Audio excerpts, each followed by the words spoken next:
Assalamualaikum warahmatullahi wabarakatuh.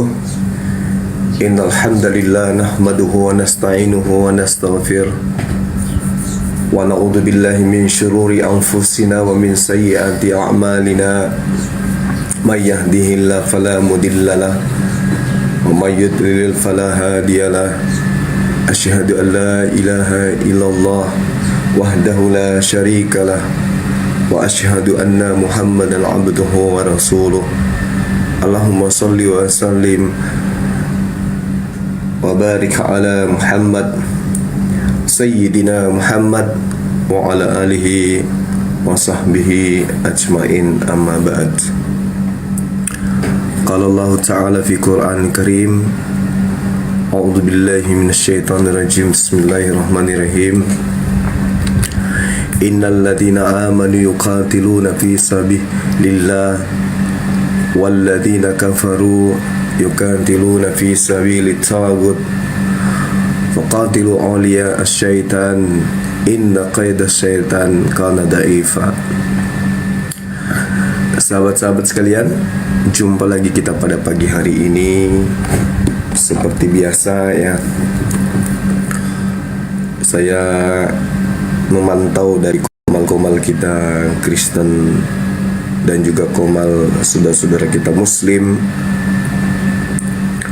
Namun saya tidak menemukan teman-teman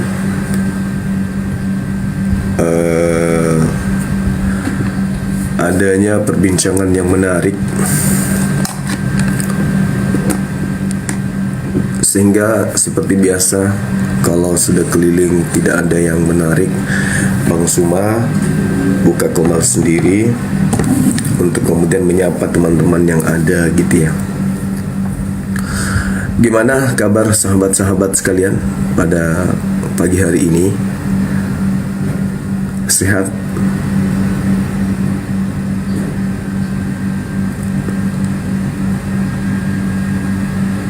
Baik, alhamdulillah, masya Allah. Ya, saya rasa jam-jam begini pukul berapa ini ya? Baru jam 9 ternyata ya, teman-teman. Saya rasa teman-teman masih prepare untuk kerja, teman-teman yang masih sibuk untuk menyediakan sarapan untuk suaminya atau menyediakan sarapan untuk istrinya, gitu ya. Kalian semua masih pada sibuk semua tentunya. Nah, kita malah disibukkan dengan live di sini ya. Ya, tujuannya tentu untuk memberikan edukasi. Gimana teman-teman? Anak saya ada 3. Anak 3, alhamdulillah. Makan kapurung. Siapa ini, Dinda apa Winari? Orang kelihatannya orang Palopo ini. Cukur rambut, iya, insya Allah sebentar kita mau cukur rambut. Sehat, alhamdulillah. Teman-teman kita sehat, masya Allah ya. Sulawesi Barat, ya baik.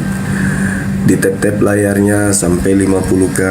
Habis itu kita naik ke Bang Zuma untuk berdiskusi ya, teman-teman, dengan teman-teman kita yang dari Kristen. Teman-teman yang ada di YouTube juga, assalamualaikum warahmatullahi wabarakatuh. YouTube Zulkifli Mabas, kiranya antum semua disehatkan oleh Allah Subhanahu wa ta'ala.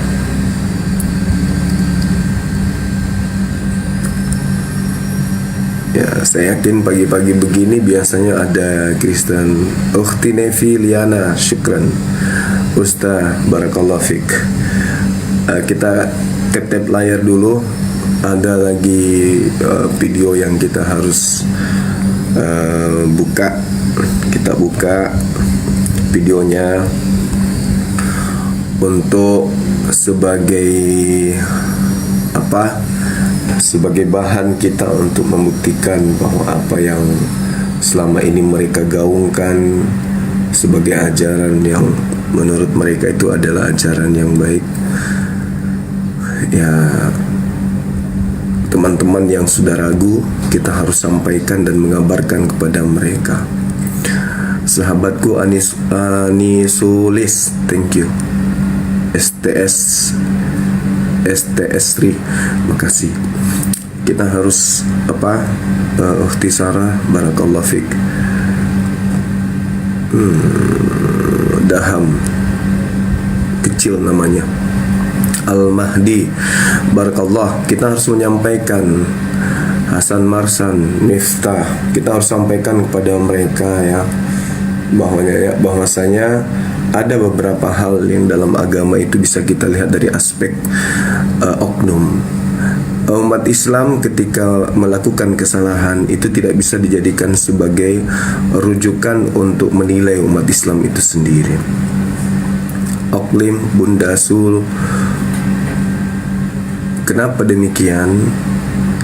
Dikarenakan karena umat Islam itu Bang Jago, barakallah, Ceylan, Hasan, Nevi. Karena ini teman-teman, apa ya bilangnya, umat Islam itu Roh Kudusnya di Al-Quran, ya kan? Uci fi Cina, barakallah fik. Istri, barakallah. Karena umat Islam itu Roh Kudusnya itu di Al-Quran. Hasar, Recidika, Restilaras, Jud Salira, barakallah. Pagi-pagi sudah bersedekah ini, masya Allah.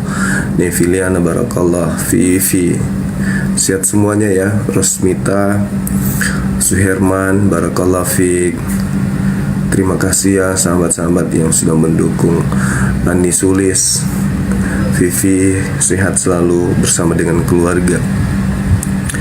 Nah, jadi Roh Kudus itu adalah malaikat Jibril yang turun ke bumi akhir untuk menyampaikan Yuli ke Harpol, Uci, Tekdon. Ini nggak selesai nih. Rahman, oh no, Billy Faweli, nggak bisa gue baca nanti. Uci, Chance, Rahman, Ugi. Gak selesai kita ini, teman-teman. Teman-teman kasih gift terlalu banyak gitu ya.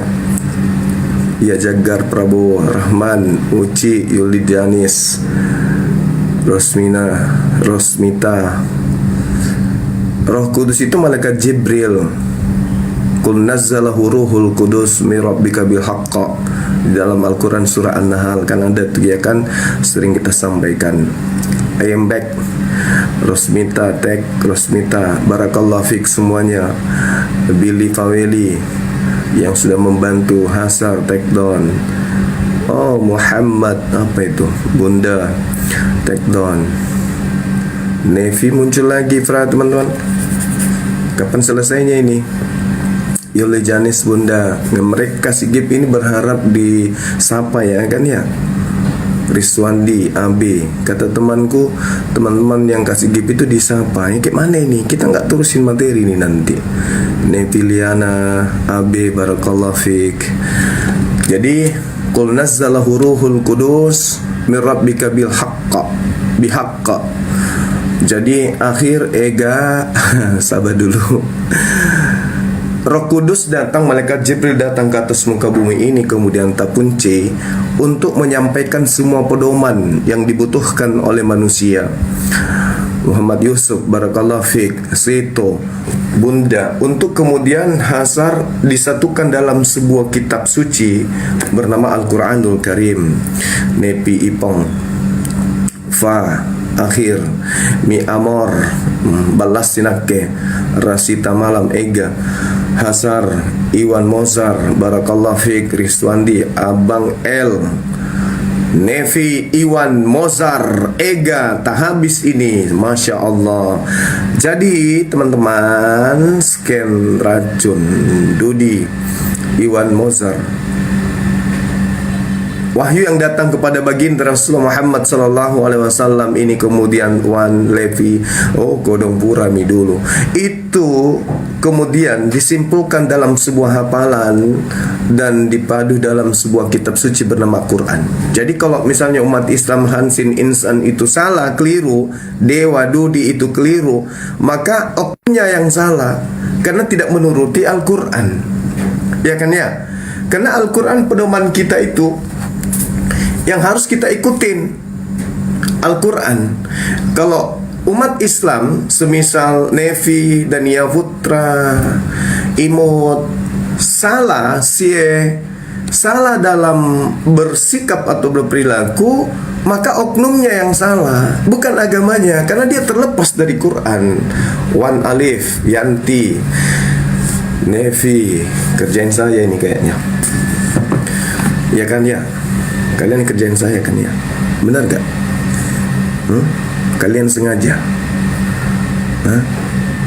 Imut, Bunda, Rin, Rins, Ratan, untung aja akan Jack, untung aja teman-teman. Ada kan bapak yang botak itu ketika dikasih topi pukul-pukul, untung aja nggak kayak gitu ya.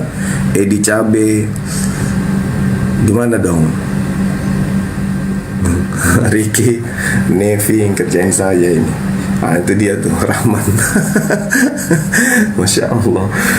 Akan Jack. Nanti kita jumpa di Jakarta atau di Bandung ya teman-teman. Yang di Medan juga nanti kita jumpa di Medan.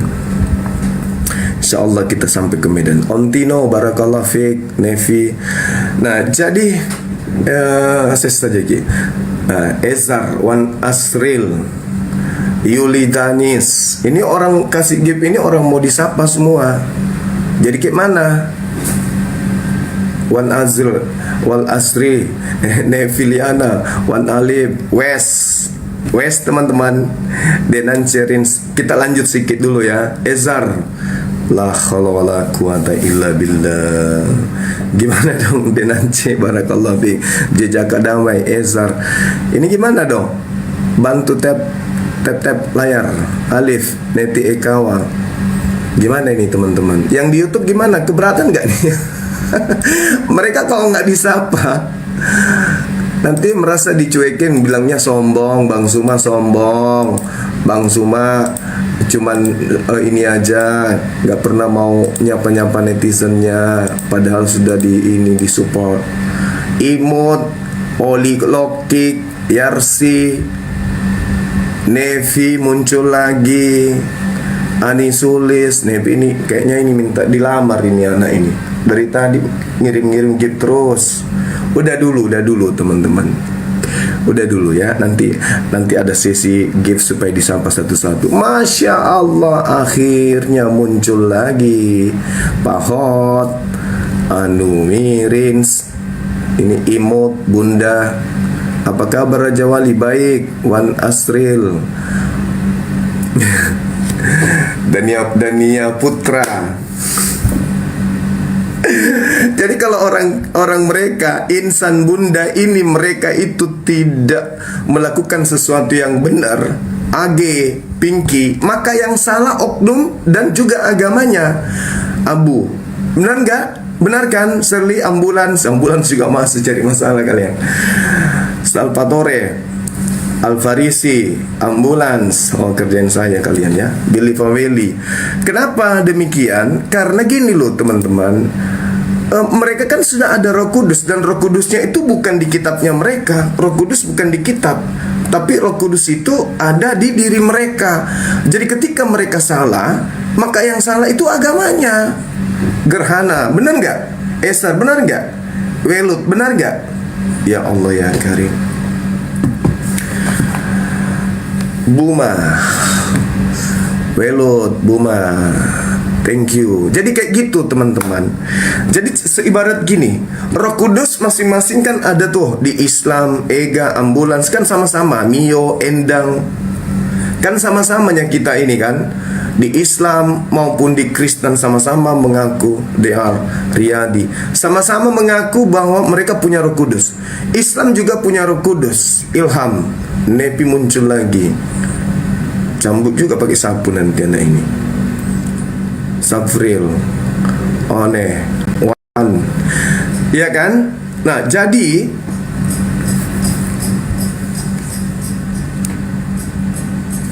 pusing aku lihat ini. Afri, istirahat dulu sebentar Jo, sebentar. Kalau mau disapa sebentar, saya akan sapa satu-satu. Mudah-mudahan mata saya lancar untuk membaca.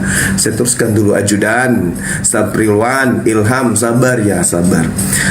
Roh Kudus turun ke umat Islam melalui kitab suci Al-Quran, bukan melalui orangnya, bukan melalui kita. Ini bukan Quran sih, tapi ini anggap saja ini kamus induk Quran. Turun, kemudian Roh Kudusnya itu ke Al-Quran. Al-Quran memberikan pengajaran kepada kita sebagai pembimbing, ya kan? Bunga tulip, Sapril. Nah, kemudian ini bahasa Jepang, tidak ngerti aku, tidak bisa baca namamu. Kemudian Roh Kudus juga turun kepada mereka. Tapi bedanya, kalau di umat Islam Roh Kudusnya itu menitipkan kitab suci berupa Quran. Sehingga kalau umat Islam yang melakukan kesalahan, bukan agamanya yang salah, tapi oknumnya yang keliru. Par 33 Rin, Saharin, Gemini. Yang salah itu adalah oknumnya, Bang Suma yang salah, bukan agamanya, bukan kitab sucinya yang salah. Begitu dia tamrin. Alamak, Anusulis, Bang Fihir, malah makin rame ini kisah. Tapi kalau mereka yang melakukan, ya, kisah Saf, mereka yang melakukan, Roh Kudus ada pada diri mereka. Berarti yang salah Roh Kudusnya kan? Karena ada Roh Kudus di mereka. Kalau mereka melakukan kesalahan, berarti agamanya yang salah. Begitu Mas Dewo, Korason Paris. Agama yang salah. Karena pada diri mereka itu ada kemudian Roh Kudus. Roh Kudus dalam diri mereka. Mereka melakukan kesalahan, berarti agama yang keliru. Benar gak? Betul. Kalau umat Islam melakukan kesalahan, oknumnya yang keliru. Kenapa? Pada diri mereka itu tidak ada Roh Kudus. Roh Kudusnya di sini. Apabila mereka menjalankan ini, maka mereka akan selamat. Berbeda dengan mereka. Roh Kudus bukan di kitabnya mereka, Roh Kudusnya ada pada diri mereka masing-masing. Selayaknya karena pada diri mereka itu ada Roh Kudus, Sakti, Sahrien, Ambulans, ya, Sakti, maka ketika mereka melakukan kesalahan, maka yang salah itu adalah diri mereka, agama mereka. Seperti itu teman-teman, ya.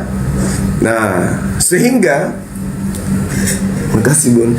Sehingga kalau kita menitik nih, manakah Roh Kudus itu bekerja, maka jelas Roh Kudus itu bekerja di umat Islam melalui Al-Quran. Karena Roh Kudus itu Jibril turun ke bumi mengajarkan segala sesuatu tentang kebenaran, keadilan, dan penghisapan dunia akan dosa.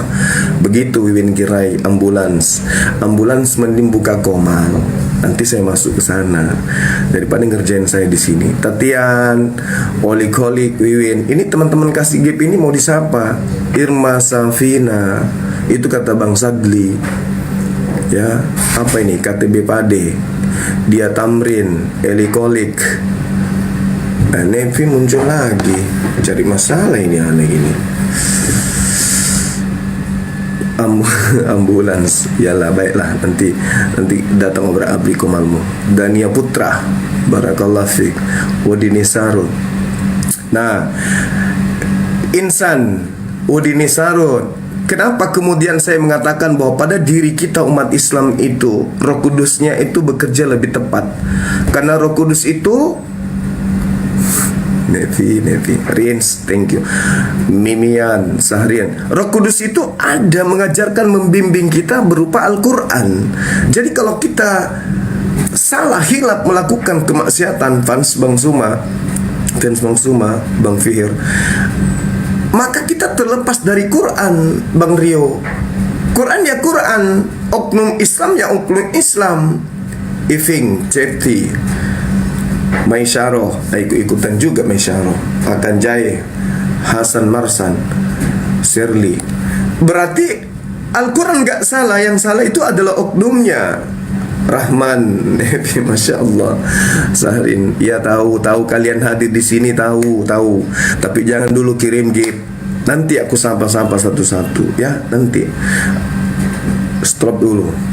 Mama agak tuh fans Bang Suma, Nevi, sudahlah, akhir sudahlah. Gatal kepalaku juga nih lama-lama. Dia Tamrin. Udah dulu, kita lanjut dulu. Lubis, muncul lagi pemain baru. Jadi gitu teman-teman. Nah, mari kita buktikan Sahra seperti ini misalnya. Kita buktikan ya, apakah agamanya yang salah atau oknumnya yang salah. Coba Anda tebak, ketik di bawah. Nih ya, apakah agama yang salah atau orangnya yang salah? Nih. HL, seorang pendeta sebuah gereja di Surabaya, Jawa Timur, Sabtu siang ditangkap atas dugaan pencabulan terhadap seorang jemaatnya. Pencabulan diduga dilakukan sejak korban berusia 10 tahun pada 2005 hingga 2011 lalu. Tersangka ditahan karena polisi menduga yang bersangkutan akan keluar negeri.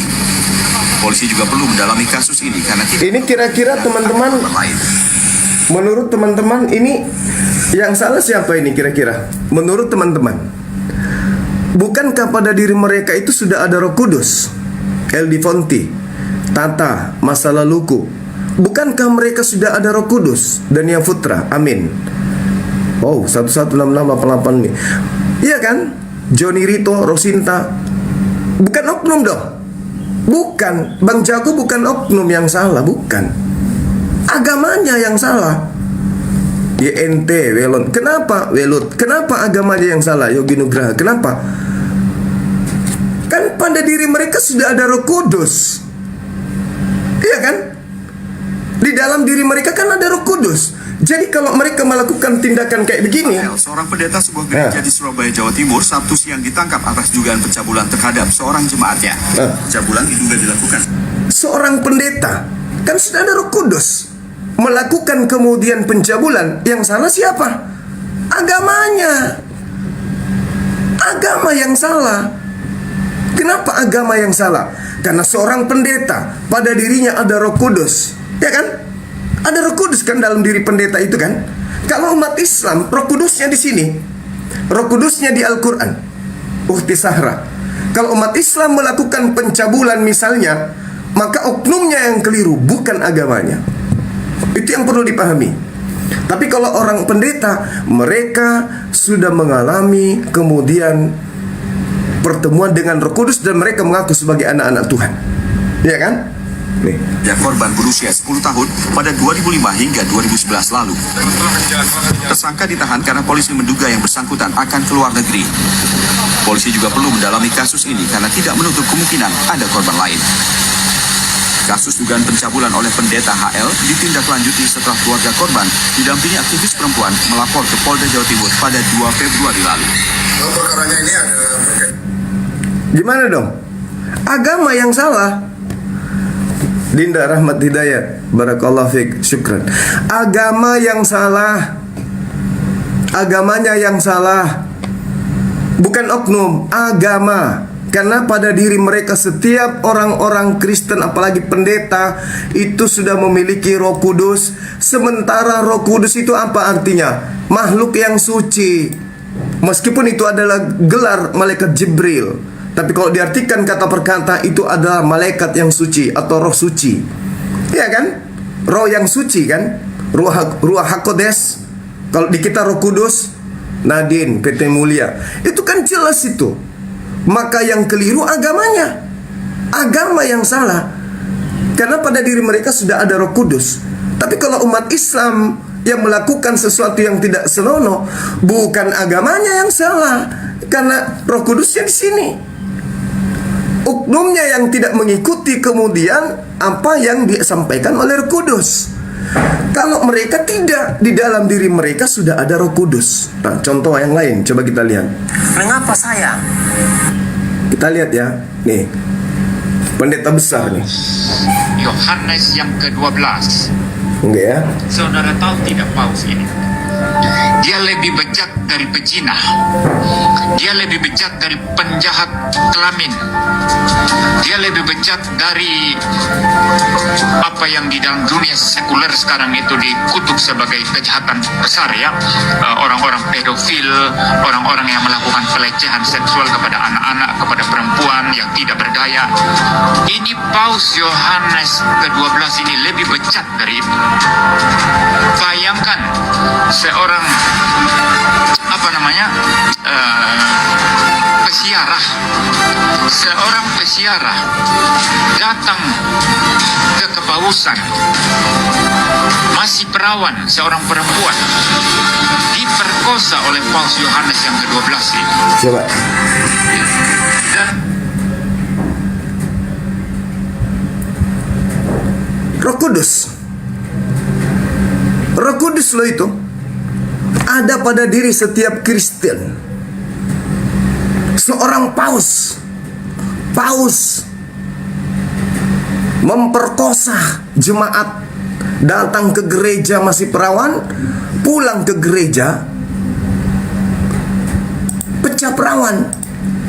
Nah yang kemarin itu jemaatnya dikencingin, Tengku Yah, Piliana, PT Mulia. Coba, ini siapa yang salah Bang Rudi? Hah? PT Mulia siapa yang salah coba? Seorang paus, ya kan? Orang yang sudah ahli di bidang agamanya. Kan Roh Kudusnya masuk ke setiap orang di Kristen, Bang Sahrian. Kan setiap kita, menurut mereka kita salah, itu karena tidak ada Roh Kudus dalam diri Bang Suma. Iya kan? Iya kan? Neviliana, benar kan? Abah, betul kan? Iya dong. Setiap orang Kristen pasti ada Roh Kudus dalam tubuhnya. Umat Islam Roh Kudusnya di sini. Jadi ketika umat Islam itu melakukan kesalahan, maka yang salah oknumnya, karena dia tidak menjalankan Al-Quran dengan betul. Tapi kalau seorang Kristen yang salah, maka jelas yang salah siapa? Agamanya, konsepnya yang salah. Yang muncul pertanyaan kemudian, apakah betul yang ada pada diri mereka itu Roh Kudus atau roh setan? Itu loh pertanyaannya. Iya kan? Benar nggak Bang Andrian? Betul dong. Berarti yang salah adalah oknum kalau di Islam, tapi kalau mereka yang salah adalah agamanya. Begitu pemilik PT Mulia, Mufti Nevi. Begitu. Nah, kita ulang lagi nih. Coba. Saudara tahu tidak paus ini? Dia lebih bejat dari pezina. Dia lebih bejat dari penjahat kelamin. Dia lebih bejat dari apa yang di dalam dunia sekuler sekarang itu dikutuk sebagai kejahatan besar ya. Orang-orang pedofil, orang-orang yang melakukan pelecehan seksual kepada anak-anak, kepada perempuan yang tidak berdaya. Itu Roh Kudus loh. Jadi pada saat mereka melakukan itu, kemaksiatan, pencabulan dan seterusnya, Roh Kudusnya ngapain? Tidur. Tidur Roh Kudusnya. Hah? Dia tamrin, saya tanya. Roh Kudusnya tidur. Cobalah pikirlah itu. Seorang Muslim melakukan kesalahan, bukan agamanya yang salah. Karena tuntunan benarnya ada di kitab sucinya, bukan di orangnya. Maka ketika umat Islam melakukan kesalahan, rastilaras, asal ente tahu, itu oknumnya yang salah, bukan agamanya. Tapi kalau mereka yang melakukan kesalahan, mau tidak mau mereka harus katakan agama kami yang salah. Yang ada pada diri kami itu bukan Roh Kudus tapi roh setan. Begitu saudaraku. Cuki. Paham ya?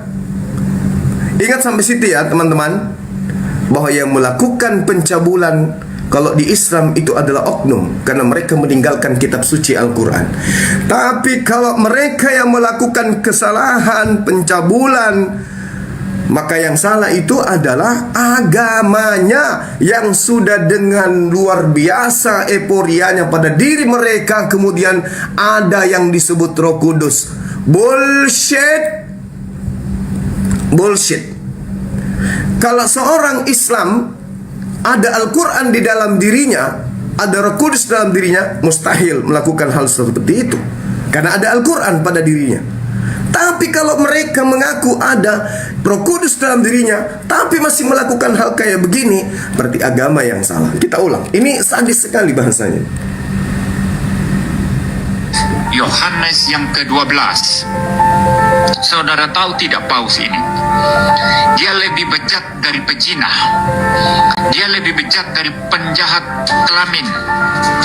Dia lebih bejat dari apa yang di dalam dunia sekuler sekarang itu dikutuk sebagai kejahatan besar ya. Orang-orang pedofil, orang-orang yang melakukan pelecehan seksual kepada anak-anak, kepada perempuan yang tidak berdaya. Ini Paus Yohanes ke-12 ini lebih bejat dari itu. Bayangkan seorang pesiarah, seorang pesiarah datang ke kepausan, masih perawan, seorang perempuan diperkosa oleh Paus Yohanes yang ke-12 ini. Dan Paus Yohanes yang ke-12 ini seumur hidupnya itu hanya berzina saja. Pokoknya kerjaannya berzina. Sampai suatu saat dia berzina dengan istri orang, dan suami istri orang itu membunuh Paus Yohanes yang ke-12 ini dan mati terbunuh saat berzina. Paus. Gila nggak tuh? Gila nggak teman-teman? Bagaimana saudaraku PT Mulia? Gila nggak tuh? Katanya ada Roh Kudus. Sejatinya orang yang memiliki Roh Kudus di dalam dirinya nggak perlu sekolah. Nggak perlu sekolah. Karena ada Tuhan. Di dalam dirinya ada Tuhan. Nggak perlu sekolah dong. Benar nggak? Iya kan? Karena orang yang ada Tuhan pada dirinya berarti dia sudah tahu, maha tahu. Saudaraku YNT, benar kan? Nggak perlu dia sekolah. Nggak perlu. Karena ada Roh Kudus. Roh Kudus itu kan kata mereka, 3 Tuhan itu adalah 3 pribadi. 1 pribadi Tuhan ada pada diri mereka. Makanya mereka disebut sebagai anak-anak Tuhan. Faktanya, kita lihat sendiri tadi.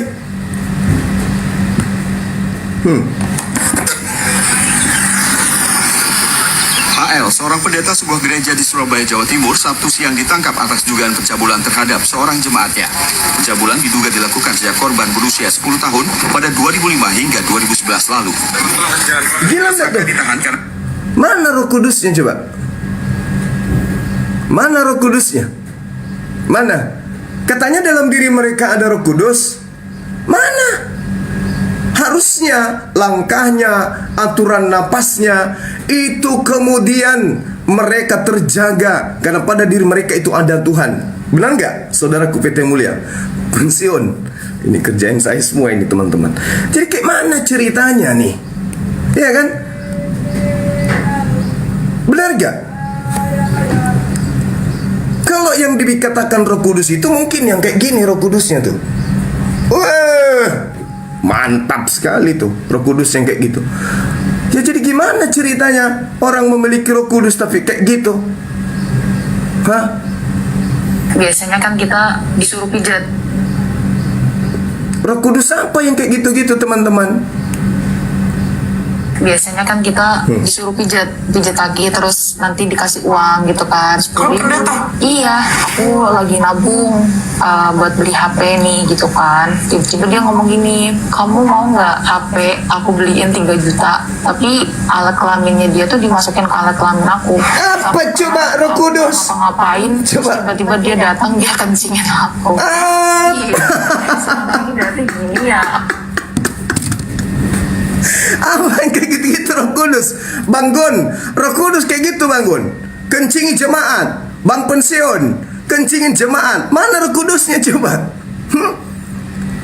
Alatmu masukkan ke dalam alatnya. Mana Roh Kudusnya? Roh Kudus tai ayam. Apa yang kayak gitu-gitu coba? Bayangkan itu teman-teman. Bisa nggak itu disebut sebagai Roh Kudus tuh? Roh Kudus itu kan membimbing manusia. Coba kita lihat ya teman-teman, apa yang dikatakan oleh Yesus dalam Yohanes 16. Apabila Roh Kudus itu datang, Dia akan membimbing kamu ke dalam setiap kebenaran. Kebenaran apa? Kencingin jemaat. Kebenaran apa itu? Kenapa nggak sekalian berain jemaat? Coba, gila nggak tuh Bang Pensiun? Gila nggak? Nevi, hati-hati Nev, kamu dikencingin sama pendeta nanti. Bang Dito, coba, gila nggak tuh? Ukti Irma Safina, gila nggak tuh? Mau nggak kamu ke gereja dikencingin sama pendeta? Gila kan? Subhanallah. Jadi dari situ aja kita sudah bisa tahu, kita sudah bisa lihat aspek kebenaran itu benarkah demikian adanya. Kalau ada Roh Kudus mustahil. Kan Dito mustahil, Bang Pensiun mustahil. Mustahil kemudian yang kayak gitu-gitu ada Roh Kudus, mustahil. Oke? Itu tidak masuk akal. Roh Kudus kata Yesus Yohanes 16 nomor 7 sampai nomor 15 akan membimbing kamu ke dalam setiap kebenaran.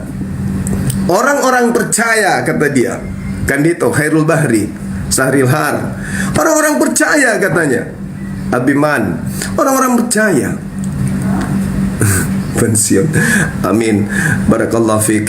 Kandito, thank you, syukran. Aldi Davinson. Jadi bagaimana mungkin kemudian? Bagaimana mungkin coba, Bang Rozi? Bagaimana mungkin orang yang kemudian memiliki Roh Kudus melakukan hal-hal yang kayak begitu, Bang Yuda? Jemaat dikencingin usia 10 tahun, bahkan ada yang 7 tahun diperkaos. Gila nggak tuh? Jemaat lagi tidur didatangin, dikencingin. Gila nggak? Ini apa ini? Waktu Marta, apa ini? Bang pensiun, apa coba? Kandito, apa coba? Hah? Hans Patah, betul itu? Benar itu? Bahwa itu adalah Roh Kudus? Tidak sama sekali. Yang saya tahu, itu adalah bintang timur. Oke? Itu adalah sang bintang timur. Berbeda dengan umat Islam. Jadi kalau umat Islam melakukan satu tindakan, itu karena nafsunya sendiri, bukan karena ada Roh Kudus di dalam dirinya, enggak. Bukan. Pres Siti Sahrini. Seperti itu teman-teman, ya. Nah, gimana saatnya kita naikkan Bang Suma supaya kita bisa berdiskusi dengan teman-teman Kristen, gimana? Setuju enggak? Encing 02 Pres NP, thank you. Nevi, nakal kamu. Yuda, Arif, ya, syukran. Neviliana, Arifsa, barakallahu fik. Kita naikkan Bang Suma ya.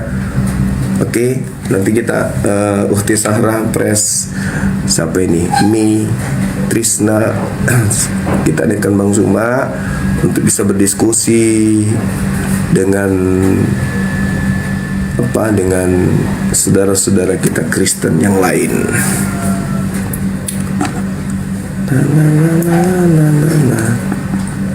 Punya Roh Kudus bede. Roh Kudus taik ucing.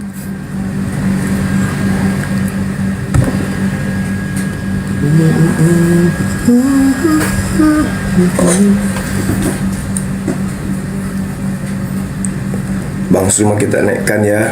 PT Mulia Ci. Ini kita tutup. Bang Suma minta permintaan. Aduh, kena juga ini, gimana dong? Saya mau live di mana? Tunggu. Pan, ya. Masukkan dulu nih HP ku dulu, Dek. Ini 4 akun ku kena report semua, baru tidak ada di sini. Masukkan yang kosong berapa ini? Ini kosong berapa ini? Harus pakai email. 02. Harus pakai email. Ini Mbak, ini ambil itu bukunya. Mana buku email yang masukkan? 01, 03, 04. Mana buku emailnya? Mana? Itu. Tunggu ya. Sabar ya teman-teman. Kita naikkan Bang Suma, tapi akunnya ter-report semua dari Oten. Takut kebongkar. Singawaro. Pres NP, Lisna, Singawaro, thank you. Ukti Nevi, sabar ya. Ini yang kirim gift banyak kali giftnya. Papa jahat cemburu, sakit hati Papa jahat. Masya Allah, Irma Safina, kalian merubuhkan perasaan Papa jahat. Di saat Papa jahat gak ada duit, makan aja susah. PT Mulia, kalian malah bagi-bagi gift di sini depan Papa jahat lagi. Bagaimana gak hancur hatinya Papa jahat kalian buat? Papa jahat untuk sekedar makan aja, dia harus susah payah untuk makan aja nih. Untuk beli tahu beras 1 liter, Papa jahat itu harus mati-matian ngamen entah apa gitu. Masya Allah, Ukhti Uci, Nefiliana, Akhir, kalian membuat hati ini, hatinya si siapa? Si itu siapa namanya? Penjahat terluka dalam kali. Dia ada di sini, dia minta pertemanan. Kasihan kali dia, ya Allah ya Karim. Kalian siksa batinnya. Kalian pamer-pamer, kasih gift, Umi Awa, PT Mulia, Mumidar. Sementara papa jahat ada di sini, Bang Ikram, bantu tep-tep. Di mana perasaan kalian kepada sesama anak bangsa?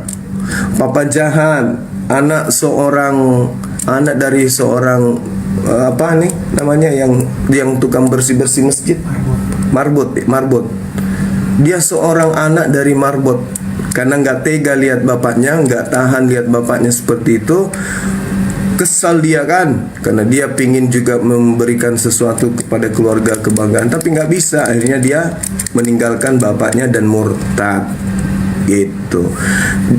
Bagi King Sahra, papa jahat tidak tega melihat bapaknya menjadi seorang tukang jaga-jaga masjid gitu.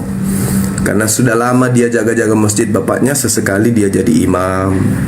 Ukhti Intan, Mamidar, dan juga Andikara. Nah ini kalau gipnya kayak begini, ini hatinya sangat terluka gitu loh.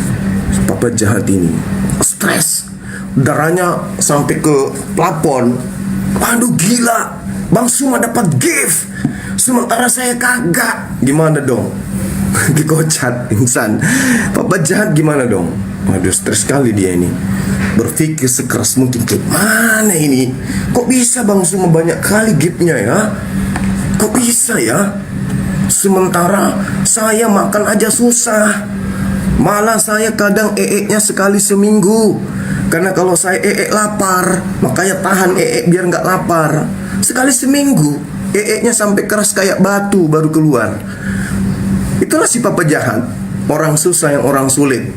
Biasa dia buka kamera makan. Mau tahu apa tujuannya dia makan buka kamera kayak gitu? Kikocat, mau tahu? Dia makan dengan nasi tok, dengan tahu isi. Untuk apa dia makan kayak gitu? Untuk dia perlihatkan, seakan-akan dia mewakilkan diri dia itu teriak, kasihanilah aku, seorang yang tak punya duit, hanya bisa pansos di sosmed cari nasi, tapi tak ada yang kasih. Berharap berkongsi sama Bu Yuni, tapi Bu Yuni juga orang susah. Kasihan papa jahat itu, kasihan. Dia terjebak di alam kebodohannya sendiri.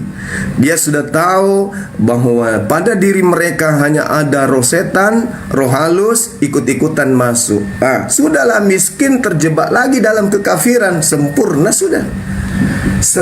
sudah kehidupannya. Kita naikkan host ya, nanti kita tunggu host kita untuk mengatur perjalanan diskusi. Kalau ada yang mau naik, tunggu ya teman-teman. Bang Suma belum bisa live. Bang Suma 01 belum bisa.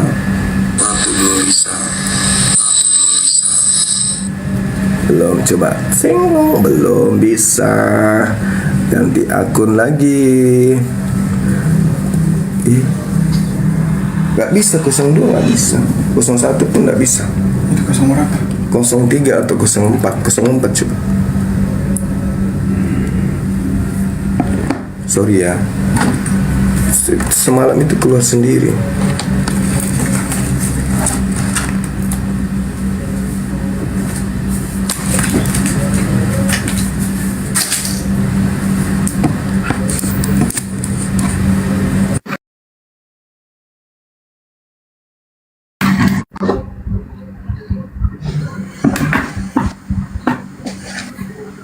Assalamualaikum Bang Zuma.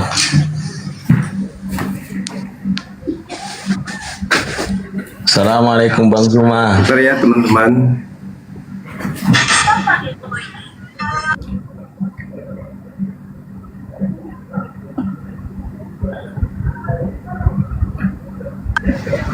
Assalamualaikum Bang Zuma. Sehat selalu, panjang umur.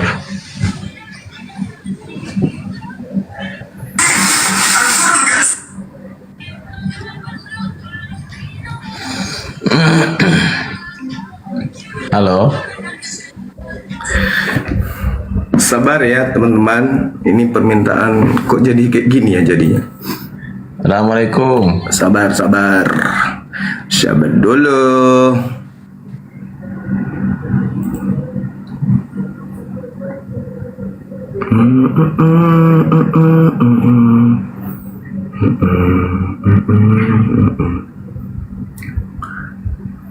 Sabar ya. Nanti kita naikkan. Saya siapkan HP dulu. Rizal Prek Pelangi, thank you, barakallah fik. Sabar ya. Tunggu HP saya dulu. Soalnya di ini. Soalnya di report semua, jadi harus pakai akun yang lain. Ini Bang Suma berapa? 3. Bang Suma 3.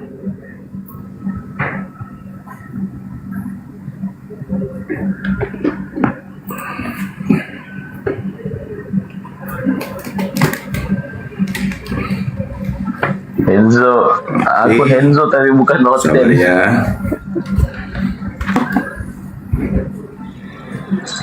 Kok saya dipanggil Oten? Oten apa?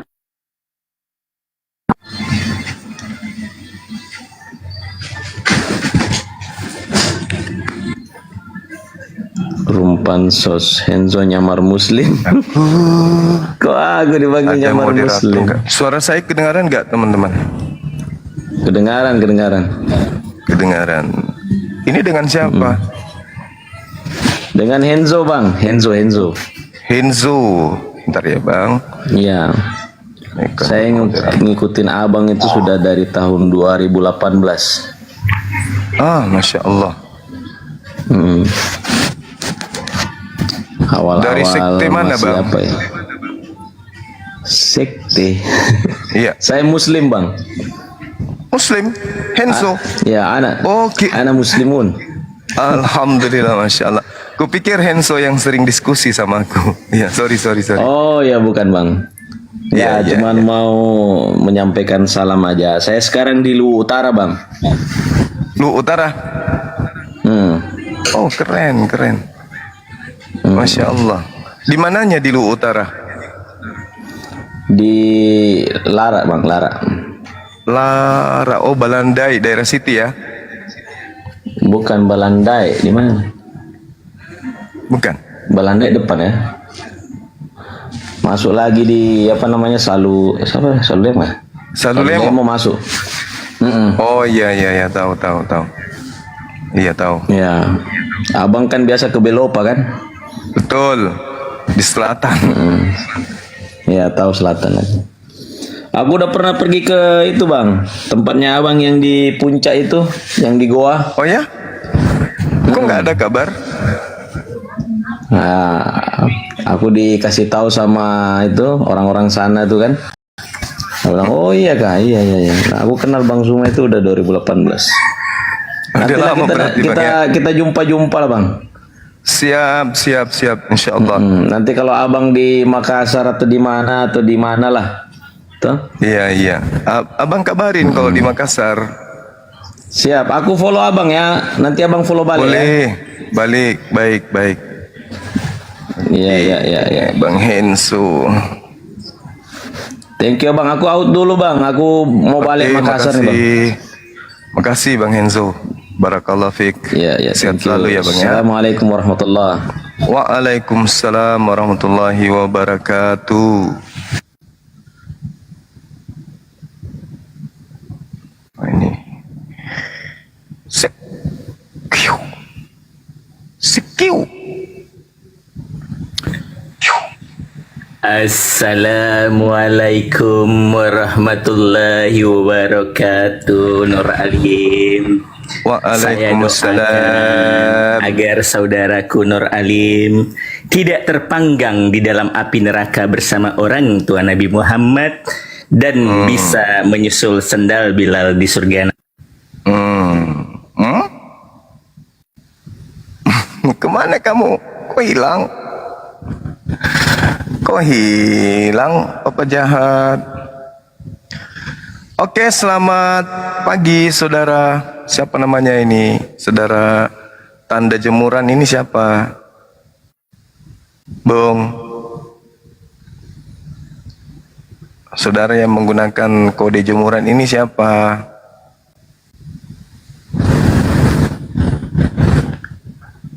Buka mic-nya dong, ngobrol-ngobrol kita, Bang. Yang kode jemuran ini siapa ini? Kode tiang listrik. Buka mulutnya, Bang. Ngobrol. Bang.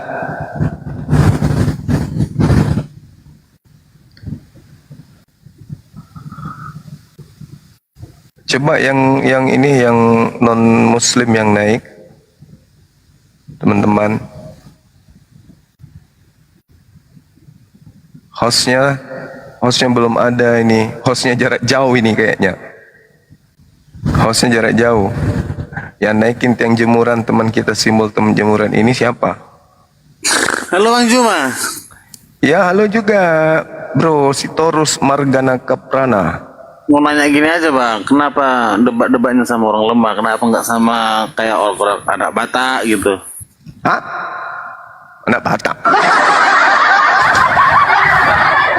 Anak Batak debat dengan saya udah sering, udah banyak kali pun kami debat sama dia. Ya, baru-baru ini kan masih di apakan dia? Apa tuh? Masih mau ngapakan debat sama abang? Abang katanya Iya. Berani. Siapa bilang? Terakhir saya debat sama dia itu, saya diturunkan sama dia. Anak Batak. Janganlah anak Batak yang agak keras-keras sedikit, tapi yang berilmu, bukan yang modal Google, yang menguasai Bible lah maksudnya gitu ya. Karena kalau kajian Al-Quran itu kan terlalu tinggi materinya. Kalian Kristen tidak sanggup ke sana. Karena membaca kitab kami aja kalian belum bisa. Apalagi untuk menelaah kandungannya gitu. Jadi mending saudara-saudara Kristen itu belajar Bible-nya ke Bang Suma aja dulu. Karena kalau belajar di Bang Suma itu gratis.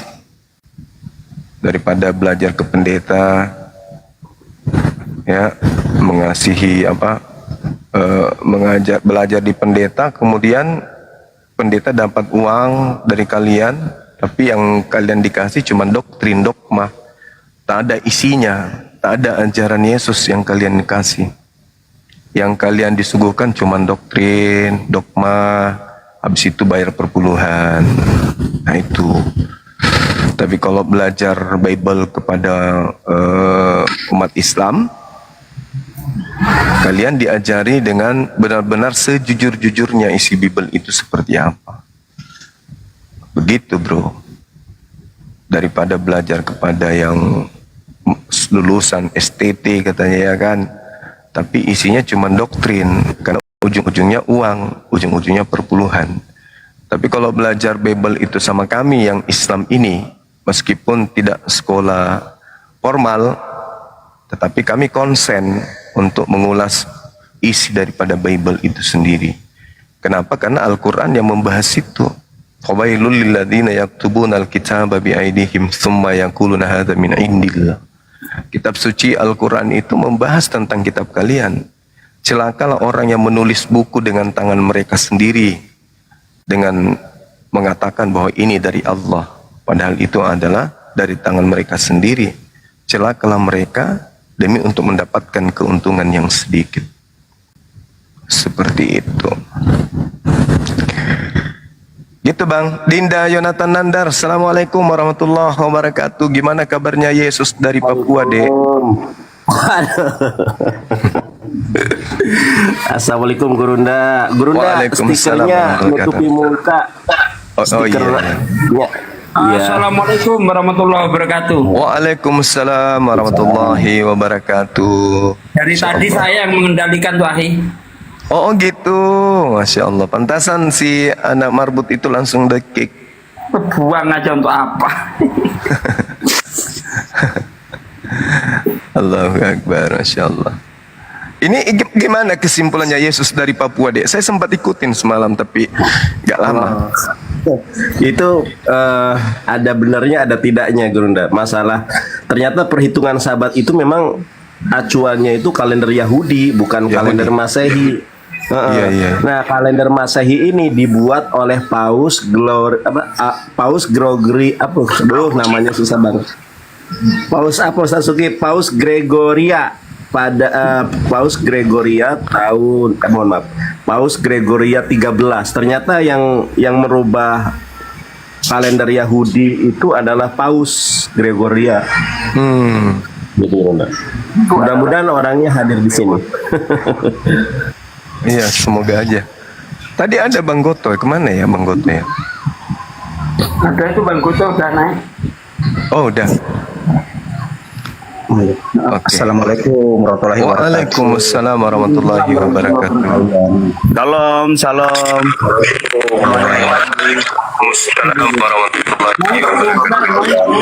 Noise. Ambulans noise. Ambulan ini Bang. Wow. Noise sekali. Udah saya mute. Oke, teman-teman dari Kristen, Bang Goto, assalamualaikum Bang Goto. Bang Yunus. Saya dari Kristen Bang. Saya dari Kristen. Waalaikumsalam warahmatullahi wabarakatuh. Iya. Silakan Bang, ada yang mau kita bahas atau ingin membahas tema ini? Waktu dan tempat disilahkan. Lucu juga temanya ini. Gurunda ya, Tuhan punya opung, wah. Ya, bisa juga sih sebenarnya, karena memang kan Yesus itu menyembah Tuhannya kan, begitu. Iya, dia tidak menyembah dirinya sendiri, dia menyembah Tuhannya. Iya. Dan Yesus itu punya silsilah, punya opung pastinya. Kalau orang Batak dia punya kakek kan, dia berasal dari keturunan Daud. Berarti Daud itu kakeknya. Kalau orang kita bilang opungnya. Betul. Nah ini kita minta teman-teman Kristen bisa memberikan sedikit pencerahan kepada dirinya sendiri, menyembah makhluk yang punya opung itu gimana solusinya? Bagaimana bisa mengkerdilkan akal dan lebih mengedepankan kemudian dogma? Kok bisa kayak gitu? Nah, memang ini ketika kita berbicara dogma, Bang, terus terang begini, di dunia kekristenan itu, Bang, memang dari remaja sudah diajar bagaimana lebih mengedepankan doktrin daripada Alkitab itu sendiri, Bible itu sendiri.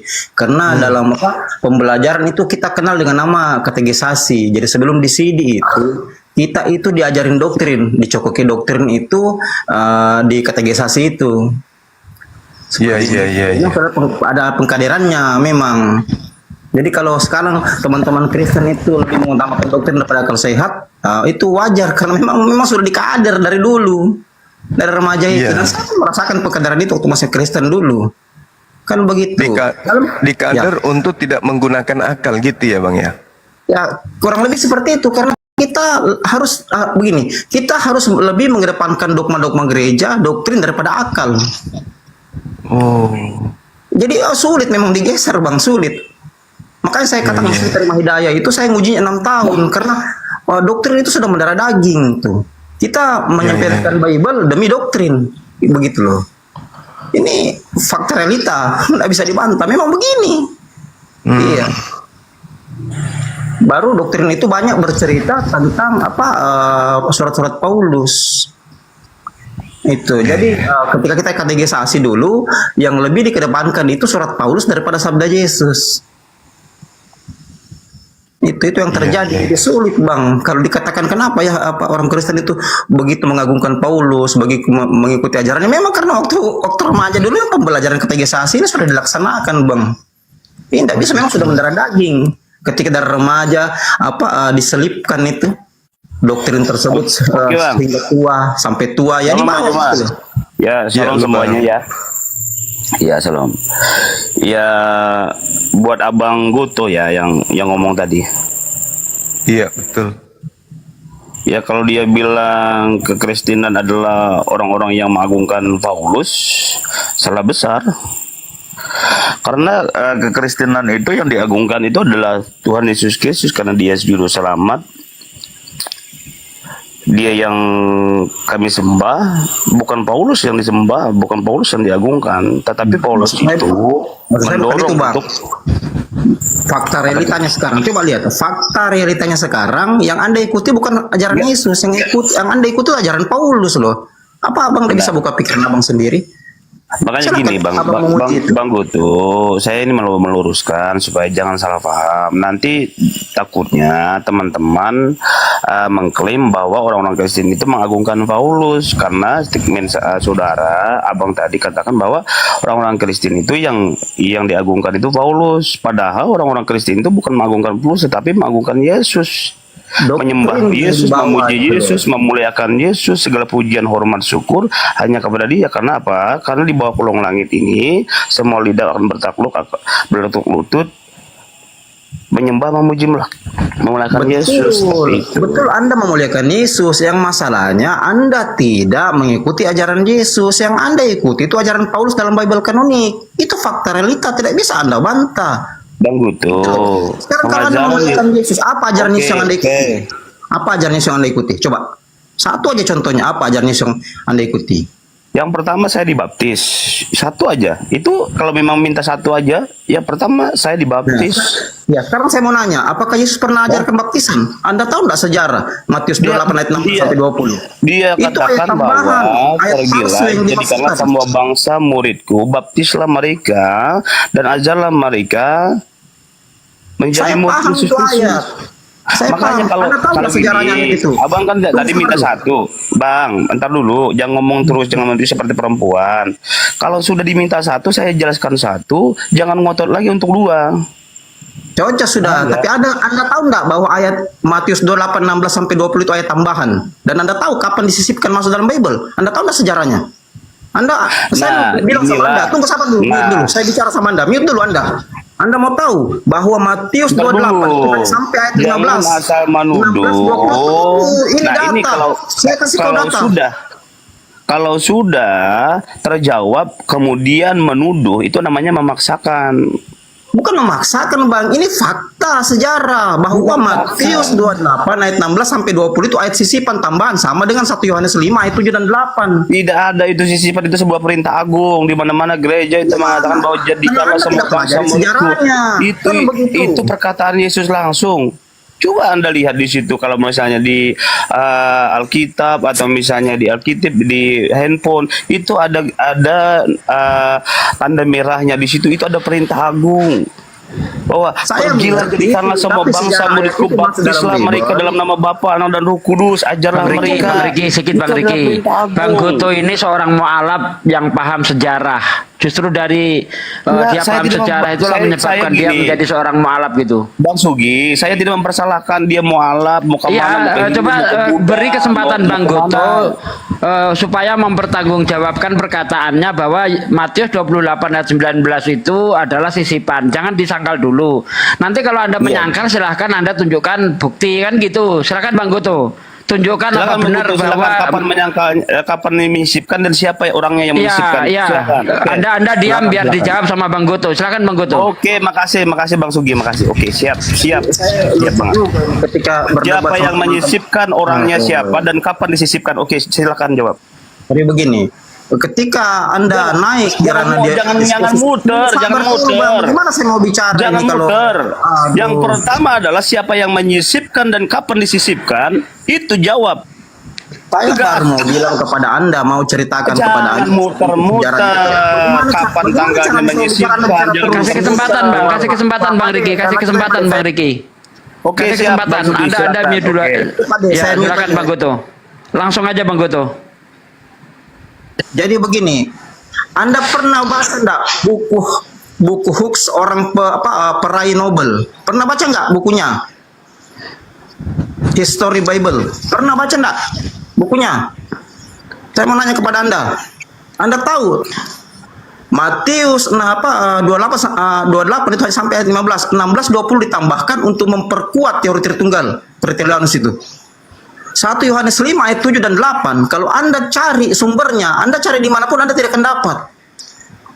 Karena itu baru dimasukkan nanti abad ke-16. Anda tahu nggak, Bible itu sudah 6 kali orang tulis, orang rubah. Dari berbagai sumber diambil. Anda tahu nggak pernah ditulis oleh William Tyndale? Anda tahu nggak pernah ditulis oleh Brockford, Anthony Hort dan J. Anthony Hort? Pernah nggak? Pernah nggak Anda baca itu? Bang Juma, jadi gini Bang Juma, jadi saya minta tolong, ketika saya mau memperjelaskan dia ini, ketika dia menuduh mengatakan bahwa di ayat 19 itu disisipkan, saya cuman kasih tahu sama dia tanggal berapa dia menyisipkan, siapa namanya yang masih disisipkan, kapan dia disisipkan, itu penjelasannya, bukan muter-muter, siapa yang buku dibaca, kemana yang dibaca, itu bukan itu. Anda tahu bukan orang nih. Saya cuma itu Bang Sugi, jelaskan Bang Sugi, tolong jelaskan dia supaya dia memperjelaskan argumennya tadi. Saya ini diam, saya mute. Ini saya mute sendiri, saya nggak perlu di mute. Silakan. Baik-baik ya. Kau tahu nggak siapa orang yang pertama kali merubah Bible dari bahasa Yunani ke bahasa Inggris? Namanya William Tyndale. Tahun 1494 bertepatan dengan lahirnya kesepakatan Tordesillas. Tahu nggak? Pernah baca kau nggak? Tahu nggak kapan Matius 28 ayat 16 sampai 20 disisipkan? Tahu nggak kapan? Tahu nggak? Kau pernah baca nggak teori WH? Brockford Westcott dengan J. Anthony Hort? Tahu nggak? Bible yang kau pegang sekarang ini adalah Bible yang sudah dimanipulasi. Ketiga orang ini bertanggung jawab dengan Matius 28 ayat 16 20 dan 1 Yohanes 5 ayat 7 dan 8. Kau tahu enggak bunyi 1 Yohanes 5 ayat 7 dan 8? Apa bedanya dengan Matius 28 16 sampai 20? Mau kau saya kasih judul bukunya? Kau DM saya kasih, kau baca, kau belajar.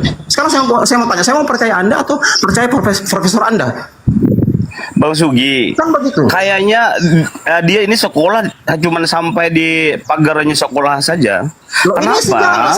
Karena ketika saya menyampaikan, tolong siapa yang menyisipkan, namanya siapa dan kapan disisipkan, tanggal berapa, itu saja tidak bisa menjawab kemana-mana muter-muter.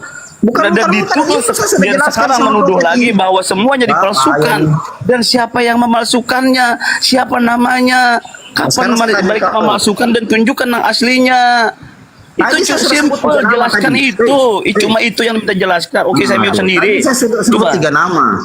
Saya tanya sekarang kau, Matius 28 ayat 16 sampai 20 apakah ada di Codex Sinaiticus?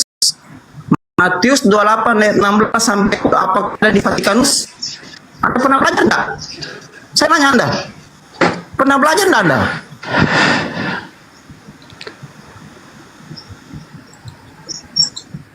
Kalau Anda tidak pernah belajar, tidak usah terlalu banyak bicara. Tadi 3 nama saya sudah sebutkan kepada Anda. Berikut tahunnya. Tahun 1494, tahun 1881. Teori WH. Anda pernah belajar ini enggak? Anda itu hanya menarasikan secara tekstual, tapi Anda tidak paham sejarahnya. Coba Anda cross-check Codex Sinaiticus. Silakan di cross-check, Bang. Codex Sinaiticus itu mempunyai 6.500 kesalahan. Nah, silakan Anda cross check dan Anda hubungkan dengan ketiga nama ini. Ayo silakan. Tidak mungkin seorang peraih Nobel, seorang nominator peraih Nobel, seorang Hooke memprotes ini kalau tidak ada dasarnya. Pernah baca enggak bukunya? Kan begitu. Anda menarasikan yang Anda tidak tahu sejarahnya. Atau Anda klik aja di Google, coba cari 1 Yohanes 5:7-8 itu. Apa ada sumbernya? Tidak ada, Bang.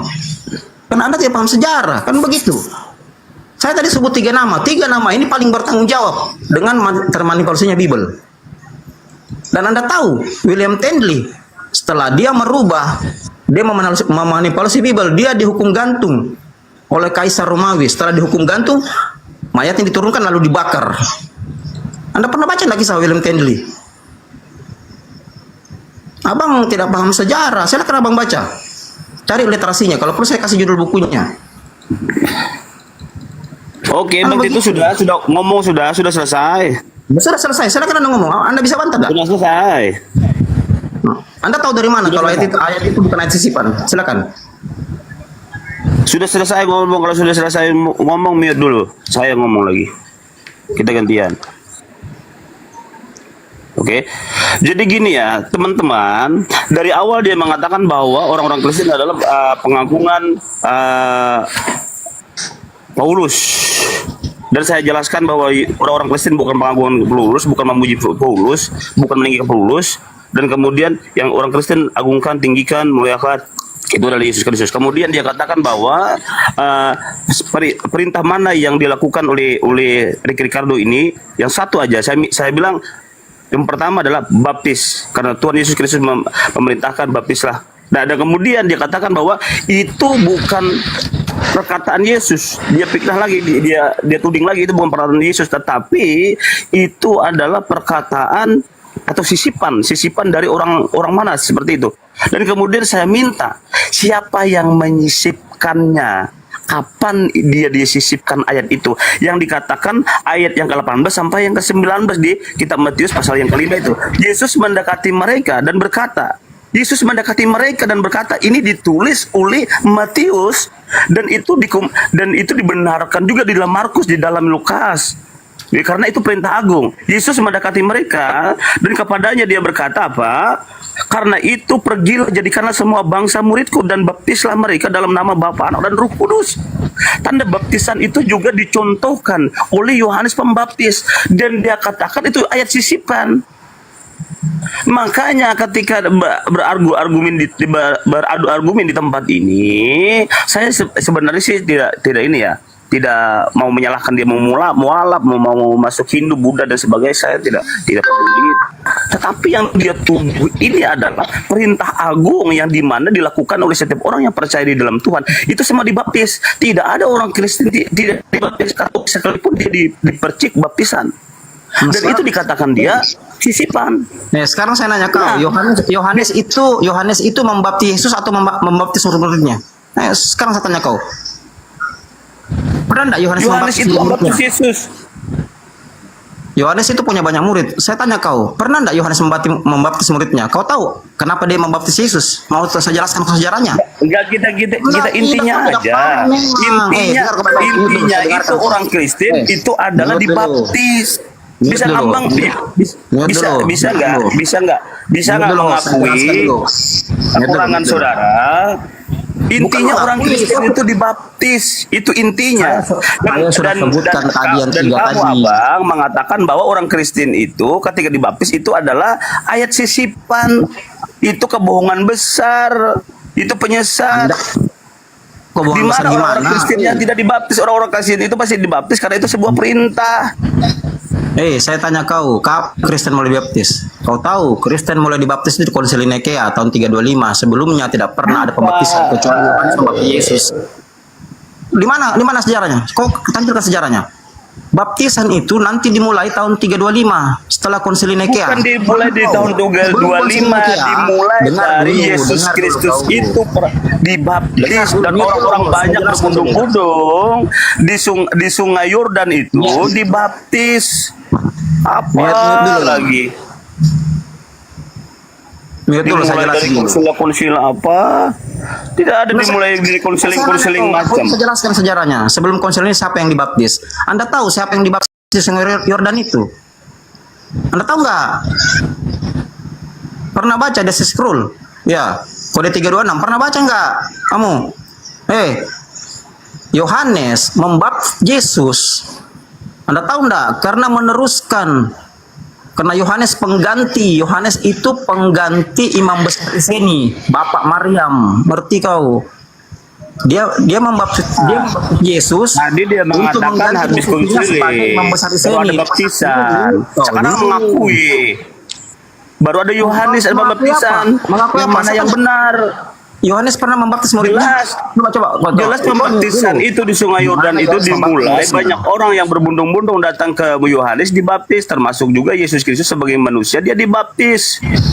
ke Sungai Yordan. Masa habis konsili baru dibaptis? Ini pengajaran sesat. Pantas saja kamu pergi daripada pengajaran Yesus Kristus. Nggak ngerti apa-apa. Saya capek ngomong sama Anda. Saya sudah jelaskan sama Anda kenapa Yesus dibaptis. Argumenmu itu tidak akurat, tidak benar. Di mana itu membaca Alkitab bahwa pembaptisan itu dimulai dari konsili? Saya tidak bisa bicara.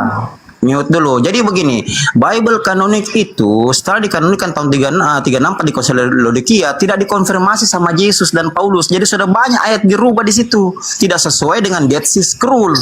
Tidak ada Ini orang lagi, baptis Yohanes. lagi. Sabar dulu, mute dulu.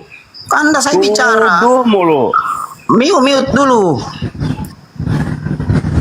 Sesuai naskah yang tertuang dalam Dead Sea Scroll, tidak ada orang yang dibaptis Yohanes kecuali Yesus. Yesus dibaptis oleh Yohanes untuk menggantikan posisinya sebagai imam besar Iseni.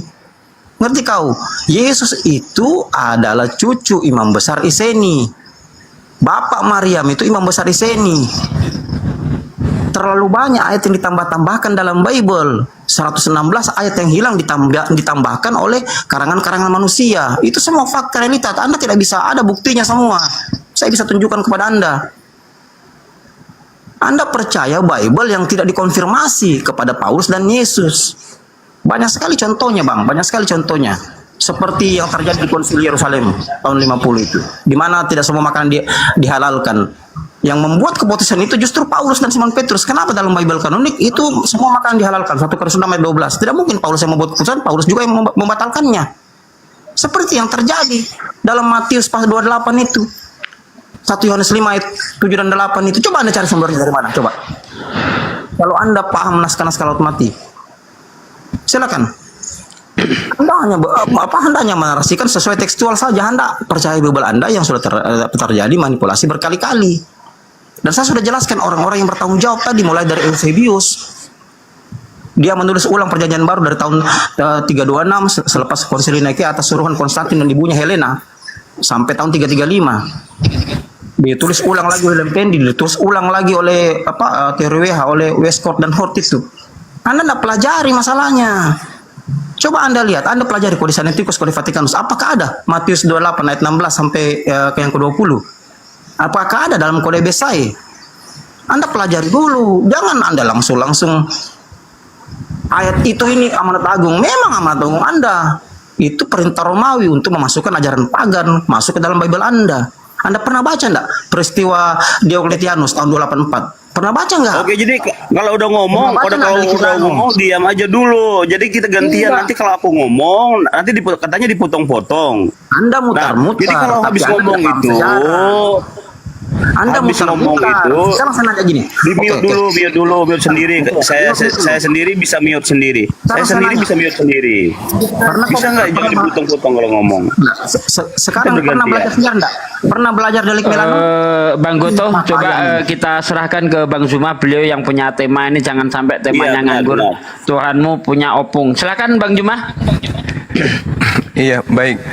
Menarik sekali ya. Setelah saya cermati, Saudara Riki mencoba untuk menyangga apa yang disampaikan oleh Bang Goto. Tapi ada satu hal yang saudara harus pahami, bahwa jangankan Matius 28, kitab Matius ini aja kalau Anda selidiki kemudian kesaksian semua bapak-bapak gereja awal mula kira-kira tahun 130 Masehi, mereka ada di antaranya yang menduga bahwa Matius ini ditulis oleh orang yang hidup di zaman tahun 80-an setelah Yesus wafat. Namun berdasarkan temuan bahwasanya naskah papirus yang ada di Inggris, menurut ceritanya nih, itu menunjukkan bahwa buku Matius ini ditulis di tahun 66. Jadi tidak salah kemudian ketika penulisnya nantinya tidak dikenali oleh Yesus, sehingga berita yang disampaikan baptislah itu tidak ada konfirmasi dengan Yesus. Apalagi kita ini sebagai orang yang terdidik kan, orang yang belajar kan, bagaimana kemudian yang disampaikan tadi saudara Bang Goto di tahun 1959, ada ahli Bible, ada Profesor Bible yang kemudian menyatakan bahwa Matius 28 itu hanya sampai data nomor 15. Mereka pakar. Bukan kita ini yang hanya belajar sedikit.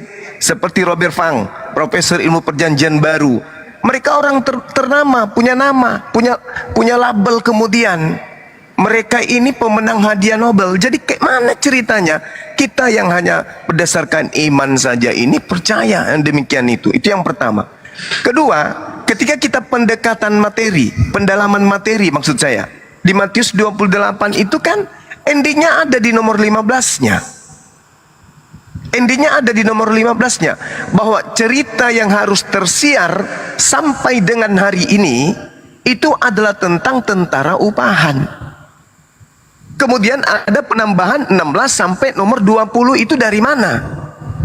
Sedangkan materi yang disajikan kemudian oleh narasi penulis yang tidak dikenal mengatakan bahwa berita yang harus tersiar bukan tentang baptis, tapi tentang tentara upahan. Inilah berita yang harus tersiar sampai hari ini di tengah-tengah orang Israel. Coba Anda baca. Dalami itu nomor 15-nya. Berita inilah yang harus tersiar sampai hari ini. Jadi bukan masalah baptis-baptisan, itu nggak ada. Betul, itu adalah penambahan dari tulisan orang yang justru memang tidak dikenali, Bung. Yesus tidak mengenal penulis Matius. Nah, itu kalau saya. Nah, kalau Anda tidak percaya juga sebagai orang Kristen, silakan Anda mencari di Kodeks Sinaiticus atau Vatikanus ada tidak tertulis nomor 16 sampai nomor 20. Itu sederhananya. Silakan.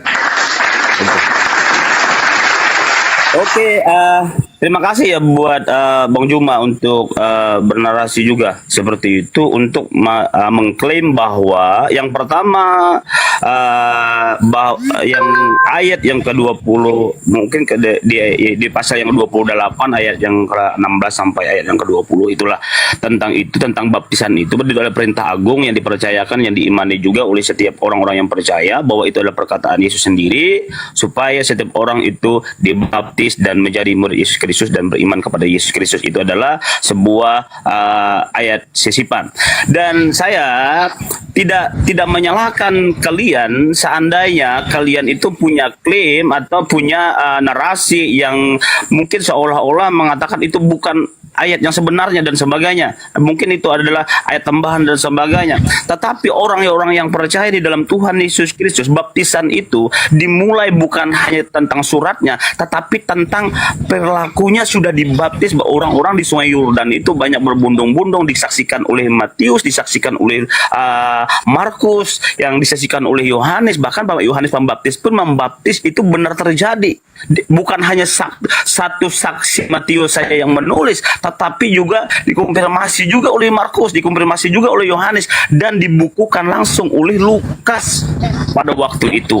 Nah, jadi dan kejadian itu benar karena bukan hanya satu orang, tetapi 3 orang di tempat itu yang menuliskan hal yang sama, bahwa orang yang beriman kepada Yesus harus melalui baptisan, dan itu dilakukan di Sungai Yordan. Nah, dan kemudian muncullah Bang Juma, misalnya Bang Gito, mengatakan bahwa itu bukan yang sebenarnya, itu adalah sebuah sisipan dan sebagainya. Nah, kalian ini sopo? Hidup di tahun berapa? Nah, sedangkan mereka ini murid-murid Yesus dan Yohanes Pembaptis itu juga itu bersama-sama dengan Yesus pada zaman itu. Nah, dan kalian ini tiba-tiba nongol hidup di tahun berapa mengatakan orang Kristen itu tidak dibaptis. Sampean ini sopo? Oke. Dah selesai. Izin Bang Goto. Sekarang gini, dah gantian. Gantian. Kalau cuma curhat kayak begitu, jangan lebay, jangan lebay, jangan lebay, jangan lebay. Gantian kita. Jangan lebay, jangan lebay. Kepanjangan narasimu tapi kosong. Dengarkan saya. Kamu harus berguru sama Bang Juma. Diam. Ini ada pertanyaan menarik. Ini atau kau saya turunkan. Ini ada pertanyaan menarik buat kamu dan saya. Oke? Begini cara belajarnya, begini cara belajarnya. Yesus memang dibaptis. Yesus Nah, dibaptis ini mengakui dalam lagi. tunggu. Yesus dibaptis dalam nama berapa nama? Ini namanya. Kutanya dulu. Halo? Yesus dibaptis dalam berapa nama? Kutanya dulu kau. Yesus dibaptis dalam berapa nama? Kalau saya tidak bisa mengurangi dan saya juga tidak bisa menambah, oke? Ya sudah, saya Yang tanya, pertama Yesus adalah- dibaptis dalam berapa nama?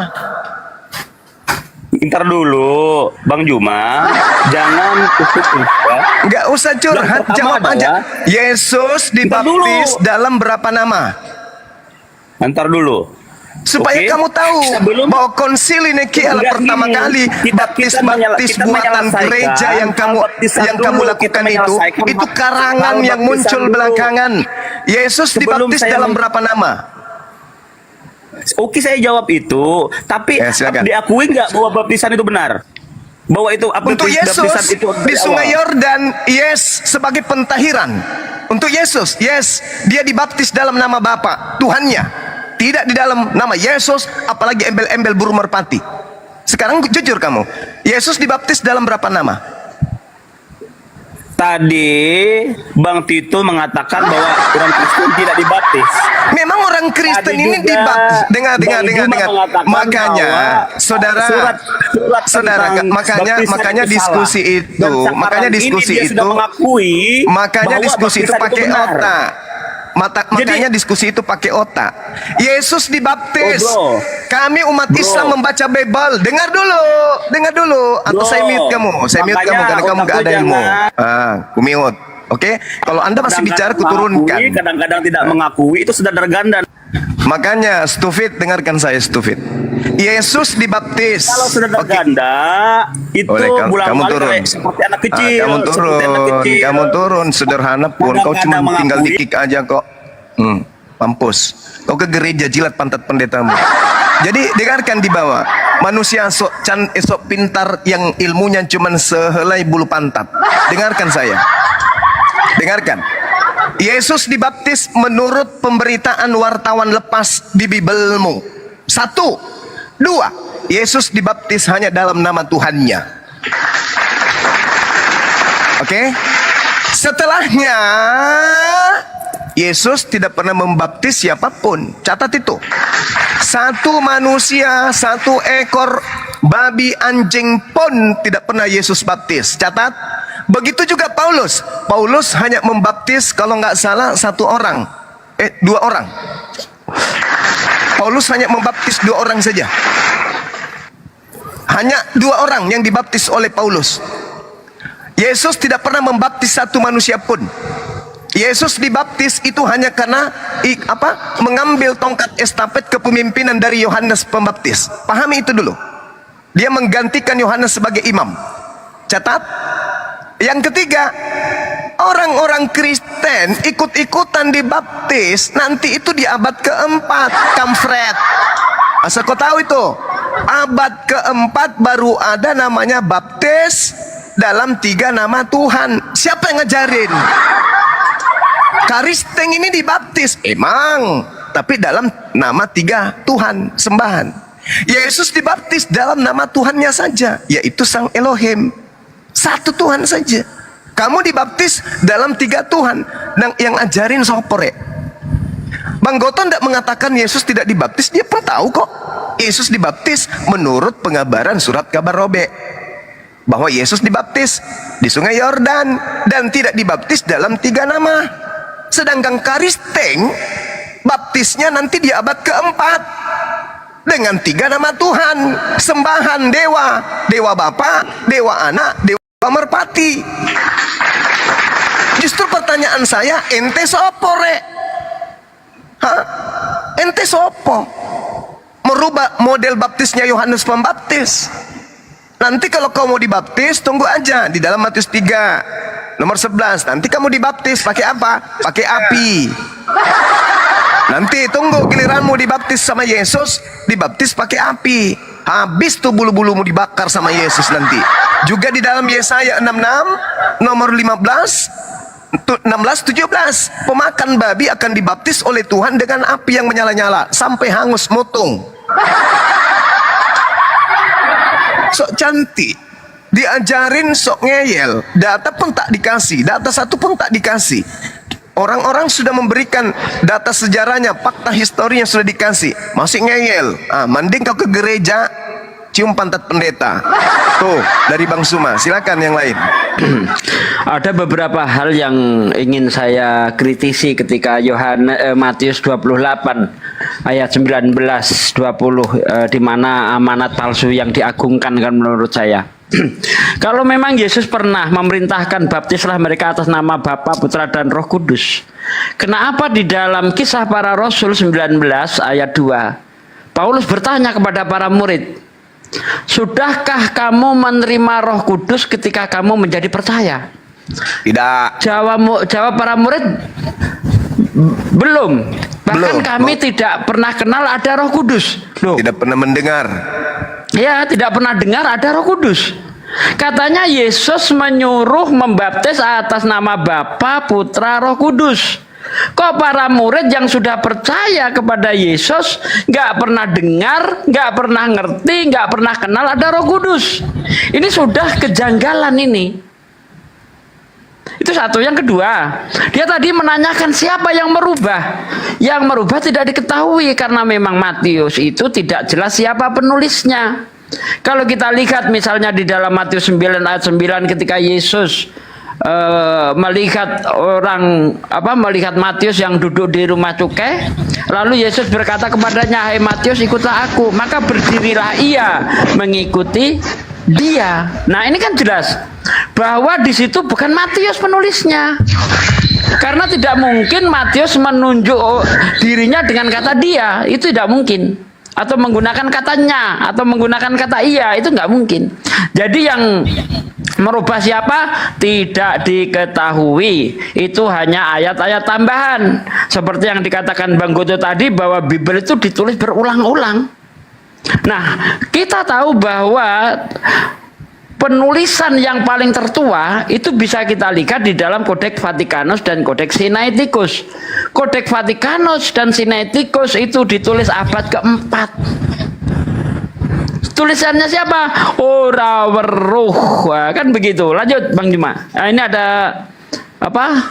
Stilstron nih siapa ini? Islam Kristen Bang. Halo. Penyembah kotak hitam yang dalamnya masih misteri. Oh, ini berarti Anda anak anjing ya kan? Oke, turun aja Bang. Di sini nggak nerima anak anjing Bang. Oke. Orang diajak bicara baik-baik malah kayak gitu, turun. Kita nggak nganu Bang ya, di sini nggak nerima anak anjing Bang ya. Anak anjing di bawah aja Bang. Oke, kita lihat lagi. Kalau udah kayak gitu nggak bisa dia diskusi, buang aja jauh-jauh.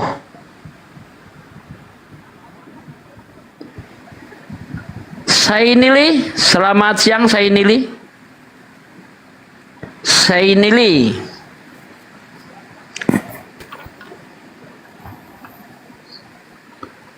Pangeran Argum, selamat siang. Islam Kristen Bang.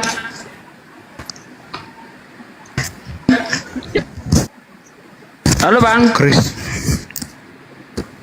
Sinyalnya Bang, sinyalnya merah Bang. Cari sinyal yang agak bagus Bang. Kayaknya Kristen dia Bang Juma. Ya, Pangeran Argum. Ya, sinyalnya merah Bang. Putus-putus. Iya, Anda jawab tadi Kristen tapi agak ini. Ya, gimana Bang Pangeran?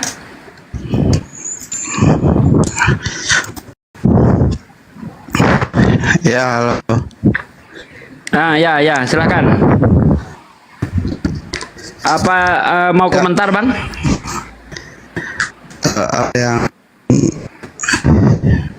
Aduh. Sinyalmu merah, Bang. Mau jawab. Aduh. Putus-putus, Bang. Suaranya putus-putus, Bang.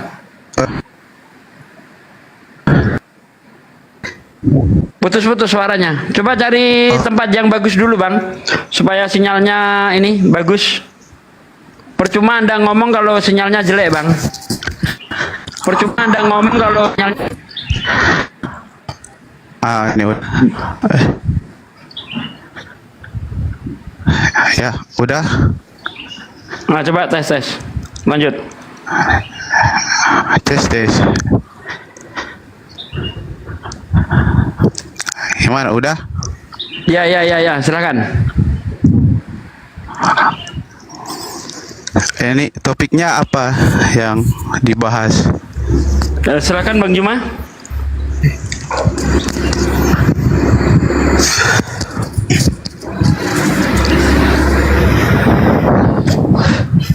Mana Bang Juma? Bang Juma?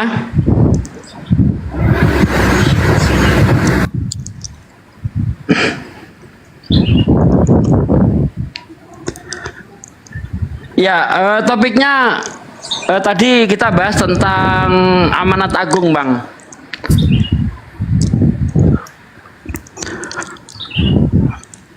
Maksudnya Amanat agung itu agung. Ya, Matius 28 ayat 19 itu ayat palsu. Ya. Itu berbicara tentang apa ya? Tentang pembaptisan. Yesus memerintahkan membaptis atas nama Bapa, Putra dan Roh Kudus. Tapi ketika saya baca di dalam Kisah Para Rasul 19 ayat 2, para murid itu tidak pernah dengar ada Roh Kudus. Nah, ini kan timpang gitu. Kalau memang benar Yesus itu pernah memerintahkan membaptis atas nama Bapa, Putra dan Roh Kudus, kenapa para murid nggak pernah dengar ada Roh Kudus, Bang? Ya mungkin pada saat pembaptisan Yesus waktu di kitab Yohanes, memang cuman Roh Kudus itu ya seperti burung merpati. Kan ada terdengar dari suara seperti burung merpati. Roh Kudus mengatakan bahwa inilah anak yang kukasihi. Waktu Yesus dibaptiskan waktu di kitab Yohanes. Iya, Memang, Yesus kan memerintahkan, Bang. Coba kira-kira sinkron nggak sih? Yesus memerintahkan baptislah mereka atas nama Bapa, Putra dan Roh Kudus. Berarti para murid ini disuruh membaptis atas nama Bapa, Putra dan Roh Kudus. Nah, tapi kenapa justru para murid ini nggak pernah dengar ada Roh Kudus, bahkan nggak kenal?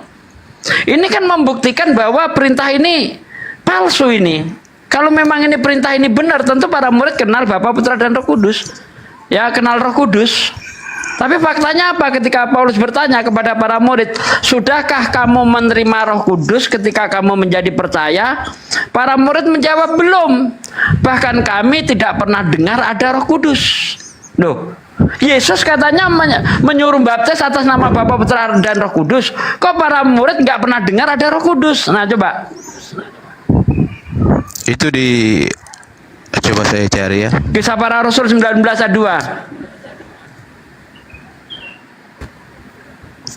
Silakan cari. Kisah Para Rasul 19 nomor 2.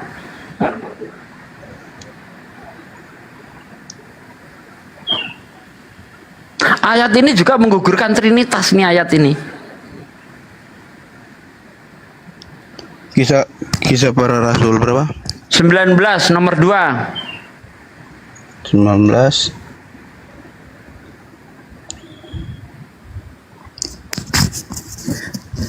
Oh ini katanya kepada mereka, sudahkah kamu menerima Roh Kudus ketika kamu menjadi percaya? Akan tetapi mereka menjawab dia,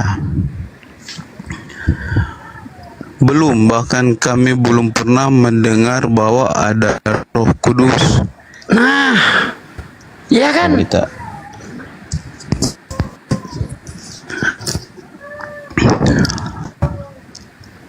Kita saya mau ini dulu ya, soalnya pasti dia ada inti dari apa ini, seperti Paulus judulnya Paulus di Efesus. Ketika Paulus masih di Korintus, Paulus sudah menjelajah daerah-daerah pedalaman dan tiba di Efesus. Di situ didapatinya beberapa orang murid. Katanya mereka berkata, sudahkah kamu menerima Roh Kudus ketika kamu menjadi percaya? Akan tetapi mereka menjawab, dia belum, bahkan kami belum pernah mendengar bahwa ada Roh Kudus. Lalu kata Paulus kepada mereka, kalau begitu dengan baptisan manakah kamu telah dibaptis? Jawab mereka, dengan baptisan Yohanes. Kata Paulus, baptisan Yohanes. Baptisan Yohanes adalah pembaptisan orang yang bertobat, dan ia kata banyak orang bahwa mereka harus percaya kepada dia yang datang kemudian daripadanya. Aduh, sinyalnya jelek banget ini abang nih. Hal itu mereka memberi dia mereka. Aduh, sinyalnya jelek banget bang, putus-putus nggak jelas bang. Coba di anu lagi bang, cari tempat yang apa yang bagus bang. Coba, iya. Ya biar enak kita diskusinya bang, biar lancar bang. Kita sambut dulu yang lain dulu. Ini ada Janti. Selamat siang, assalamualaikum kalau muslim. Janti.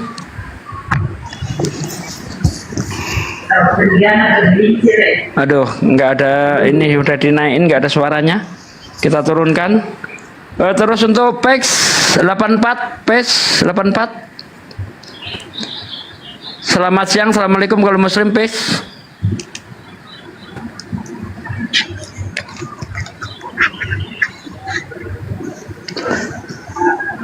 Aduh, nggak ada suaranya juga. Bang Yonatan Anzar, assalamualaikum. Mana nih? Halo, Bang Yonatan mungkin jauh dari ini ya. Gimana Hi? Ini kawan Kristen ini kayaknya sinyalnya kurang bagus, ini diskusinya apa? Terputus-putus. Ini udah ini. Nah, silakan lagi Juma. Iya, bahasan apa? Itu tadi neruskan amanat agung. Terus sorry tadi saya nggak sempat dengar sejenak. Ya tadi sudah saya tunjukkan kalau memang amanat agung itu benar, kenapa para murid itu tidak kenal Roh Kudus, gitu.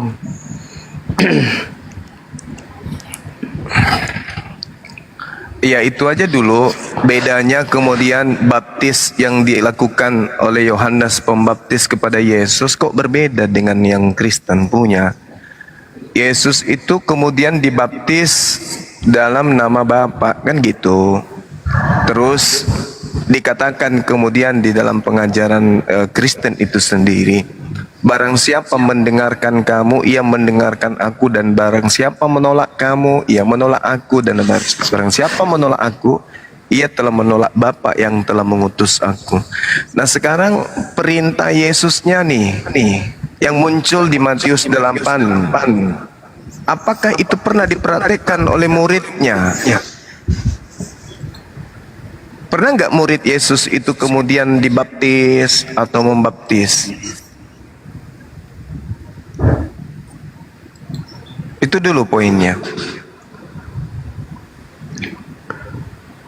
Karena baptisan Yesus itu, baptisan Yohanes ini berbeda dengan baptisan Kristen. Kalau Yesus dibaptis hanya dalam satu nama saja, yaitu Bapa. Karena Yesus memang mengajarkan hidup kekal itu mengenal Engkau satu-satunya Tuhan. Tapi kalau di Kristen berubah. Dia dibaptis dalam 3 nama Tuhan. Nah ini gimana ini? Orang Kristen bisa menjelaskan ini? Kita saya coba ya jawab. Ya silakan.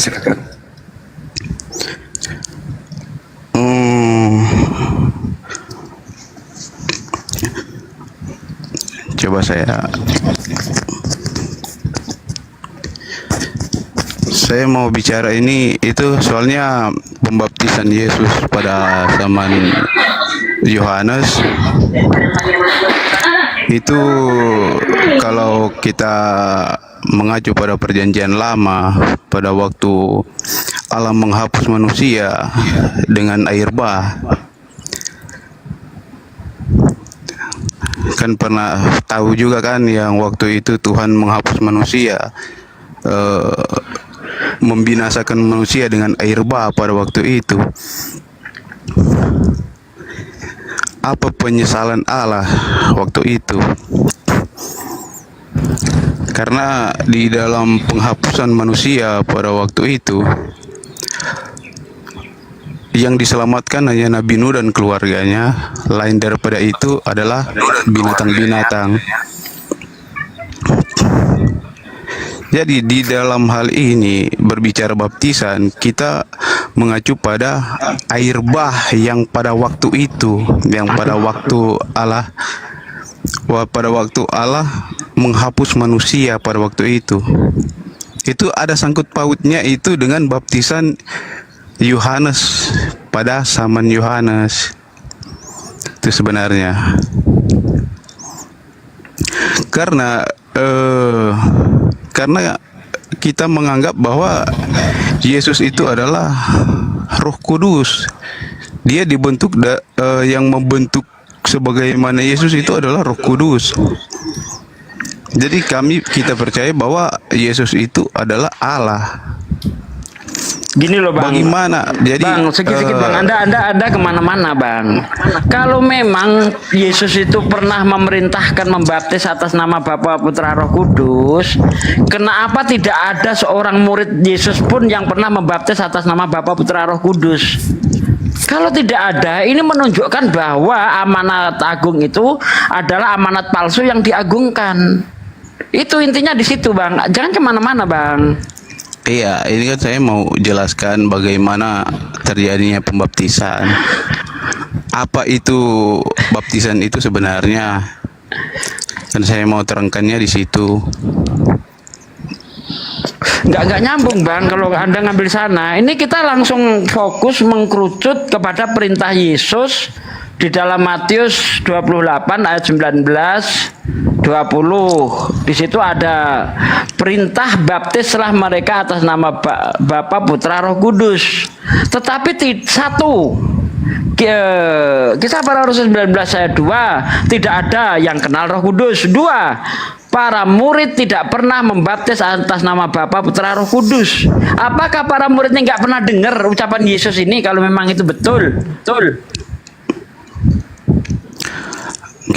Maksudnya kita bicara topik pembaptisan kan, kita mulai dari awal kenapa adanya pembaptisan ini. Karena kalau secara logika kita berpikir, kenapa Yesus itu mau dibaptis, sedangkan orang yang seharusnya mau dibaptis itu orang yang mau bertobat, berarti dia punya dosa, punya kesalahan, sehingga dia dibaptis.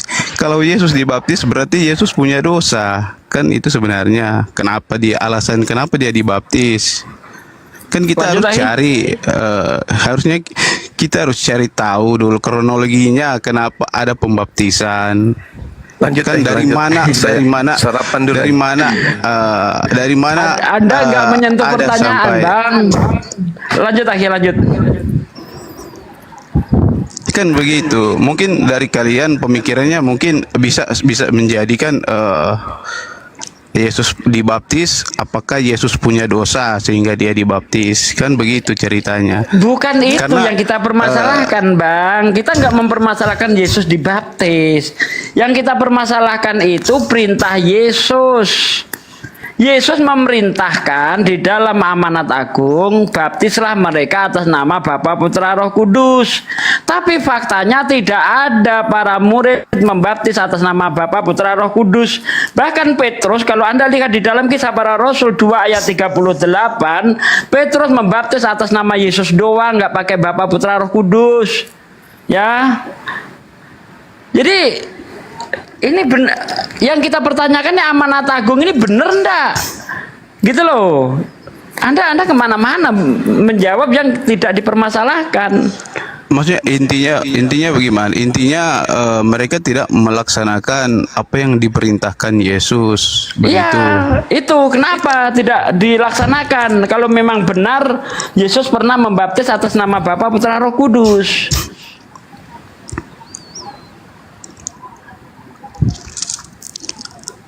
Atau itu hanya karang-karangan saja, atau para murid yang tidak mendengar perintah Yesus. Itu bisa kalau secara logika bisa saja mereka melanggar apa yang Yesus perintahkan. Karena dari murid-murid Yesus kan banyak mereka apa yang Yesus perintahkan mereka nggak jalankan. Kan masih banyak perdebatan di antara murid-murid Yesus. Mereka saja di sana masih berdebat, kan? Masih ada masalah-masalah internal di dalam kubu murid-murid Yesus ini. Itu kan dari masalahnya. Jadi kalau kita mungkin mengacu pada kenapa mereka melanggar perintah Yesus, karena ya memang pada dasarnya pada waktu itu mereka masih bertentangan, murid-murid Yesus masih bertentangan dengan ajaran-ajaran seperti Barnabas dan Petrus itu bertentangan dengan ajaran Paulus, sedangkan Paulus memberitakan Injil kepada orang-orang yang non-Yahudi, sedangkan Petrus dan Barnabas itu mereka fokus ke orang-orang Yahudi ini yang tidak memakan makanan apa yang dimakan oleh orang-orang di luar Yahudi. Kan mereka saling bertentangan. Berarti Anda mau mengatakan bahwa para murid Yesus itu bukan pengikut Yesus. Sebab kata Yesus di dalam di dalam Yohanes 10 ayat 20 ayat 29 di ayat 27, domba-dombaku mendengarkan suaraku dan aku mengenal mereka dan mereka mengikuti aku. Nih ya, coba kalau Anda mengatakan bahwa para murid itu tidak mau mendengar, tidak mau menjalankan, berarti para murid ini bukan pengikut Yesus kalau begitu. Karena ciri-ciri pengikut Yesus adalah dia mendengarkan Yesus. Domba-dombaku mendengarkan suaraku dan aku mengenal mereka dan mereka mengikuti aku. Lah kok Anda bilang tadi para murid nggak mengikuti Yesus? Berarti para murid bukan pengikut Yesus kalau gitu. Mereka mengikut Yesus, tapi semua manusia tidak tahu apa masing-masing kata hati murid-murid Yesus ini. Karena jika Anda membaca, Yesus pernah berkata kepada Petrus, pas Yesus ingin berkata bahwa dia akan ditangkap, lalu Petrus berkata, sekali-kali engkau sampai Yesus mati dia akan mengikuti. Terus Yesus berkata, enyahlah iblis. Dia berkata kepada Petrus, enyahlah iblis. Karena Yesus mencekam Petrus karena Petrus ini seolah-olah menghalangi jalan nubuatan Allah. Jadi Anda mau mengatakan semua murid Yesus adalah durhaka gitu, tidak mengikuti perintah gurunya? Ini kan ada konsekuensi, ada kalau kita gimana ya, pertanggungjawaban. Jadi jika ada hal-hal yang berlawan dengan ajaran Yesus, mungkin di dalam cerita, di dalam murid-murid Yesus ini kan mereka pasti ada bagaimana ya, ada juga mereka kumpul-kumpulkan seri debat juga. Mereka pasti ada debat-debat seperti kita ini, karena murid-murid Yesus ini kan Bang, faktanya tidak ada seorang murid pun yang membaptis atas nama Bapa, Putra, Roh Kudus. Bahkan Petrus itu membaptis hanya nama Yesus aja. Ini kan menunjukkan bahwa perintahnya ini palsu. Sudah saya buktikan tadi. Kisah Para Rasul 19 ayat 2, para murid tidak pernah dengar ada Roh Kudus. Nah, bagaimana mungkin dia mau membaptis atas nama Bapa, Putra, Roh Kudus kalau Roh Kudus saja dia nggak pernah dengar? Kalau para murid ini nggak pernah dengar ada Roh Kudus, artinya amanat agung adalah palsu, atau amanat palsu yang diagungkan itu. Kalau begini Bang, kalau saya mengacu pada waktu malaikat Gabriel berpesan kepada Maria bahwa yang akan dia kandung itu Roh Kudus, itu kan sudah sepaket dengan Yesus. Nggak ada yang dikandung Roh Kudus, Bang. Anda jangan salah, Bang. Engkau akan mengandung dari Roh Kudus, bukan mengandung Roh Kudus, Bang. Oh, mengandung dari Roh Kudus. Dari Iya. Roh Kudus. Roh Iya, Kudus nggak dari Roh dikandung. Aduh, abang ini. Iya, kan Roh Kudus. Roh Kudusnya kan langsung di apa? Langsung ke kandungannya Maria kan, Roh Kudus. Nggak ada seperti itu, Bang. Roh Kudus itu dari mana? Coba saya tanya, Roh Kudus itu dari mana? Dari Roh Allah atau Roh Iblis? Coba saya tanya. Roh Kudus itu Roh Suci. Sebenarnya Iya. Roh Kudus itu nggak ada di dalam Bible, nggak ada. Bahkan kalau kita lihat di dalam bahasa Yunaninya itu pneuma hagios, artinya hantu suci. Makanya kalau kita lihat di dalam terjemahan bahasa Inggris yang versi lama, itu di situ disebutkan Holy Ghost. Roh Kudus itu ambil dari Islam. Karena hanya di Islam yang ada kata Roh Kudus, Rohul Kudus. Begini Bang, saya mengacu kepada Alkitab saya kan. Jadi di mana pada saat Alkitab itu dibentuk sampai sekarang ini saya menganggap itu benar. Tapi jika ada kesalahan penerjemah, kesalahan tafsir, kesalahan revisi, itu kan bisa kalian ajukan ke lembaganya bahwa nggak ada atau urusan malah, Bang dengan kita Bang. Kita hanya iya. mengingatkan aja. Seharusnya Anda sebagai penganut Kristen yang menjadikan kitab itu sebagai panduan, di mana di situ ada kesalahan, Anda yang seharusnya itu mengajukan gugatan, bukan orang Islam. Nggak ada urusannya dengan orang Islam. Iya, Kita karena hanya begini, menyampaikan saja bahwa kata Roh Kudus itu diambil dari Islam.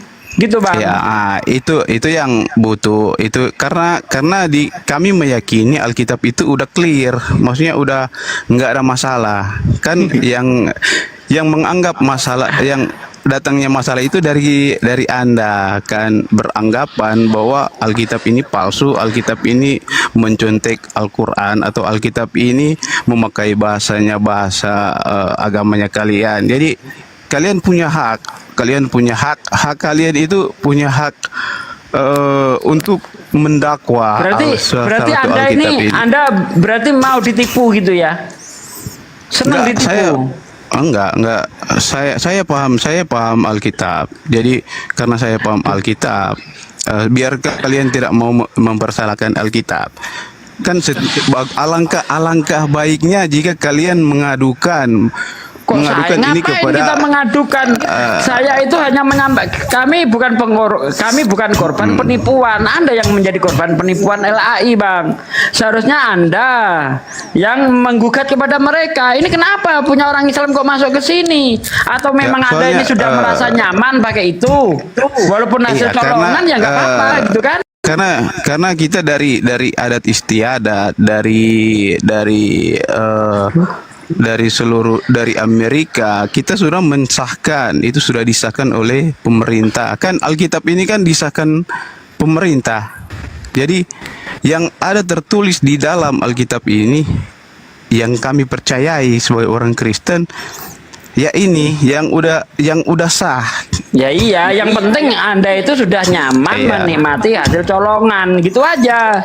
Makanya walaupun sudah saya beritahu bahwa itu ngambil dari punya orang Islam, Anda tetap saja, ya udah kami merasa nyaman kok, mau apa lagi, untuk apa menggugat, kan begitu Bang.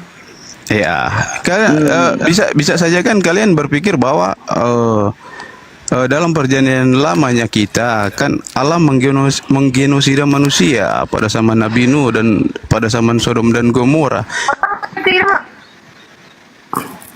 Bahkan orang-orang Israel itu disuruh membunuh orang-orang di luar Yahudi. Jadi kalian ada hak, kalian berhak untuk mendakwa Alkitabnya kita. Kan bisa saja kalian mendakwa atau melaporkan Alkitab ini bahwa Alkitab ini di dalam perjanjian lama isinya adalah kekerasan. Kan bisa kalian ajukan ke mahkamah, ke hakim. Gak nyambung Bang, gak nyambung. Aduh, pusing saya ini debat dengan Anda ini, gak nyambung sama sekali, ini pusing saya. Gak nyambung Pak Pangeran. Ya, maksudnya coba topik yang lain, begini coba saya tanya ke Anda Bang Sugi. Saya coba, di dalam Kristen kami meyakini bahwa Allah itu berdosa. Apakah Anda meyakini bahwa Allah orang Kristen itu berdosa? Allah kok berdosa ini gimana? Ini ngawur lagi Anda ini. Allah ini punya orang Islam, Bang. Jangan kau pakai Tuhan berdosa gitu. Bahkan kalau saya lihat di dalam 1 Korintus 1 Korintus 1 ayat 25, di situ mengatakan Paulus berkata bahwa Tuhan itu tolol. Nah, gimana itu? Di dalam saya kasih kiasan, ini kiasan mungkin kalian sudah tahu kan, waktu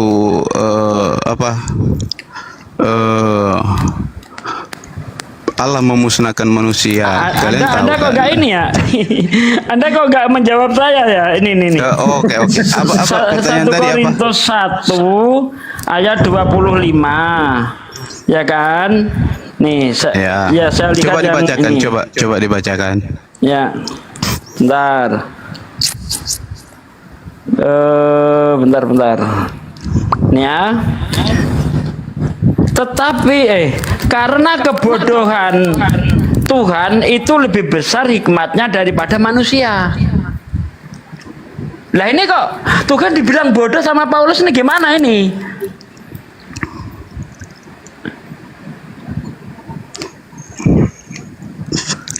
Coba Itu saya menggenapi lihat ini, ya.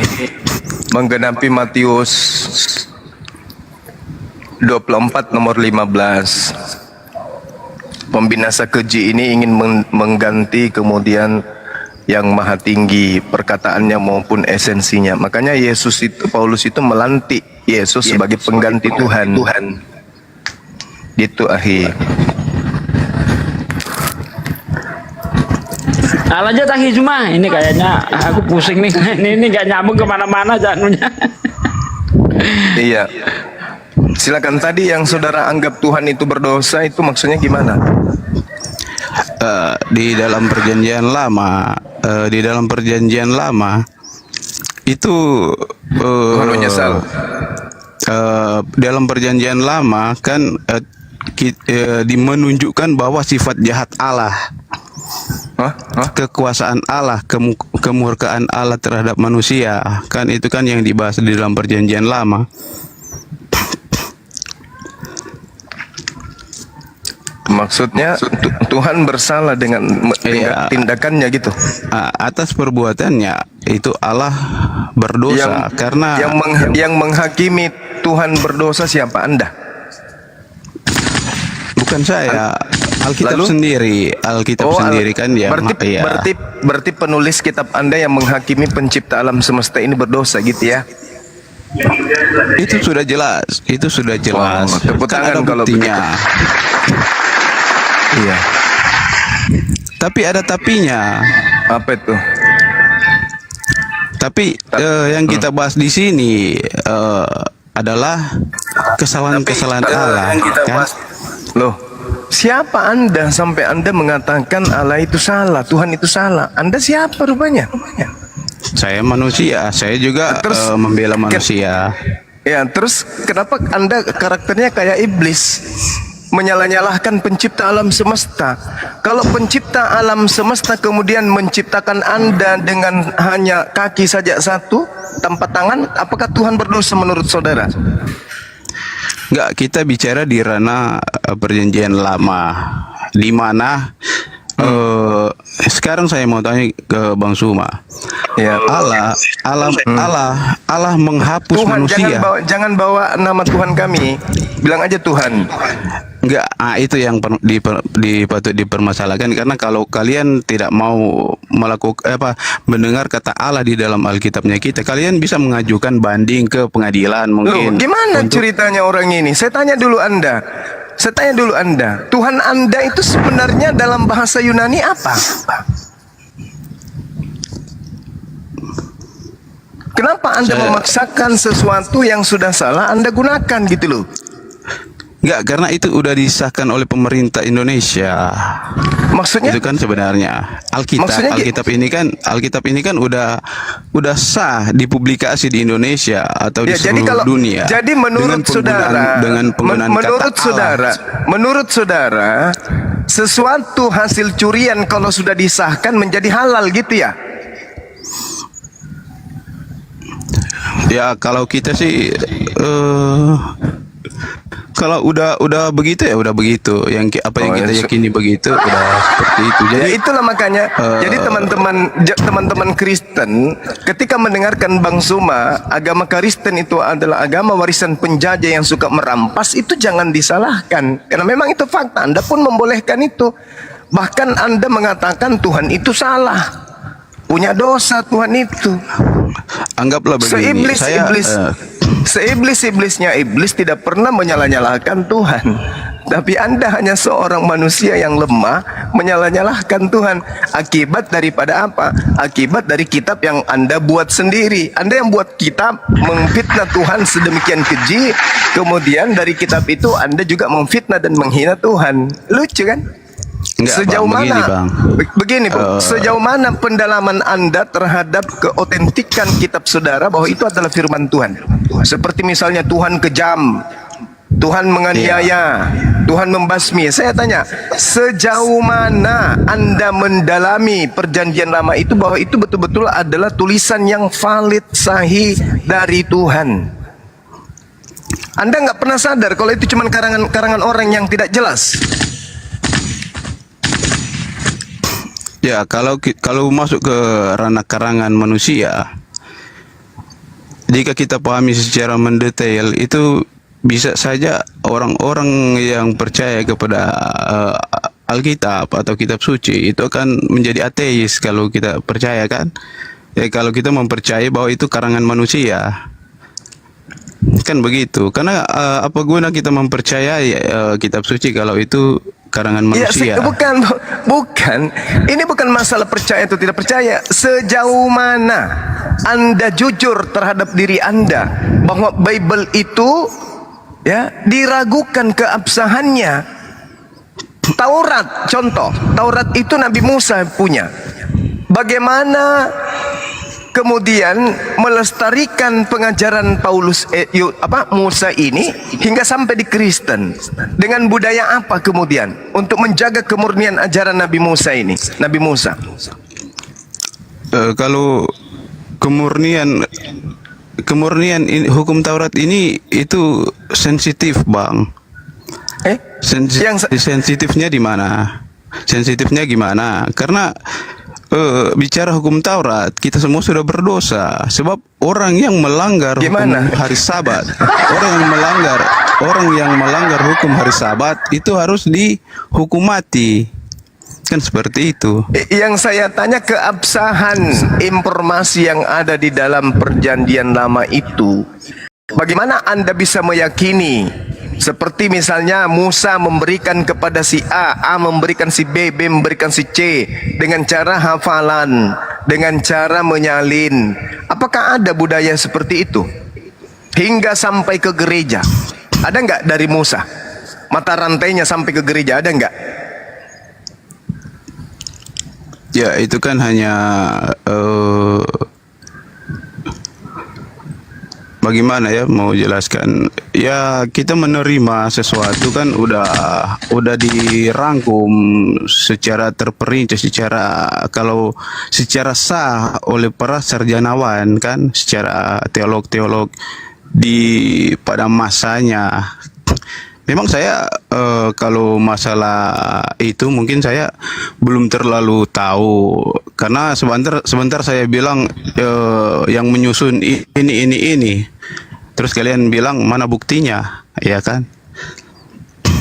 Jadi saya nggak mau masuk ke ranah itu, saya mau membahas ke ranah apa yang saya pahami di sini di Alkitabnya saya. Ya, masalahnya kan kalau Anda tahu saja ini sahih, valid atau tidak, lantas Anda imani, ini apa namanya, Bang? Anda tidak tahu ini buku-buku valid atau tidak, terus Anda imani buku itu. Itu gimana ceritanya? Habis itu Anda mati-matian membela buku yang Anda sendiri tidak tahu asal-usulnya dari mana, seperti apa mata rantai penyampaiannya. Anda imani, itu namanya konyol. Enggak, kan isinya yang ada di Alkitab itu yang kita pahami, yang kita ya isinya ini kan ini isinya Anda tidak tahu dari mana isinya loh. Anda nggak tahu ini isinya dari mana. Itu kan hanya kalian yang beranggapan seperti itu. Oke, Karena itu beranggapan. keyakinan, ya anggapan kalian Sekarang lah. kalau ya kan? itu anggapan kami salah, Anda tentu bisa membuktikan dong. Dari Musa pindah ke tangan siapa perjanjian lama ini? Nah, itu akan saya jelaskan. Oke, silakan. Apabila diberikan kesempatan. Ya, silakan. Nabi Musa menerima Taurat. Sebelum dia meninggal, dia serahkan kepada siapa?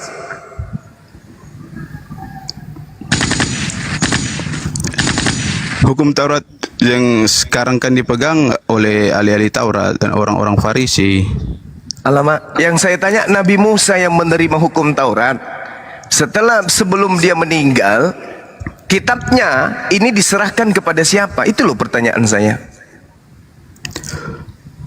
Ya, mungkin kepada bangsa Israel. Mungkinkah? Kan mungkin. Kalau orang kedua saja sudah tidak diketahui, bagaimana dengan orang yang ribuan tahun kemudian setelah Musa? Kan orang kedua. Posisinya saya nggak ada di sana. Iya, tapi Anda mengimani kan? Harusnya Anda bertanggungjawabkan iman Anda. Ketika Nabi Musa meninggalkan dunia ini, sebelumnya menyerahkan kitab Taurat ini kepada siapa? Sebut namanya dong.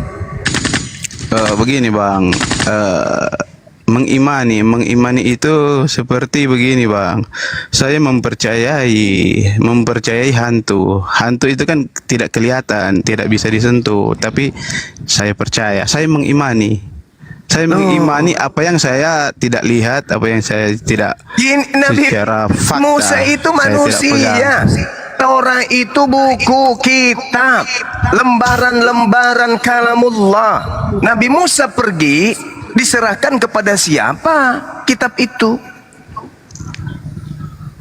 Kepada bangsa Israel. Siapa orangnya? Mungkin Bang Suma bisa tanya ke sana. Karena pada waktu itu saya tidak di sana, iya. Nah, justru ini yang mengherankan saya.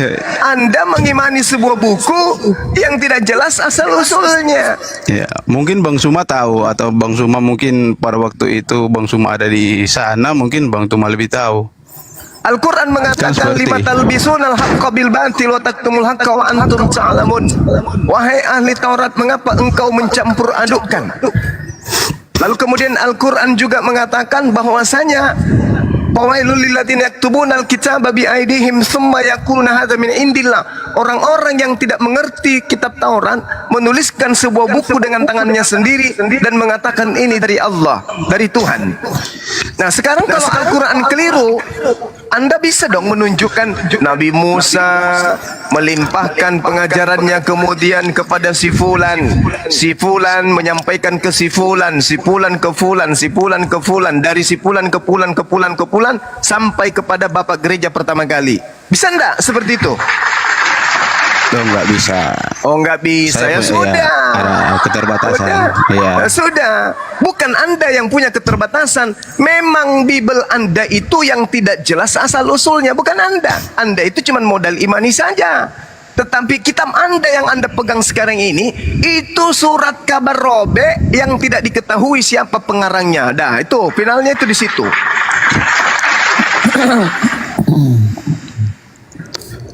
Jadi kalau udah final bahwa Alkitab adalah palsu, dalam logika, dalam udah nggak ada perdebatan sebenarnya, karena kalian menganggap Alkitab kitab palsu kan sebenarnya udah nggak ada perdebatan. Ya emang, cuman kitab yang palsu ini membumbu-bumbuhinya lagi supaya lebih dianggap benar dengan istilah-istilah Al-Quran di dalamnya. Anda menyebutnya dengan Alkitab, ada apa? Anda menyebut surat kabar dengan sebutan Alkitab, ada apa? Sementara Alkitab itu adalah nama lain daripada Al-Quran. Bang Suma, mohon maaf, di sini di ranahnya saya tidak menyinggung Al-Quran. Jadi kitab Anda sebut Anda Alkitab itu sudah nyinggung Al-Quran itu, Bang. Ya. Iya, oke kalau Alkitabnya, tapi saya secara pribadi, saya nggak mau karenanya agamanya kalian begitu. Saya hanya ingin Tidak bisa tidak, Bu. Tidak iya. bisa tidak. Jadi, Kalian menyebut Tuhan aja pakai nama Tuhan kami. Gimana tidak? nah, itu yang saya bilang, Bang. Itu Bang Suma kan pemimpin, mungkin pemimpin dari kalian kan bisa mau bisa naik banding ke pemerintah. Dengan kata mengajukan lain, Alkitab ini ya. Dengan kata lain, ketika saya kehilangan mobil dan mobil saya kemudian benar-benar terbukti ada di rumah Anda dan Anda sadar itu bukan punya Anda, apa kata Anda? Ya, silakan aja ke kantor polisi melaporkan. Saya mau pergi dulu ya, pakai mobil ini. Dadah. Itu, Anda sudah tahu itu mobil curian. Anda tahu itu bukan punya Anda. Anda tahu itu adalah dosa. Anda tahu itu adalah kesalahan. Malah dengan santainya Anda pergi pakai mobil itu. Yang empunya sudah ada di garasi mobil Anda menunggu. Apa kata Anda? Silakan Anda laporkan ke pihak kepolisian. Kalau ini adalah milik Anda. Saya mau pergi dulu ya. Dadah. Nah, itulah kamu, itulah agamamu. Dengan pasrahnya mengatakan silakan Anda lapor ke ini, biarkan kami pakai. Kalau kami menang, kalau kamu menang, kami kembalikan. Tapi kalau tidak ya, Anda lah yang pakai. Kan gitu. Ya, agama apa yang kayak gini? Ini agama apa kayak gitu? Nah, agamamu sendiri gimana cuma? Agama saya alhamdulillah, kami punya kitab kami Al-Quran, Tuhan kami Allah, Nabi kami Nabi Muhammad. Siapa yang jelas kan? Jelas kan? Bang, jika sedangkan saya agamamu diizinkan, kitabnya orang, kitabnya Yahudi kamu pakai, Tuhannya Yahudi dan Tuhannya Islam kamu gabung. Kamu tinggalkan Tuhanmu sendiri, yaitu dewa. Quranmu itu yang nyontek. Begini Bang Suma, kamu cuma kamu diam dulu, Kang. Diam dulu, Kang. Enggak ada. Begini Bang. Gimana, Bang? Kan anggaplah Alkitab kita ini palsu, kan udah clear bukan ya. anggap, memang palsu, Bang. Itu bukan anggap lagi. Palsu. Memang itu palsu, bukan firman Tuhan. Sabda Yesus saja bukan. Ada yang palsu. Itu jadi intinya begini. Itu bahwa kalianlah yang menganggap bahwa itu palsu. Kan tidak mungkin kan secara kalian mengatakan bahwa ini palsu terus ya buktikan aja keasliannya dari Musa. Bisa nggak Anda buktikan? Bisa nggak? Kamu sendiri Quranmu dari mana? Orang kedua dari Musa yang memegang Taurat itu siapa? Tunggu giliranmu nanti, Kojar. Nanti ku kuliti kau. Sabar dulu, selesaikan dulu satu orang. Nanti ku siapkan aja gigimu, kurontokkan satu-satu. Coba satu orang aja dulu sebutkan setelah Nabi Musa. Manusia separuh babi, diam dulu. Ya, Kojar, Bang Suma. diam dulu. Mampus, mati kau kan. Kamu tunjukkan aja dulu, Bang. Kalau Anda mengatakan kitab Anda itu bukan palsu, keberatan dengan pengakuan saya mengatakan itu bukan firman Tuhan dan bukan kitabnya Nabi Musa. Tunjukkan selepas Nabi Musa siapa yang pegang kitabnya.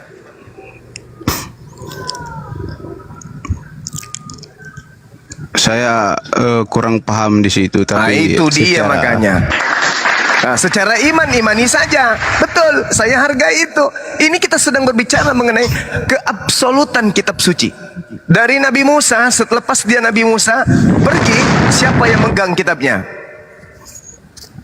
Kan tidak dihafalkan tuh. Kalau tidak dihafalkan, untuk menyampaikan kepada orang lain, harus bukunya yang diserahkan. Siapa yang menerima buku itu, kitab itu? Saya akan ada tabut perjanjian. Kan tabut perjanjian itu kan ada kitab-kitab Musa kan, dan 10 hukum Taurat kan ada di situ. Ya. Kalau cuma ngomong kayak begitu semua orang bisa, Bang. Ini kita berbicara mengenai keautentikan kitab Anda. Setelah Nabi Musa, kan Taurat itu tidak dihafalkan. Nah, sekarang setelah dia pergi, secara tradisi budaya penyampaian daripada Taurat itu seperti apa? Dihafalkan tidak? Lalu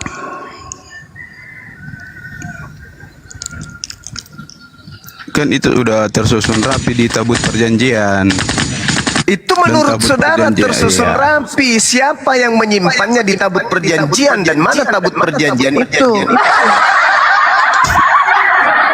kan tabut perjanjian itu dijaga langsung oleh malaikat-malaikat Allah. Itu kan sebenarnya logikanya, itu kita bicara logika.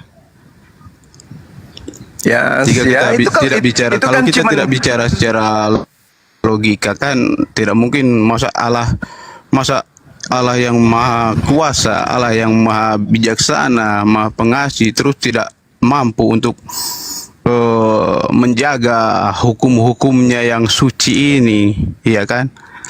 Bahkan Allah sendiri yang memerintahkan Musa untuk menambahi dan menggenapi hukum di sini.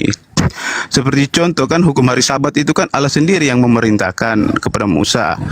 Jika ada orang-orang yang tidak mentaati hukum hari Sabat, haruslah engkau musnahkan, engkau bunuh, kan seperti itu. Terus karena di dalam hukum Musa, di dalam hukum Musa, kenapa Kristen tidak dibunuh? harusnya dibunuh, Bang, kan seperti itu. Anda sendiri ibadah hari apa? Enggak, Bang. Sebentar ya. Karena apa? Kita yang memegang hukum Taurat ini adalah orang Israel, bangsa Israel. Kita Ya, kan mungkin tinggal kan memang- kita tinggal menunggu waktu, Bang. Kita tinggal menunggu waktu kapan mereka akan membinasakan kita. Karena yang memegang hukum Taurat yang suci ini adalah bangsa Israel. Mereka yang memegang hukum-hukum Sabat ini adalah orang Yahudi di Israel. Berarti dengan sendirinya Anda sudah akui bahwa Kristen itu hanya megang kitab Spanyol, separuh nyolong dari kitabnya Yahudi. Anda sudah akui berarti nggak salah kan? Yang saya ingin ungkapkan di sini ada inti dari ajaran tersebut, itu kan. Bukan saya nyolong Alkitabnya nyolong dari Yahudi. Intinya dari ajaran itu ada sangkut pautnya dengan hukum-hukumnya mereka, dan secara nyata pada saat ini sama. Maksudnya karena sama? dalam iya, Maksudnya karena sama hukum-hukum yang dicantumkan di dalam ketentuan di dalam hukum Musa, di dalam hukum Taurat yang orang Israel pegang saat ini, kan sama dengan Kristen. Sama, iya. Dengan Kristen. Iya. Yahudi menyembah Elohim, Kristen menyembah anak manusia, cucunya Daud. Mananya yang sama? Di dalam perjanjian lama itu kan sama. Jangan dulu karena Yesus itu kan Kristus. karena kalian mengambil kitabnya orang. Ya pasti sama. Karena kalian mengambil terjemahan kitabnya agama orang. Yuk, pasti sama lah. Intinya begini, Bang. Intinya hukum Taurat yang ada di dalam Alkitab itu, hukum-hukumnya, ketentuannya kan seperti di Yahudi kan, hukum hari Sabat itu pada waktu zaman Musa itu bukan main-main, Bang. Hukum-hukum Sabat ini Anda melanggar saja, ya kan benar. Anda melanggar saja satu titik dari kata-kata kalimat-kalimat dalam hukum hari Sabat, Anda dihukum mati, kan seperti itu. Terus kenapa kemudian Kristen ini tidak melakukan Sabat? Bukan cuma Kristen, Bang, tapi kan semua manusia tidak mampu melakukan inilah errornya. hukum Taurat. Inilah errornya. Sabat itu, Taurat itu untuk siapa rupanya? Harusnya untuk Yahudi. Kan Yesus datang Memang. kan intinya hanya kan untuk Yahudi. begini, Bang. Iya, untuk Yahudi karena mereka adalah pilihan Allah. Itulah memang mengapa, untuk Yahudi. Bang. Terus kenapa ada di dalam agama Anda kitabnya Yahudi? Itu kan menjadi contoh, menjadi pembelajaran untuk Itu umat yang saya manusia. katakan tadi, Kristen memiliki kitab Spanyol, kitab yang separuh nyolong dari agama Yahudi. Itu yang betul. Kan itu bukan yang pentingnya bagaimana, Bang? Kan yang Taurat penting untuk Taurat, begini, Bang. Taurat itu kan milik orang Yahudi. Begini, Bang. Pilihannya begini kan ada dua. Apakah yang paling penting Anda mengatakan bahwa kita menyolong kitabnya Yahudi atau ajaran-ajaran yang tertulis di dalam hukum Taurat itu? Apakah yang dipermasalahkan di sini? Kalau Sekarang hukum mempermasalahkan ajaran yang ada di dalam kitab Taurat itu apakah untuk Kristen? itu untuk semua bangsa, untuk semua Nah, orang. itulah errornya. Di mana ada Taurat itu untuk seluruh bangsa? Di mana dalilnya? Harusnya kita mengikuti karena yang di sini bang, bangsa Israel itu umat pilihan Allah bang. Orang-orang saya di luar tanya bukan Israel, itu. orang-orang di luar Israel Bang bukan Gotong monitor bangsa nggak? pilihan. Kan seperti itu. Ahisugi monitor nggak? Monitor. Saya izin ibadah dulu, Ahi. Ya. Lanjutkan dan teman kita Pangeran. Silakan. Maaf, Silakan Bang Suma, Pangeran. Bang Suma, begini Bang, kan masih banyak yang mau saya bahas. Nanti mungkin kapan-kapan bisa kita ngobrol-ngobrol lagi. Oke, Boleh, bisa boleh ya? Bang, boleh Bang. Boleh. Kalau iya, iya. diizinkan, ya, Yuk. kalau diizinkan. Oke. Terima kasih Bang Suma. Silakan. Makasih sama-sama. Oke, kita Oke, sambut thank yang you. lainnya dulu. Di sini ada Trendy Wijaya. Selamat siang, assalamualaikum kalau Muslim. Selamat siang. Islam Kristen Bang. Kristen. Oke. Apa yang mau disampaikan Bang? Ya tadi mau sampaikan kata Juma itu loh. Apa itu? Ya, kita separuh nyolong gitu ya. Jadi kalau andai kata kalau Indra saya Wijaya muncul lagi. Babat Ahi. Saya Kalau sholat ada- dulu. ada Pemujat trendi ini kau Ahi. kepanasan.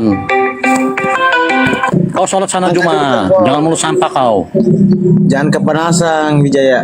Ini saya bosan ngomong sudah si Juma. Juma kalau ketemu saya ketakutan dia. Ini saya mau nanya, katanya kan kalau kata Juma ini Nah tuh, ada telepon diterima dulu tuh.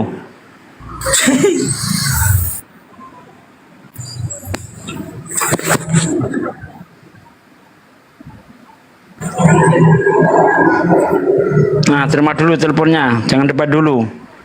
Assalamualaikum Bang Mahadewa. nah, jadi saya mau nanya ini. Ini ada si Desa di sini. Desa. Halo Dewa, sehat Dewa. Si Desa Sehat Dewa. pantat kuning. Teman-teman Gimana? lama ini masih ingat saya Pantat- rupanya ya. Masih kuning pantat. Hah? Pantat kamu masih hitam.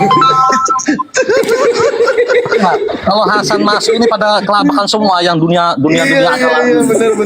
bener. Ini karyawan salon Pak Desugi. Ya, ini seorang pendeta.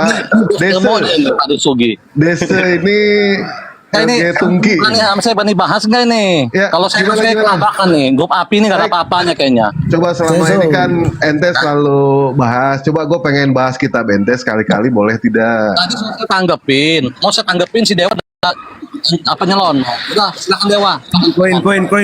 Koin. Ribut. Ayo Dewa, tanya Dewa, tanyalah.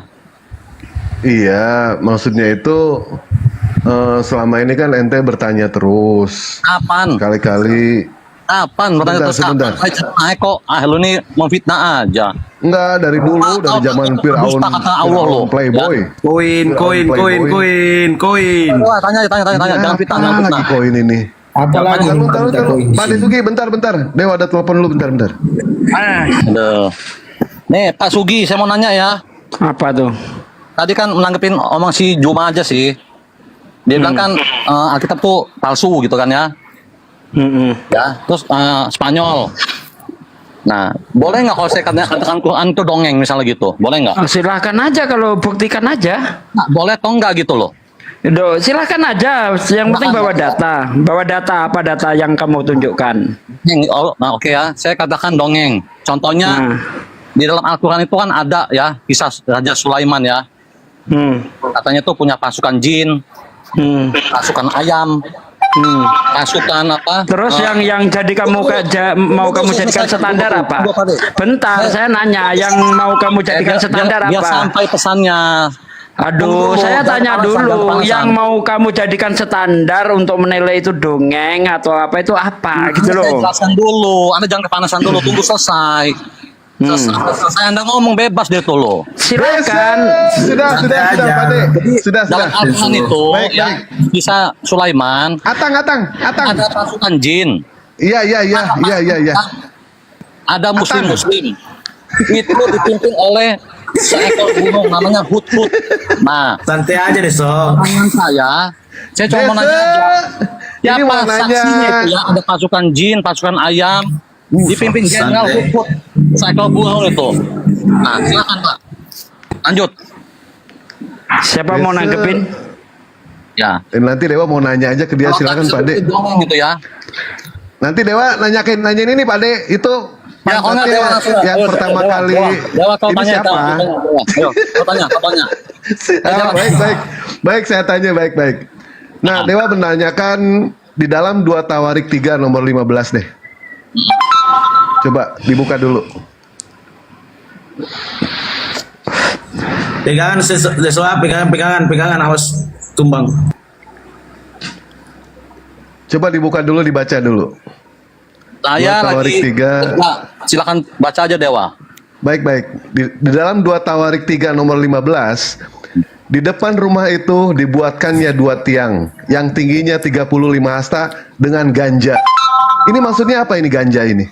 Silakan Des. Silakan. 35 tiang. 2 Tawarik 3 nomor 15. Ya. Silakan. Yaitu tentang ini bangunan yang dibangun, memakai bahan bakarnya apa, bahan-bahannya itu ada apa, ada masalah apa? Dari ganja.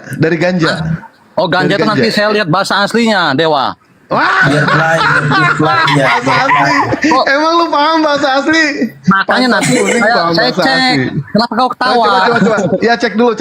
Ya, makanya saya kan saya udah mulai kerja. Nanti saya bahasa aslinya. Oh, nanti aja. Nanti balik lagi kalau udah nggak kerja ya. Di sini ada yang lain. Kau nanya sepuasnya sama saya. Baik. Di depan rumah itu, di dalam 2 Tawarik 3 nomor 15, di depan rumah itu dibuatkannya 2 tiang yang tingginya 35 hasta dengan ganja di kepalanya masing-masing setinggi 5 hasta. Ini ganja ini apa ini? Nah, ganja nanti saya cek. Nanti ya. Nah, kalau kau juga harus boleh. Apa yang lucu? Biar play, Bang Dewa, biar play. Itu lucu. Jadi kalau kau punya itu ganja yang suka kau pakai, Dewa. Ya. Kalau kitab suci ada ganja, ada Aceh gitu. Emang zaman Yesus kitab suci kok ada toket itu gimana tuh? Allah janjikan toket kencang sama lu gimana tuh? Kitab suci lo. Yang mana? Toket kencang yang mana? Surat 78 ayat 33. Oh gitu. Nah, itu Allah janjikan payudara montok. Toket kencang tuh kenapa itu? Gitu. Nah, sekarang kalau pesundal jelaskan, jangan kabur dulu, jelaskan. Nah, kitab suci lo ini 2 Tawarik 3 nomor 15 kok. Sudah saya jawab. Kalau ganja itu kalau saya bilang, nanti saya cek bahasa aslinya. Baik, Nah, cek dulu bahasa aslinya sama kau jawab, bagaimana Nanti kitab balik lagi suci sini, ya? Allah Subhanahu Wa Taala menjanjikan toket kencang. Ayo, bagaimana itu? Di mana? Coba dibaca ayatnya. Di mana ada toket kenceng di mana? Coba dibaca sendiri, baca. Di mana di situ? Saya kerja hanya satu perang. Aduh, kalau kerja jangan ikut debat, Bang. Kalau diminta bukti hanya saya kerja, ya Anda turun aja di bawah, nggak Turun usah aja ikut ya. Nanti debat. Ini apa ini? Masya Allah, naik lagi. Pantat kuning, silakan pantat kuning nanti naik lagi ke sini. Kalau Apa misalkan orang posisi dimintain sudah data, tidak saya kerja. Wah, kalau kayak gitu anjing pun bisa. Yang penting menggonggong. Inilah orang Kristen itu ya. Coba kalau bertanya itu bertanyalah yang penting, jangan yang penting bertanya. Nah, di dalam 2 Tawarik 3 nomor 15, Atang nanti sama Atang dijadiin PR ya.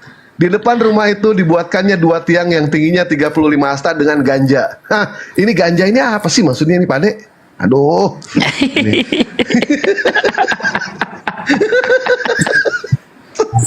Coba ini kita naikkan nih.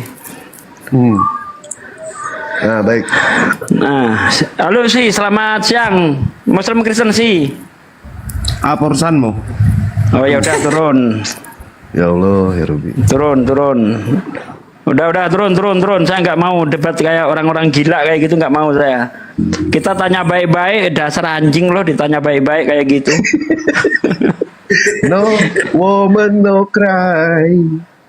Orang ditanya baik-baik, jawabannya kayak gitu, ya udah turun aja. Ngapain ngelayanin anjing? Di sini bukan tempatnya anjing ya. Ini Tuhan Bob Marley ini. Bob Marley. Mana nih?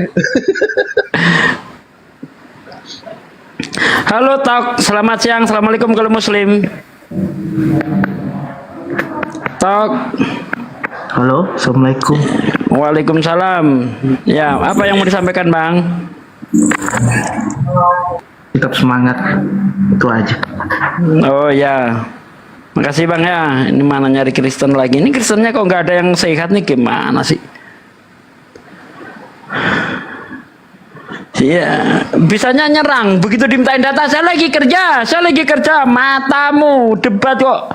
Debat itu siap data, bukan alasannya lagi kerja. Oh, sepak kau. Icang, selamat siang. Assalamualaikum kalau Muslim. Waalaikumsalam warahmatullahi wabarakatuh, Bang. Oh ya, jauh suaranya Bang. Ya, nah Bang. Nah, apa yang mau disampaikan Bang? Saya ini sampaikan aja nih Bang. Nggak usah terlalu keras-keras buat mereka Bang itu Bang. Ya, kita ada saatnya keras, ada saatnya lembut Bang. Kalau ditanya, dia udah nanya namu ke rumah saya misalnya, halo Anda siapa? Apa urusanmu? Ya disepak lah Bang. Masa orang kayak gitu mau dilembutin? Jadi ada saatnya kita keras, ada saatnya kita lembut Bang. Kalau dia baik, sopan, ditanya menjawab dengan baik, kita lembutin Bang, kita sopanin Bang. Prinsip saya itu, Anda sopan, kami segan. Anda kurang ngajar, saya injek lehermu. Gitu Bang, kalau saya Bang. Ya? Siap Bang. Gitu Bang. Orang Islam itu nggak boleh lembek, itu nggak boleh. Harus keras. Asida alal kufar. Gitu Bang ya? Siap Bang. Coba kita cari lagi Kristen yang waras.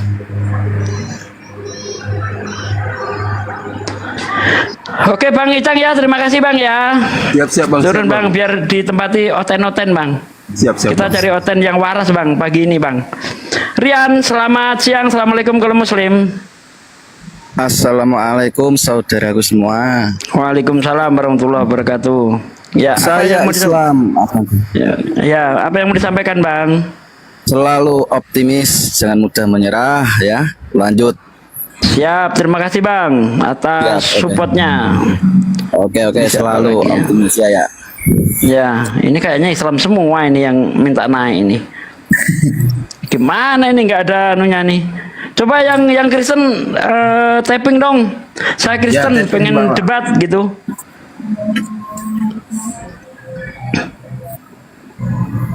Yuk, yang Kristen mana nih? Tikus kantor mana nih ya? Agus Salim, Sari, coba ini Islam apa Kristen nih?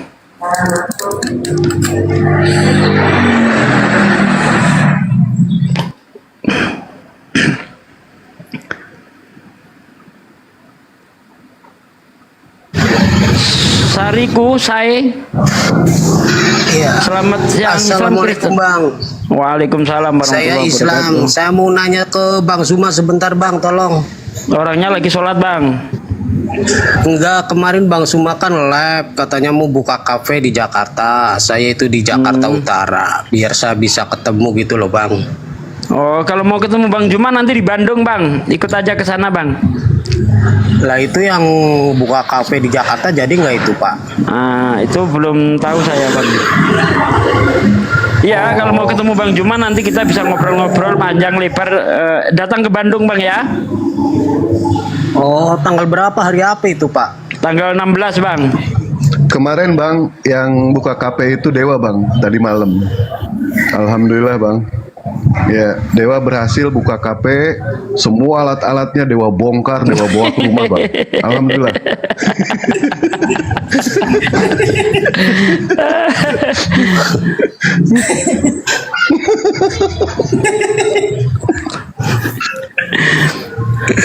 Oke Bang Sariku ya, gantian biar ditempati sama Oten Bang ya. Mohon maaf diturunkan Bang. Assalamualaikum. Makasih. Assalamualaikum. Waalaikumsalam warahmatullahi wabarakatuh. Adinda Rahab. Assalamualaikum kalau Muslim.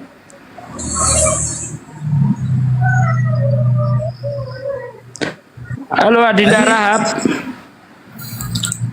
Ini Adinda, ini kesempatan Mas lo bisa naik ke sini. Ini banyak antrian di bawah ini saya pilih-pilih loh. Sayang kalau udah naik nggak ngomong. Adinda Rahab? Nggak ada, turun. Oke.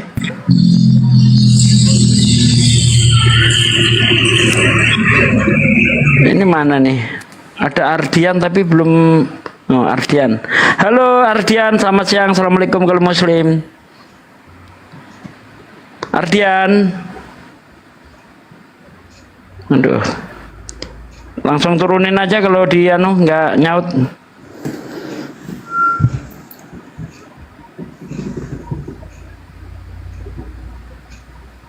Mana lagi nih yang Kristen?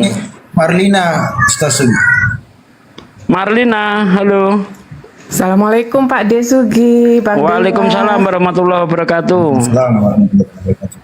Ya, cuma mau salam aja buat Pak Sugi. Ya, Semoga makasih. sehat terus teman-teman di Amin. sini. Terus buat Bang Dewa, alhamdulillah bukunya udah saya terima, udah nyampe. Wih. Makasih banyak Bunda ya. Silakan Iya, Bunda baca. sama-sama. Baik, Saya baru itu- dapat bukunya 2 minggu yang lalu. Oh iya iya, itu buku yang pertama ya Bun ya. Nanti Dewa juga bikin buku yang kedua Bun. Sebentar Pak Ida ya. Insya Allah. Dewa Insya juga bikin Allah. yang Iya. buku yang kedua. Nanti Dewa kirim ya Bun ya. Boleh ya? Insya Allah, Insya Allah. Ya baik, buku itu nikah, aja. Bu. Salam. Buku nikah Salam sama buat Bunda semua. nanti. Buku Iya, nikah, iya. ya. Salam buat semua. Saya dari Australia. Salam sehat semua. Assalamualaikum. Waalaikumsalam warahmatullahi wabarakatuh. Oh iya, saya juga lupa konfirmasi ke Bang Dewa. Kaosnya udah datang gitu, mantap, pokoknya mantap, keren habis. Bahannya halus, tebel, tidak panas. Wah, keren Bang Dewa. Makasih ya Bang Dewa ya. Siap, sama-sama Pak De. Ya, nanti kalau ada Kenapa yang mau saya pesan- kenapa saya sampaikan di sini sambil promoin kaos Bang Dewa. Oh siap, 86 Oke. 90 101. Ya kalau ada yang mau pesan silakan hubungi Dewa. Dewa produksi hari Senin produksi lagi. Alhamdulillah sudah ada yang pesan 25 orang. Masya Kalau ada, Allah. silakan nanti hubungi Dewa aja ya. Gitu ya. Pak De kalau bisa open cam dong, perlihatkan dong kaosnya. Hah? Pengen lihat. Waduh, di dalam di dalam. Ditunggu, nggak apa-apa sekalian promo. Makasih Pak De. Lanjut. Iya, ya. Ini naikin orang Bang Dewa. Sibuk ini. Inayah, halo Inayah. Selamat siang. Assalamualaikum. Bang Suma. Bang Jumanya lagi sholat. Waalaikumsalam warahmatullahi wabarakatuh. Sehat-sehat selalu Bang Suma. Ya. Amin. Gaspol Bang Suma. Siap. Udah Bang? Ya. Oke, yang penting udah nyala, udah marem, pokoknya antri dari tadi itu Inayah itu. Yusrawati, selamat siang. Assalamualaikum kalau Muslim. Waalaikumsalam warahmatullahi wabarakatuh. Oh iya, ada yang mau disampaikan Mbak? Hanya salam saja buat Bang Zuma. Ini pertama kali saya join. Saya berterima kasih sekali dengan adanya apologi Islam ini. Acara-acara seperti ini menguatkan keimanan saya, tambah menguatkan keimanan saya. Ya, terima kasih atas dukungannya. Yuk. Assalamualaikum warahmatullahi Waalaikumsalam warahmatullahi wabarakatuh. Nur Aida, assalamualaikum. No. Waalaikumsalam. Udah antri dari tadi ya Mbak ya? Enggak, Ya, apa yang mau sampaikan Mbak? enggak ada. Cuma Waduh, nggak ada kok, itu ikut antri ini gimana sih? Ya udah ini turun. lagi nyetrika. Oke, turun ya Mbak. Kok nggak ada tapi ikut antri, aneh ini. Hai. Ini Islam semua ini gimana ini? Ayo naik Ten. Aku lagi lapar nih, belum makan siang, belum makan domba siang-siang nih.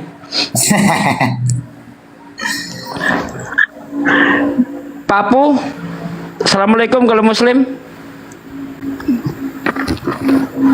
Halo Papu. Halo, assalamualaikum. Waalaikumsalam warahmatullahi wabarakatuh. Ya. Saya mau bertanya sama Bang Dewa, Pak Desugi. Silakan. Assalamualaikum Bang Dewa. Waalaikumsalam warahmatullahi wabarakatuh. Nah, jadi gimana Pak? Semenjak Bang Dewa mempromosikan kaos itu, saya berminat beli loh Bang. Cuman saya nggak tahu caranya mau beli ke siapa gitu loh. Oh, DM aja ke Dewa nanti ya. DM ke Dewa ya. Ke akunnya Bang Dewa yang ini ya? Iya. Kok akun sih? Iya. Bukan akun itu. Gimana Bang? Ya, kalau nggak gini, Abang catat nomor Dewa, Bang. Catat nomor Dewa. Ambil pulpen. Iya Bang. Silakan Bang. 081 pendenus 9. Sebentar ya Bang ya. Sebentar. Baik. Sebentar share rekam Bang, biar bisa ini. Ya silakan Bang. 081 tambah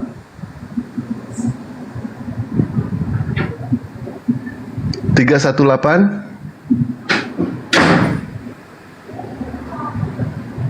tambah 677 tambah 115. WA ke Dewa nanti ya Bang ya. Abang mau diedit fotonya dengan siapa? Dengan Pade Sugi, dengan Bang Juma, dengan Dewa, atau dengan para debater lain, bebas. Nanti Dewa desain nanti, ya Bang ya.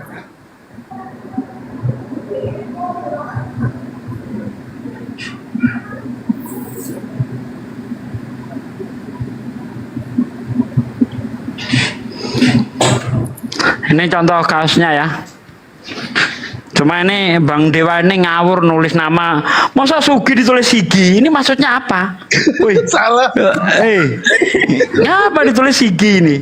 Orang Sugi ditulis Sigi. Apa arah ini orang ini? Lupa. Ini bagus nih kaosnya ya kawan-kawan. Ini dari Bang Dewa nih. Ini yang paling saya suka ini. Saya dibikin ganteng banget nih. Wah keren. Siap.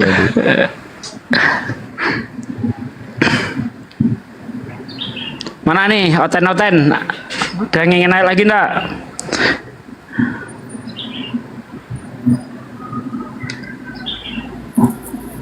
Coba kita cari oten dulu. Itu baru Din, cepat.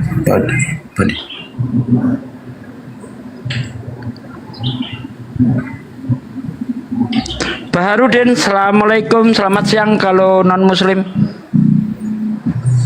Baharudin.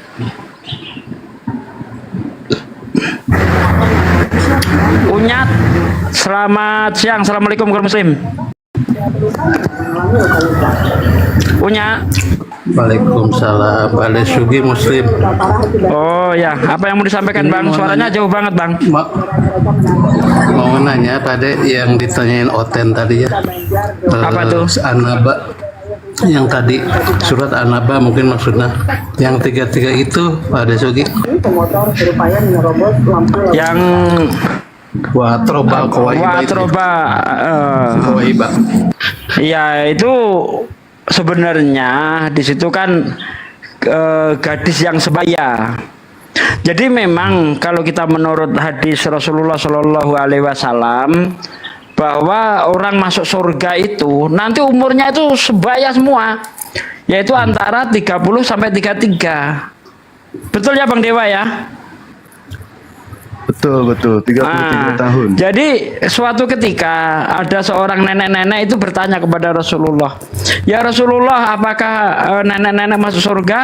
Rasulullah menjawab, tidak, nggak ada di surga itu nenek-nenek. Nenek-nenek itu nangis pergi. Padahal di situ Rasulullah itu bercanda tapi ya menjawab dengan benar karena memang di surga itu nggak ada nenek-nenek. Akhirnya sahabat diutus oleh Rasulullah untuk menyampaikan bahwa di surga itu nggak ada nenek-nenek. Maksudnya apa? Nenek-nenek itu nanti di sana pun akan umurnya antara 33 tahun. Makanya di situ dikatakan wakawaiba atroba. Di situ gadis-gadis yang sebaya. Artinya nggak ada gadis yang tua di situ, nggak ada. Gadis senior itu nggak ada di sana. Betul nggak Bang Dewa?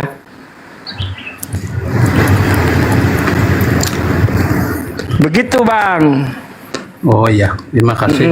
Ya, tapi untuk penghujat nggak perlu dijawab Bang, karena saya itu berpatokan dengan apa yang dikatakan Yesus di dalam Matius 7 ayat 6.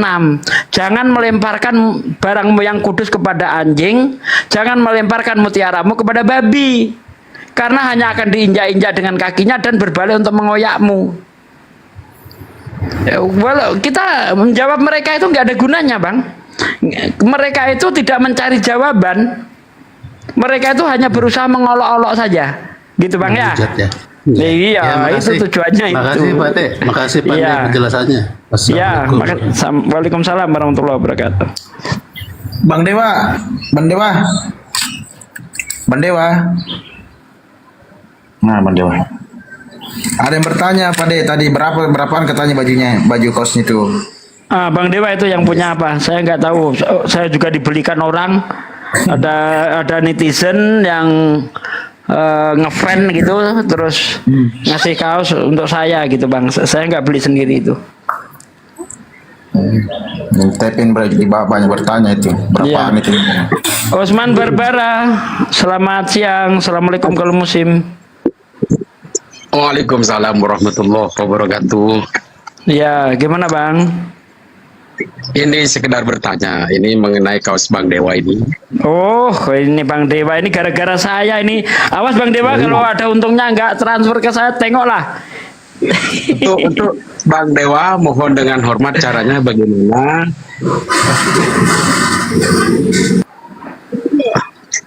Dan Pak D. Ya. Nah, itu caranya bagaimana Pak D? Caranya hubungi aja Bang Dewa, DM Bang Dewa. Aduh, DM. Iya di Ini DM aja. ada nomornya saya di bawah ini, ada nomornya saya tapin di bawah. Tuh. Ada nomornya tuh. Nanti tolong Bang, itu Bang. Tuh dicatat tuh. Tuh. Di screenshot. 3186. Cepet ini ke atasnya. Digeser ke bawah. Nah, itu. Langsung di screenshot. Nah, screenshot set nah gitu. Nah, ini keduanya gini, Bang. Pak D. Ya. Nanti apologet Islam ini kan saya posisi di Jawa Barat, tepatnya di Cianjur gitu ya. Kalau habis debat, yuk kita makan bareng-bareng lah. Saya akan dagang sate di sini gitu. Woi, Kalau ada waktu, mantap. Insya Allah nanti Bang datang ke Bandung kita Bang. Insya Allah nanti kalau ya, ini tanggal 16 kalau ada waktu gitu. Ya, siap. Ya saya mendoakan kalau ada waktu mampir tepatnya di Desa Cibalagung, Kecamatan Mande, Cianjur.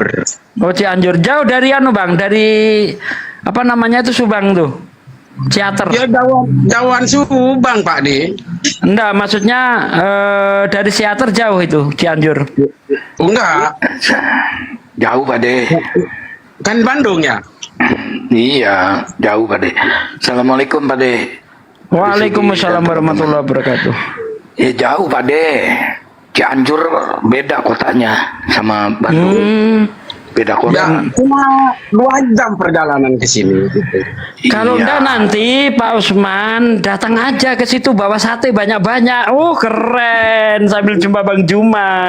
Yang bener ini. Nanti saya diterima enggak gitu?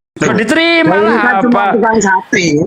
Emang siapa kita? Kita ini bukan siapa-siapa. Kita ini menjadi besar karena Anda semua. Jadi jangan setelah kita menjadi besar, terkenal, lalu kita melupakan Anda, saudara-saudara sekalian. Enggak lah, kita ini bukan siapa-siapa, Bang. Datang, Bang, datang. Insya Allah, Ya. insya Allah ada waktu nanti ya. Ya, datang bawa sate. Wah, keren dah. Insya Allah, insya Allah. Ya, Iya. itu yang pertama tadi kaos Bang Dewa, mohon dengan hormat ini tadi kan sudah dikasih nomornya ya. Ya. Dihubungi aja Bang. Bang Dewa itu paling cepat kalau soal bisnis tuh Bang. Aman tuh.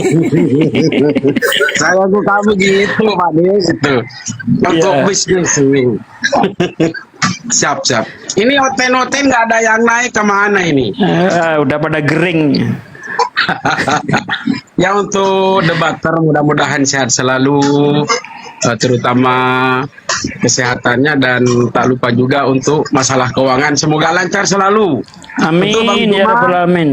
semoga dalam lindungan Allah karena kita sehuknya para debater Islam gitu ya.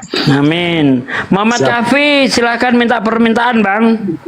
Muhammad Turunkan Kafi. aja, Yuk. tadi. Katanya kawan lama itu coba minta permintaan Bang. Muhammad Kafi. Di sini nggak ada permintaan di sini Bang.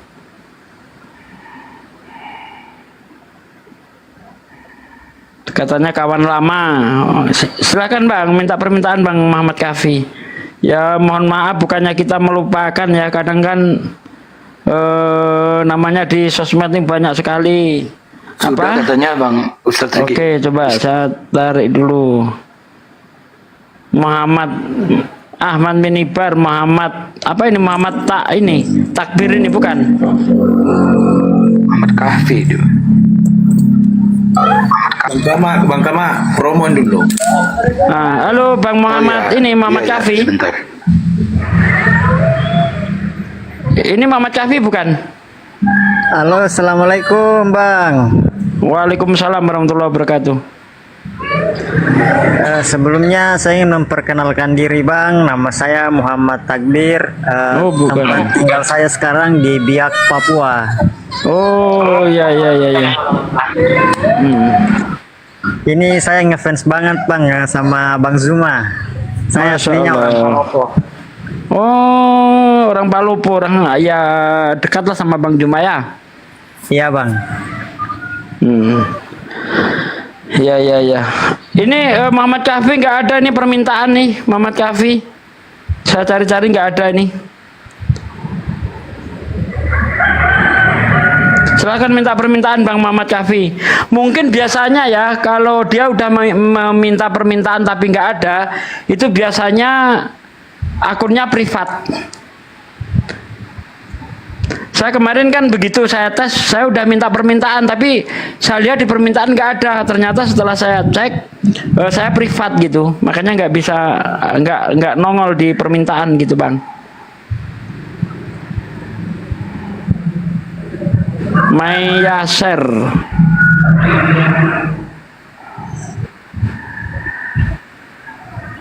Ya, Ustadz Zaki, sebentar ya, boleh? Ya silakan. Gini, untuk teman-teman Muslim, tolong di follow akunnya Ambulan Oten. Kena banned terus ya dia. Tolong ya teman-teman Muslim 1,2K di follow akunnya Ambulan Oten. Teman Muslim kita biasa suka buka komal ya, biasalah. Kena tembak sama ini tentara Romawi. Lanjut Ustadz Zaki. Oten kalau yang mau naik silakan ya. Bang Muhammad kita turunkan dulu ya Bang Muhammad, terima kasih udah naik ya Bang. Iya Bang, siap, sama-sama. Oke, yuk. Ya kita nyari Oten Bang ya. Bang Zuma Bang, salam buat Bang Zuma. Ya, insya Allah nanti disampaikan, insya Allah dengar beliau. Pak De, saya mau promosi juga Pak De. Apa itu? Ya bagi teman-teman Uten yang sakit kepala, saya memberikan obat sakit kepala secara gratis dengan catatan betul-betul sakit kepala. Itu aja Pak De. Biasanya ini belum ada permintaan lagi nih. Ayo Kristen silakan. Ya biasanya bahas Trinitas itu sakit kepala Oten pasti.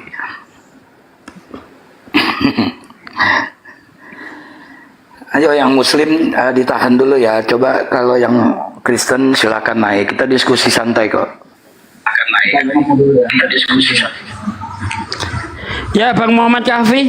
Selamat siang. Assalamualaikum. Waalaikumsalam, Mas Ugi.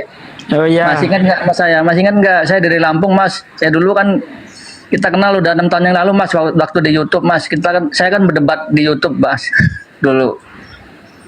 Dulu kan sering gini ceritanya gini Mas. Dulu kan saya sering debat di YouTube di komen YouTube kan. Saya sering minta tolong Mas Ugi dulu. Ingat nggak? Lupa Bang, 6 tahun yang lalu. Mohon maaf. Kan dulu gini, mungkin faktor U juga iya ya, faktor U. Kan dulu kan saya gini, kan saya debat sama orang Kristen di YouTube kan, di komen YouTube itu kan.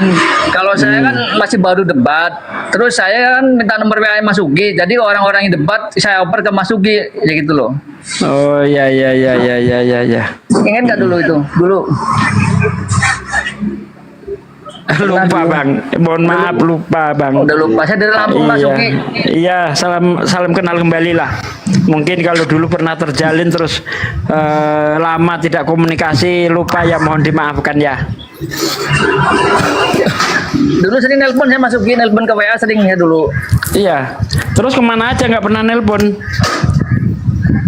Nomornya hilang. Oh gitu ceritanya. Saya masih aktif di WA, masuki aktif debat di WA, masih aktif. Udah 6 masih tahun aktif. Ini. Masih aktif alhamdulillah. Ya bantu dari pembinaan orang-orang Kristen ini yang banyak fitnah. Oh masih ada ya debat WA ya? Masih banyak masuki. Oh masya Allah. Masih banyak. Oke kita sambut dulu ini Helmi 86. Halo Helmi 86, Islam Kristen bang. Islam, Pak. Oh Islam, apa yang mau disampaikan bang? Nggak mau bilang salam aja dari Aceh.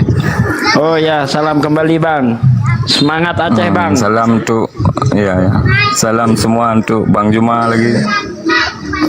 Suaranya kayak Dari Bang Snack Sabil ya? Video. Kayak Bang Sabil ya? Saya nih ikut Bang Juma dari Snack Video. Bang Juma emang masuk Snack Video beliau? Tiga aja. Iya. Enggak, itu di Snack Video enggak live. Cuma gitu. ini. Belum bisa bagi dong. Enggak, mau nanya sama abang ini, abang ambulan. Abang ambulan. Iya. Ini abang yang jawabnya biasa soalan bagus tuh kemana? Pendeta besar. Lagi kerja dia. Siapa Abang Blender? Lucu abang itu. Bukan bang. Ya, Bang Blender lagi ya, Bang Pendeta besar. Hayas. Hayas ya. Debat dari Malaysia juga itu. Capek. Udah follow hilang lagi. Oke Bang Hilmi ya, terima kasih ya. Kita cari yang Kristen dulu ya. Bang Muhammad Afi ya, terima kasih Anda sudah menjalin silaturahmi dengan saya kembali. Mohon izin untuk diturunkan ya Bang. Ya Bang.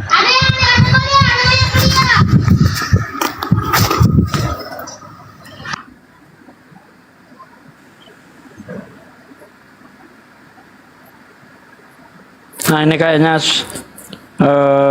mudah-mudahan ini Kristen nih.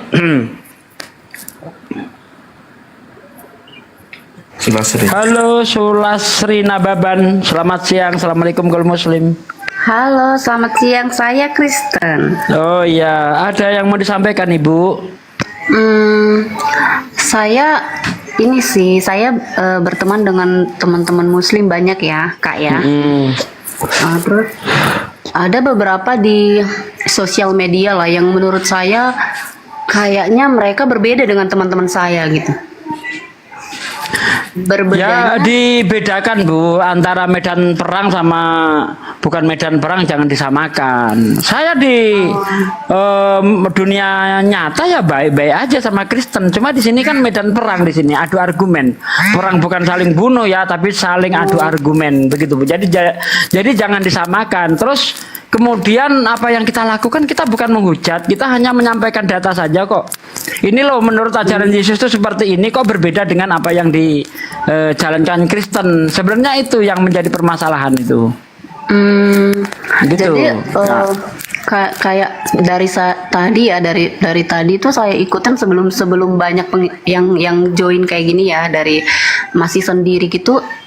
Saya lihatnya itu kayak kesannya itu kayak menjelekkan agama Kristen gitu. Penglihatan saya ya kayak. Contohnya menjelekkan itu seperti apa contohnya? Contohnya tadi saya lihat itu kan ada pendeta yang giniin ininya, ini itu Roh Kudus itu bukan ya kayak gitu. Menurut aku kan itu kalaupun itu ada kejadian itu kan pribadinya dia gitu loh, bukan Kristennya, bukan ajarannya gitu. Dan yang teman-teman Muslim pun saya lihat ustadznya banyak yang baik-baik, yang bagus-bagus, penyampaiannya lembut, kadang kayak Habib Jafar gitu kan. kalau dia menyampaikan itu meskipun saya seorang Nasrani Kristen, tapi itu saya tersentuh kalau dia itu ngomong itu nyampe gitu, kayak sebenarnya kayak benar-benar Allah yang ngomong ke saya gitu. Ya, Kalau dia dibedakan. Makanya tadi saya bilang ustadz-ustadz ceramah itu di kalangan mereka sendiri, itu bukan di medan tempur, ini bukan medan perang. Yang di sini ini medan perang, adu argumen, di mana saling sanggah. Itu menurut saya tidak menjelekkan. Lalu mungkin tadi Bang Juma itu kan mengungkap bagaimana Paulus 12 itu bejat menurut pendeta Morowali Yanto Matalu. Nah, yang dimaksud Bang Juma itu tadi, kan di setiap diri orang Kristen itu kan mengaku punya Roh Kudus. Terus Roh Kudusnya kemana? Apa tidak bisa mencegah mereka? Begitu yang dimaksud Bang Juma. Bang Juma sudah ini hadir. Ini Anda yang punya apa yang mengangkat topik ini nih. Mana Bang Juma nih? Bang Juma?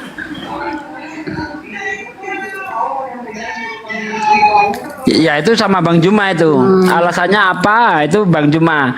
Iya, maksud saya itu tadi Bang maksud saya gini, saya itu melihat orang-orang Muslim itu baik itu di sosial media ataupun yang saya ketemu tuh sebenarnya mereka tuh baik-baik. Saya gini loh Bang, saya lihat Islam itu karena ada yang kayak radikal, saya lihat ada beberapa, terus ada yang baik banget. Jadi waktu itu saya bingung sebenarnya nih ajaran Islam ini sebenarnya baik atau jahat sih, karena ada beberapa yang kayak dia itu kayak gimana gitu. Jadi saya belajar dengan orang yang menurut saya dia itu baik. Jadi saya tanya sebenarnya Nabi Muhammad itu seperti apa. Dia menceritakan, dia cerita ya, koreksi saya kalau salah ya Bang. Dia menceritakan kalau Nabi Muhammad itu orangnya itu sangat baik, lemah lembut. Bahkan ada orang buta yang dia kasih makan, itu dia dihina loh sama yang buta itu. Tapi dia tetap memberi makan sampai yang buta itu tahu kalau yang ngasih makan itu Rasulullah, baru dia sadar gitu. Dia nggak ngasih tahu kalau yang ngasih makan itu ini saya loh yang ngasih gitu, nggak ngasih tahu. Terus dia juga cerita bahwa pamannya itu sampai meninggal itu tidak menganut agama Islam, tapi Nabi Muhammad begitu mengasihi dia, begitu sayang sama dia gitu. Jadi Nabi Muhammad itu mengajak orang-orang menjadi masuk Islam dengan kasih juga, dengan sayang juga, dengan cinta juga, seperti itu. Bukan dengan sikut sana sikut, ambil kesalahan sana. Bukan, Nabi Muhammad tidak seperti itu. Jadi dari situ saya paham bahwasanya oh ternyata ajaran Islam itu baik sekali gitu loh. Nabi Muhammad itu sebenarnya dia baik. Gantian. Ini saya terangkan. Ketika Rasulullah itu dihina dan sebagainya, Rasulullah nggak marah, ya kan? Nggak marah. Tetapi ketika agamanya Allah dihina, angkat pedang beliau. Jadi ada saatnya Rasulullah itu berbuat lemah lembut, ada saatnya Rasulullah keras. Bagaimana mungkin ketika Rasulullah di medan perang lemah lembut? Ya tidak, gitu loh. Jadi ada saatnya. Nah kami umat Muslim ya memang diperintahkan untuk membela Allah dan Rasulnya. Ketika Allah dan Rasulnya ini dihina dan sebagainya, ya kita bertindak tegas, asyidah alal kufar. Kita harus bertindak keras terhadap orang yang memusuhi Islam. Begitu Mbak. Makanya dibedakan, konteksnya itu dibedakan. Ini medan tempur, ini medan perang. Ya, ketika kita adu data itu kita tidak sedang menjelekkan Kristen, tapi sedang mengungkapkan data bahwa apa yang diikuti Kristen selama ini salah. Gitu loh. Apa yang diperintahkan oleh Yesus tidak dijalankan oleh Kristen. Itu sebenarnya yang kita ungkap. Nah, apakah itu menjelekkan Kristen? Tidak. Justru kita meluruskan gitu, Mbak. Oh, itu sebenarnya maksud saya itu baik, bagus kalau memang tujuannya seperti itu bagus. Tapi kalau misalnya ada oknum seperti cerita tadi ada pendeta yang begini, yang betul, saya rasa itu agak bagus lah gitu. Bagusnya kasih yang data yang sebenarnya aja. Misalnya Kristen diajarnya begini, ternyata mereka nggak begini. Itu menurutku bagus sih. Orang Kristen pun pasti menganggap itu sebagai edukasi, seperti itu pelajaran. Tapi kalau ada oknum yang ada pendeta begini-gini, nggak mungkin lah begini dengan ada yang seperti itu, yang seperti mengejek, itu kurang. Saya tambahin dikit. Gini, Bu, Bang Zuma menampilkan itu karena ada hujatan di pesantren kok. Ada yang begini, ada yang begitu, ada yang ini. Nah, Bang Zuma menampilkan juga hal seperti itu. Ini namanya medan perang, Bu. bukan lagi kalau yang ceramah, ustadz-ustadz yang ceramah beda dengan kami. Kami di sini membantah atau mirroring apapun hujatan yang dilakukan oleh umat Kristen seperti itu, Bu. Jadi bukan tiba-tiba Bang Zuma menampilkan itu, tidak. Ibu nggak mengikuti masalah itunya, ya. Jadi kan dibilang tadi ada pesantren katanya yang memperkosa santrinya atau gimana. Nah, Bang Zuma memirroring. Jangan lihat dari ajarannya. Jangan lihat dari pelakunya. Lihatlah dari ajarannya, seperti itu.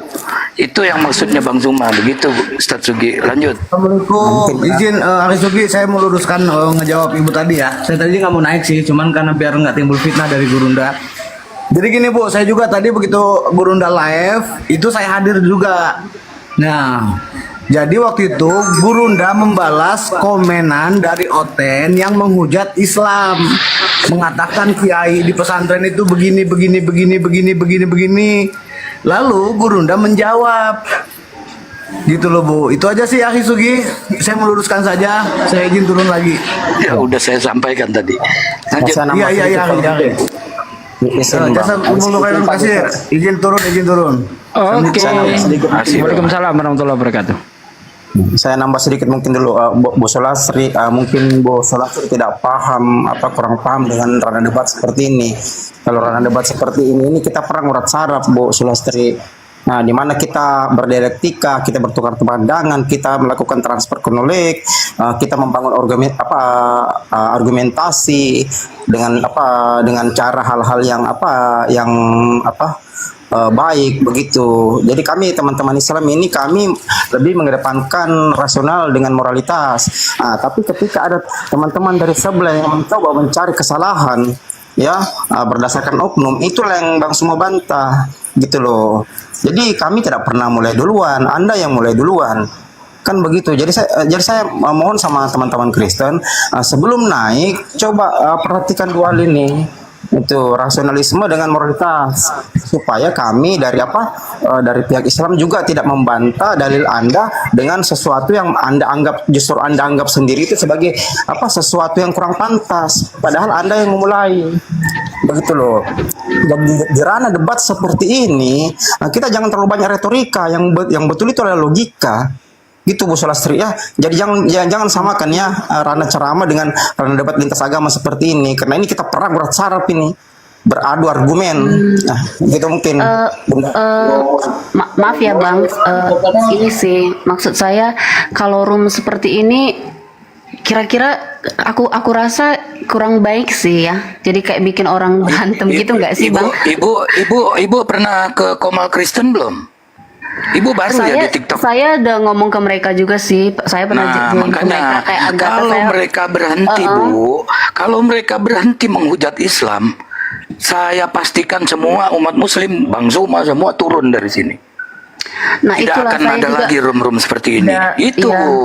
Jadi saya Ibu udah join ke mereka sih, udah pernah gabung ke mereka juga, ngomong seperti itu ke mereka. Kenapa sih kita harus cari kesalahan dari agama yang dari teman kita, jadi saudara kita yang Muslim? Kenapa sih kita nggak berdamai aja gitu? Jadi saya udah ngomong ke mereka aja. Saya juga pengen ngomong di sini supaya kita ya nggak usahlah sikut sana sikut sini. Ayolah kita berdamai gitu. Jangan ada yang kayak menjatuhkan, menjelekkan apa segala macam. Janganlah gitu maksud saya Bang. Jadi kita kayak ayolah kalau ada yang menghina ya urusan dia dengan Tuhannya lah gitu. Sulit Bu, kalau mereka masih terus, kami pun tidak akan berhenti Bu.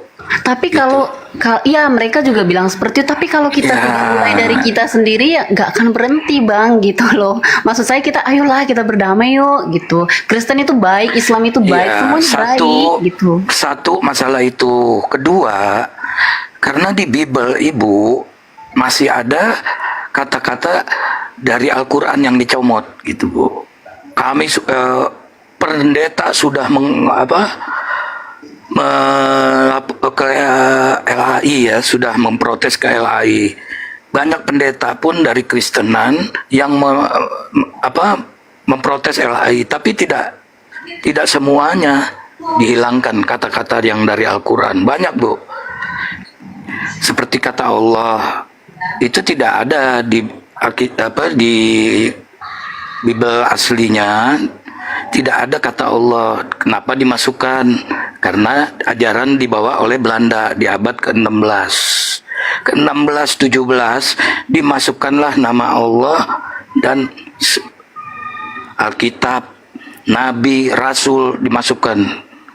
Nah sampai sekarang gitu.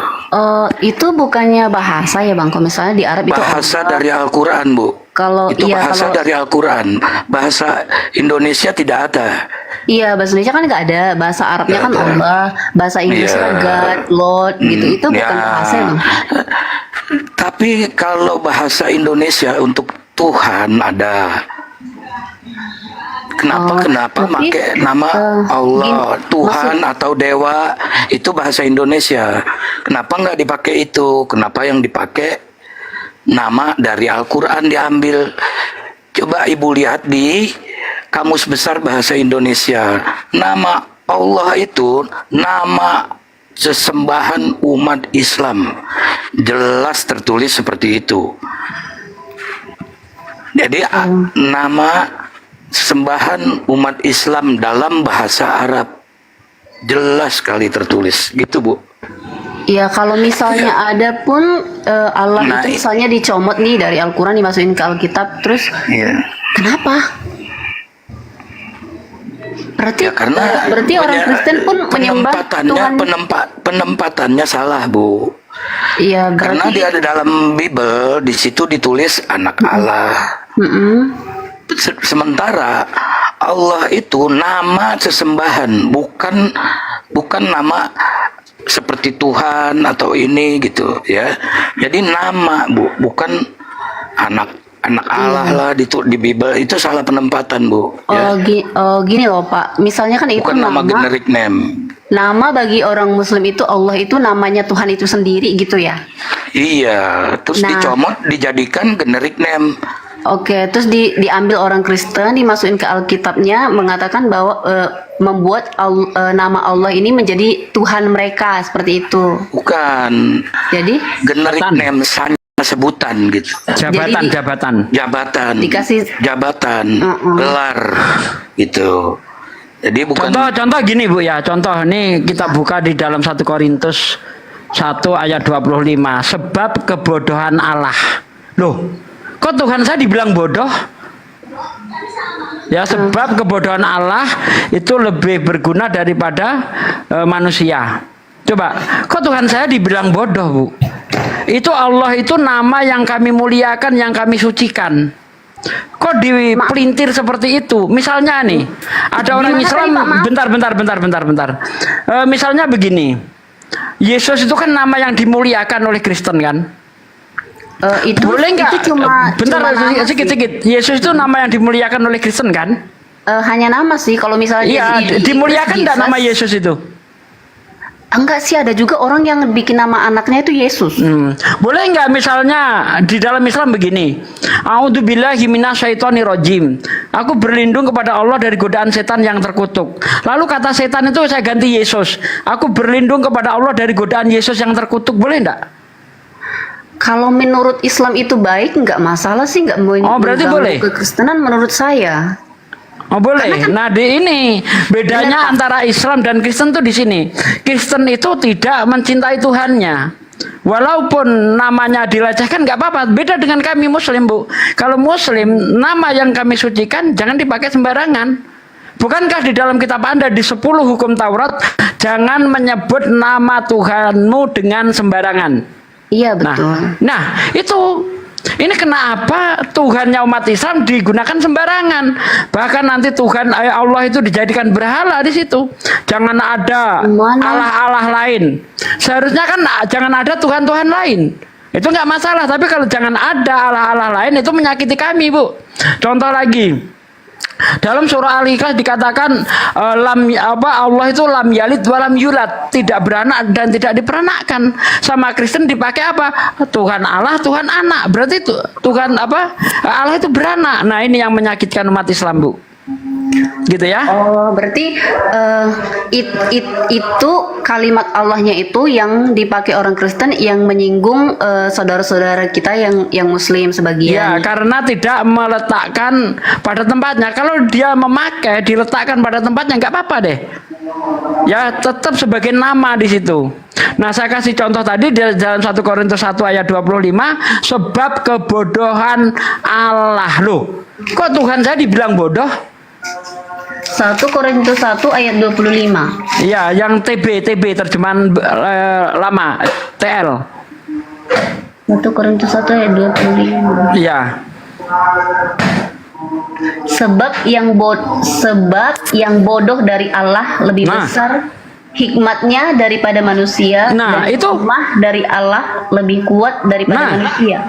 Sebab yang bodoh dari Allah, berarti Tuhan saya punya sisi kebodohan dong kalau begitu. Bukan, Bapak itu salah mengerti. Maksudnya yang bagi Allah itu yang bodoh itu bukan Allahnya yang bodoh.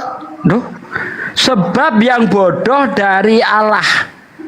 Bodoh dari Allah. Berarti itu kan nih. Kalau Anda ingin lebih apa lagi, kalau Anda lihat yang terjemahan lama, di situ dikatakan karena kebodohan Allah itu lebih besar hikmatnya daripada manusia loh. Iya. Ini yang terjemahan lama coba. Iya, maksudnya kayak gini, yang paling pinter, manusia yang paling pinter itu masih yang lebih bodoh dari Allah, gitu maksudnya Pak, bukan Allahnya yang bodoh, bukan. Begini Bu, Anda salah. Sebodoh-bodohnya Tuhan itu jauh lebih baik daripada manusia yang pinter. Itu loh Bu maksudnya Bu. Coba dicek baik-baik itu. Coba kalau Anda lihat dalam bahasa Inggrisnya. Nah, ini jelas ya bahasa Inggrisnya. Di situ mana nih versi King James. Nah, ini ya. Versi King James, because the foolishness of God, sebab ketululan Tuhan. Nah, seharusnya itu nggak apa-apa. Ya, harusnya sebab ketululan Tuhan itu lebih baik daripada manusia. Pakailah Tuhan, jangan pakai kata Allah. Itu menyinggung kami kalau pakai kata Allah, Bu. Tapi bagi orang Kristen Allah itu cuma sebutan kepada Tuhan sih, bukan. Nah, itu salahnya dia. Bukan maksudnya menjelek. Bukan, Allah itu adalah nama. Bahkan Kristen Arab, Bu. Ya, kenapa kita nggak protes sama Kristen Arab? Karena Kristen Arab itu meletakkan Allah sebagai nama. Bedanya Kristen Indonesia meletakkan Allah sebagai predikat, sebagai jabatan, sehingga Musa pun diberi gelar Allah. Keluaran 7 ayat 1 coba Anda baca. Berapa? Keluaran berapa? Keluaran 7 ayat 1. Bentar ya.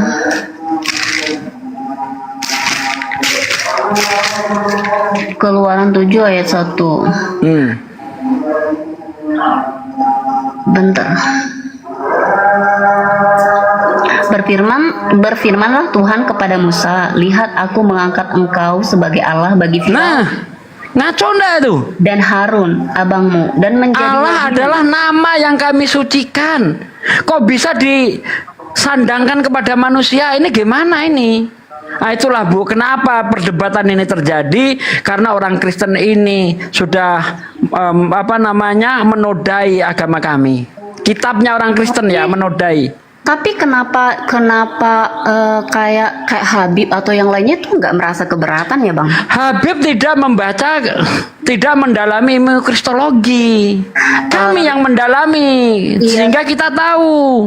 Apa nggak lebih baik disampaikan ke mereka aja supaya mereka menyampaikan ke kepalanya orang Kristen juga supaya sudah Bu, bahkan ada 200 pendeta yang dikepalai oleh pendeta Yakub Sulistyo.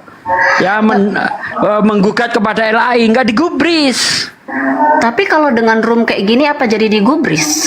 Ya terserah. Yang penting tugas kita itu memberi edukasi kepada saudara-saudara kita. Nah, gitu Bu.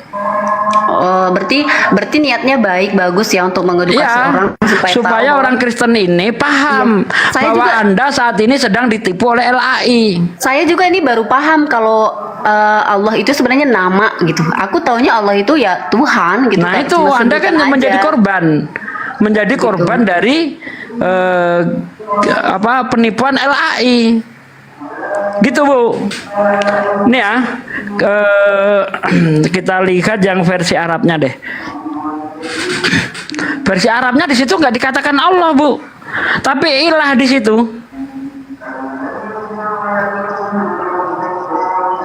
Ya. Oh gitu ya, aku nggak ngerti. Aku nggak ada Iya, bahasa ilah soalnya. itu Tuhan. Oh, berarti itu nama Tuhannya gitu. Aku kira yang Allah. aku pahami. Coba gini Bu, Anda lihat di KBBI deh, apa itu Allah? Ya, Kamus Besar Bahasa Indonesia. Anda lihat juga Kamus Oxford. Itu apa? Anda lihat juga di Kamus Alkitab Al-Muqaddas. Ya, itu yang berbahasa Arab. Lihat, Allah itu nama, tidak ada satupun karya leksiografi yang mengatakan Allah itu jabatan, nggak ada. Coba KBBI dicek, Allah itu apa Bu? Aku nggak ada kamus pula Bang. Nggak, di Google kan bisa dicek tuh, KBBI. Oh, di googling. Ya, Allah KBBI gitu coba. Kamus Besar Bahasa Indonesia kok.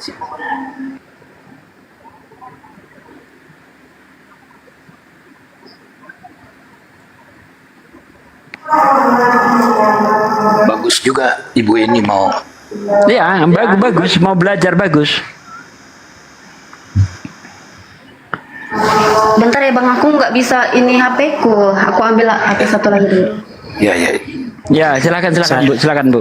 HP Abang mana deh? HP Abang mana? Pinjam bentar ya.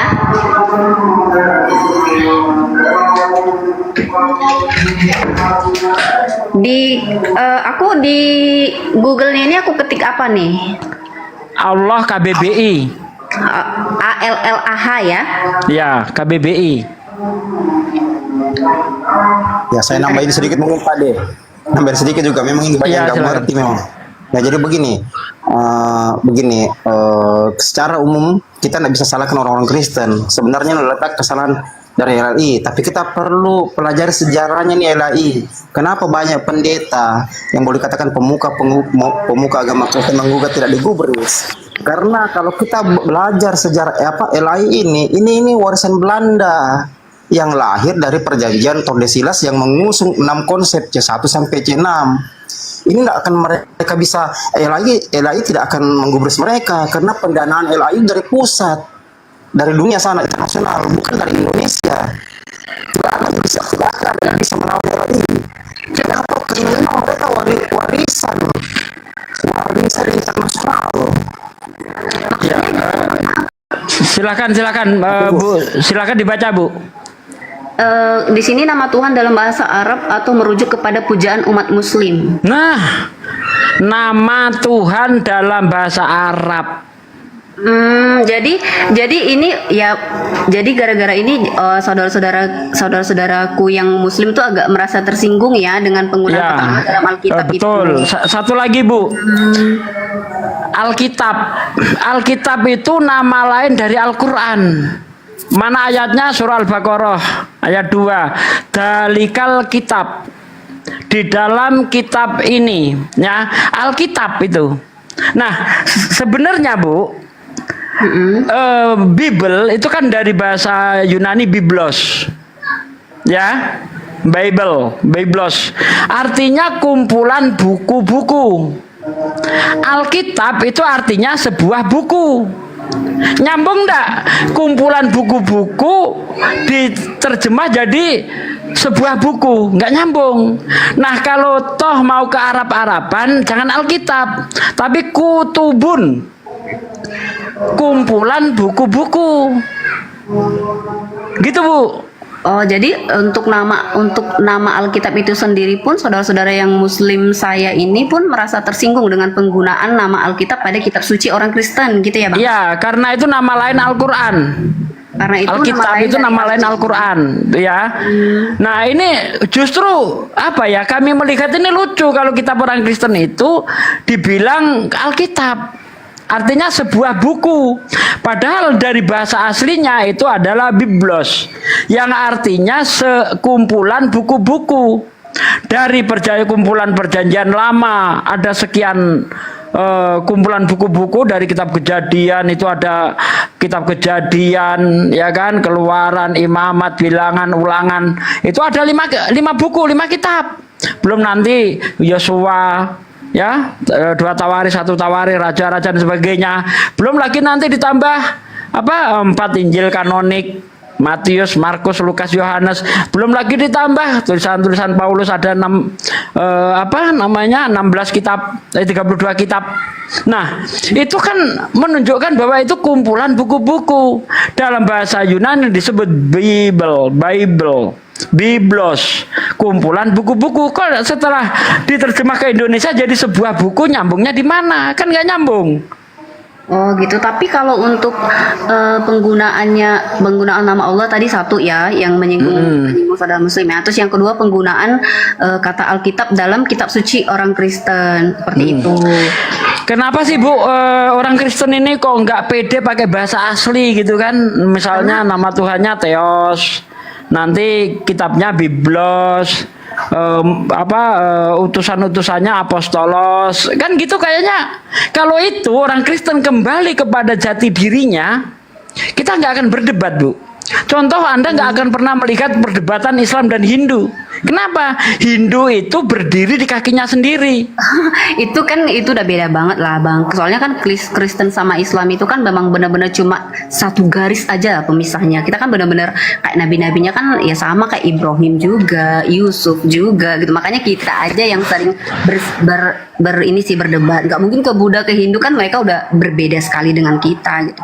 Yang aku pengen tahu kenapa saudara-saudara Muslim itu kayak gitu dengan Kristen. Ternyata ini nih aku baru tahu penggunaan kata Allah sama Alkitab tadi. Ini baru aku tahu nih, Bang.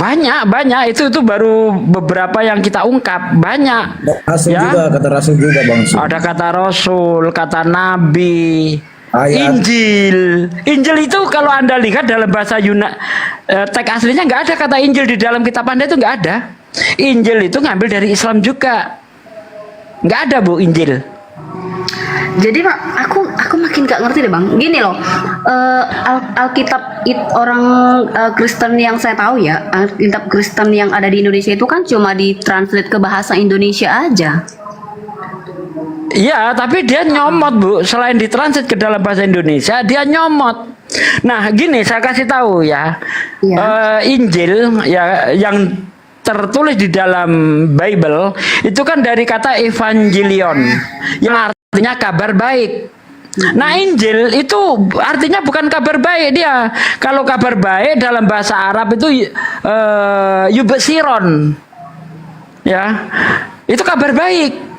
Kalau di dalam mau diarabkan dia jadi yubesiron. Bukan Injil, karena Injil itu kalau kita maknai itu seperti miniatur ya. Kita bilang miniatur gitu Injil itu. Dari kata najal yang artinya miniatur. Apa maksudnya miniatur? Maksudnya peringkasan dari hukum Taurat yang disampaikan oleh Nabi Isa. Gitu loh. Jadi kata Injil dipakai untuk Bible nggak cocok, karena Bible itu kabar baik dari kata evangelion. Injil. Nah, kalau mau diarabkan yubesiron. Gitu, Bu. Kalau dalam kamus bahasa Indonesia Injil itu apa artinya? Diturunkan. Ya, kalau bahasa Indonesia karena dia mengikuti umum, dia akan menjadi kitab suci orang Kristen. Ya, isi kitab suci yang diturunkan kepada Nabi Isa sih dalam KBBI. Aku baca di sini. Ya, memang Injil diturunkan kepada Nabi Isa. Gitu. Jadi ya. Yang diperdebatkan biasanya karena masalah penggunaan kata Allah, Alkitab, sama Rasul yang lain-lain gitu ya. Tapi kalau untuk isinya tersendiri gitu, orang Muslim nggak keberatan lah ya, nggak ada ini ya. Kalau isinya itu tidak nyangkut-nyangkut ke Islam, nggak masalah. Itu iman Anda, silahkan gitu. Oh, jadi karena cuma penggunaan katanya aja, kata di dalamnya itu jangan diambil gitu. Ya. Berarti di sini berdebatnya cuma karena translate aja ya Bang, bukan karena keimanannya ini begini, itu salah, itu benar, bukan ya? Ya itu nanti cabang-cabangnya banyak Bu. Nanti cabang-cabangnya itu banyak. Misalnya mereka nanti berbicara keselamatan. Nah ini yang dibedah nanti masalah konsep keselamatan, gitu Bu. Jadi cabangnya banyak, bukan cuma itu aja. Misalnya mereka mengatakan orang Islam itu tidak mungkin masuk surga. Nah itu kan nanti terjadi perdebatan juga gitu Bu. Aku aja baru tahu itu. Soalnya saya Kristen itu nggak pernah diajarkan sih kalau Muslim itu nggak masuk surga, nggak ada. Di Alkitab pun kayaknya nggak ada deh. Mungkin apa tepatnya begini mungkin Pak D. Kenapa banyak istilah-istilah Islam masuk dalam Bible? Tadi kan saya sudah jelaskan bahwa mereka itu turunan dari konsep C1 C6 itu. Benar, jadi kami kan nggak ngerti. Sabar dulu Bunda Sulastri, saya jelaskan dulu ya. Oh, iya, maaf. Kenapa banyak istilah Islam masuk ke dalam Bible? Saya sudah terangkan tadi. Sedikit Bang Goto, saya standby dulu di sini. Sudah mendekati waktu sholat. Kalau Bang Juma sudah hadir, dipersilahkan ya. Iya betul. Saya Siap. Jadi begini Bunda Sulastria. Jadi ini tidak terlepas dari konsep C1 C6. Jadi begini, konsep misionaris ini Bunda, ketika Bible diberitakan, amanat agung itu diberitakan, itu harus menyelesaikan diri dan beradaptasi di mana dia masuk. Misalnya dia masuk ke Indonesia. Kalau dia masuk ke Indonesia, karena mayoritas Indonesia adalah agama Islam, otomatis dia harus beradaptasi, menyelesaikan diri menggunakan tradisi Islam atau tradisi lokal. Bible itu begitu, karena konsep misionaris Bible itu begitu. Dia masuk ke Thailand mungkin dia harus mengikuti tradisi lokal Thailand, agama mayoritas di sana. Begitu masuk ke Indonesia, Bible harus menggunakan istilah Islam. Kenapa? Karena Indonesia ini mayoritas agama Islam dan harus mengikuti tradisi lokal gitu loh. Bunda pernah baca konsep C1 sampai C6? Ini program misionaris turunan God Glory Gospel, warisan penjajah, warisan Belanda. Pernah Bunda pelajari sejarahnya? Belum pernah sih. Nah, jadi pelajari dulu Bunda ya. Jadi begini, Lembaga Alkitab Indonesia itu adalah turunan dari Lembaga Alkitab Jawa yang pertama kali didirikan oleh Stamford Raffles, Gubernur Batavia. Tahun 1816 dirubah lagi menjadi Lembaga Alkitab Batavia. Nah, seiring berjalan waktu, tahun 1954 kembali didirikan lagi Lembaga Alkitab Indonesia oleh Dr. Todung Mulia dengan Peter Domingus dan kawan-kawan. Ini penerusan dan dana mereka dari pusat. Makanya siapapun yang mencoba memprotes istilah Islam dalam Bible tidak akan digubris. Kenapa? Karena memang pendanaannya bukan dari Indonesia, pendanaannya dari pusat dan diatur oleh konsep misionaris tadi yang dibawa masuk dari God Glory Gospel itu. Yang atur pusat loh, bukan Indonesia. Jadi siapapun yang lagi tidak akan menggubrisi, ini fakta, tidak bisa dibantah. Siapapun Anda, profesor apapun Anda, dari manapun Anda, LAI tidak akan menggubrisi. Karena yang atur LAI itu bukan Anda, bukan PGI Persatuan Gereja Indonesia, tapi yang atur LAI itu pusat. Itu mungkin yang kita perlu pahami bersama. Jadi di mana Bible masuk, itu menggunakan istilah-istilah dan tradisi lokal setempat. Kalau dia masuk di Batak, ya dia pasti Batak, bahasa Batak, begitu. Iya betul, iya. Memang begitu Bunda.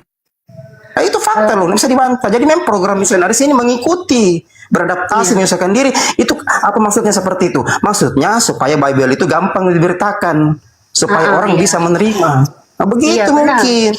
Ini masalahnya begini Bunda, betul Anda memberitakan warta kebaikan, yang masalahnya Anda sudah nyolong istilah agama lain. Ini yang masalah, sementara kesalahan ini dipertahankan oleh satu kekuatan besar yang diatur oleh internasional. Ini kan salah ini. Kan mestinya begitu. Kalau dikatakan Kristen tidak pede, tidak apapun yang dikatakan orang Kristen Indonesia tidak akan pernah digubris oleh LAI. Kenapa? Karena LAI itu diatur oleh internasional, diatur pusat, bukan diatur lokal. Itu yang perlu kita pahami. Walaupun pendeta Yakub Sulistyo membawa ribuan pendeta ke LAI, tidak akan digubrisi. Saya jamin itu. Coba aja kalau nggak percaya. Ini sudah lama ini kasus diprotes, tapi tidak pernah digubrisi karena bukan Anda yang mendanai LAI. LAI itu dananya dari internasional, dari luar sana, dari asing. Kekuatan apa Anda? Kan begitu. Mereka dilindungi undang-undang. Undang-undang apa yang dilindungi? Undang-undang toleransi. Gitu loh. Ya, silakan lanjut yang lain itu sedikit dari saya supaya kita paham ya. Kalau untuk itu, tapi menurut aku itu sih mungkin kesalahan di awal kali ya. Jadi nggak bisa kita bilang orang Kristen kayak aku gitu. Misalnya kayak abang ngomong ke aku kan, aku cuma bilang oh iya gitu ya gitu. Aku kan nggak bisa menjadi merubahnya gitu loh. Orang Kristen secara umum di Indonesia tidak bersalah. Apa kesalahan mereka? Tidak ada kesalahan mereka. Iya. Karena mereka hanya mengikuti yang salah itu LAI. Karena mereka diatur oleh asing. Oh, jadi itu yang salah. Bukan orang Kristen. Tidak ada orang Kristen bersalah. Orang Kristen hanya mengikuti. Bagus sih forum kayak gini, jadi bisa nyampein ke teman-teman Kristen bahwasanya yuk sama-sama yuk kita bilang biar dirubah aja kalimat itu gitu, maksudnya gitu ya. Atau gimana? Soalnya kan ini kan dari awalnya begitu kan. Kita mau mengubahnya kan ya susah kan. Karena sudah dari awal begitu, Ini, misalnya Bu, kata Bu, Allah, ini Bu, ini dari Alkitab Sabda ya. Alkitab Sabda Markus 1. Cuman saya nggak bisa dibesarin ya. Ustaz Suginya lagi ini sih, lagi apa, sholat. Gimana mau dirubah? Kan Bible juga itu. Nah, mau punya kekuatan apa? Lihat, aduh.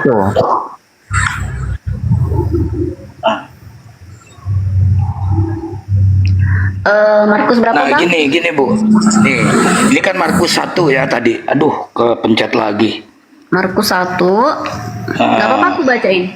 Nah, ini ya. Enggak, saya mau buktikan gini. Kita ke Bible zaman Belanda nih. Ini zaman Belanda punya ini Bu, yang di bawah nih ya. Ini yang zaman Belanda. Kita lihat di tahunnya. Itu masih pakai Evangelion. Evangelion. Ya, bukan ini. Tahunnya kita lihat. Tahunnya tahun 16 nih kalau nggak salah. Nih, saya besarin. Aduh, saya besarkan dulu ya. Iya. Tahunnya, waduh susah ya. 1651. Tahun 1651. Ya. Nah, kita kembali lagi. Kita lihat di tahun. Nah, di sini sudah berubah.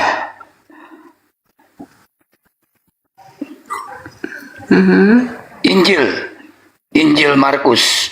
Ini zaman Belanda punya, Bu. Tuh. Tahunnya kita lihat di bawah. 1853. Jadi sudah ada kata anak Allah tuh di bawah tuh. Lihat Ibu, lihat.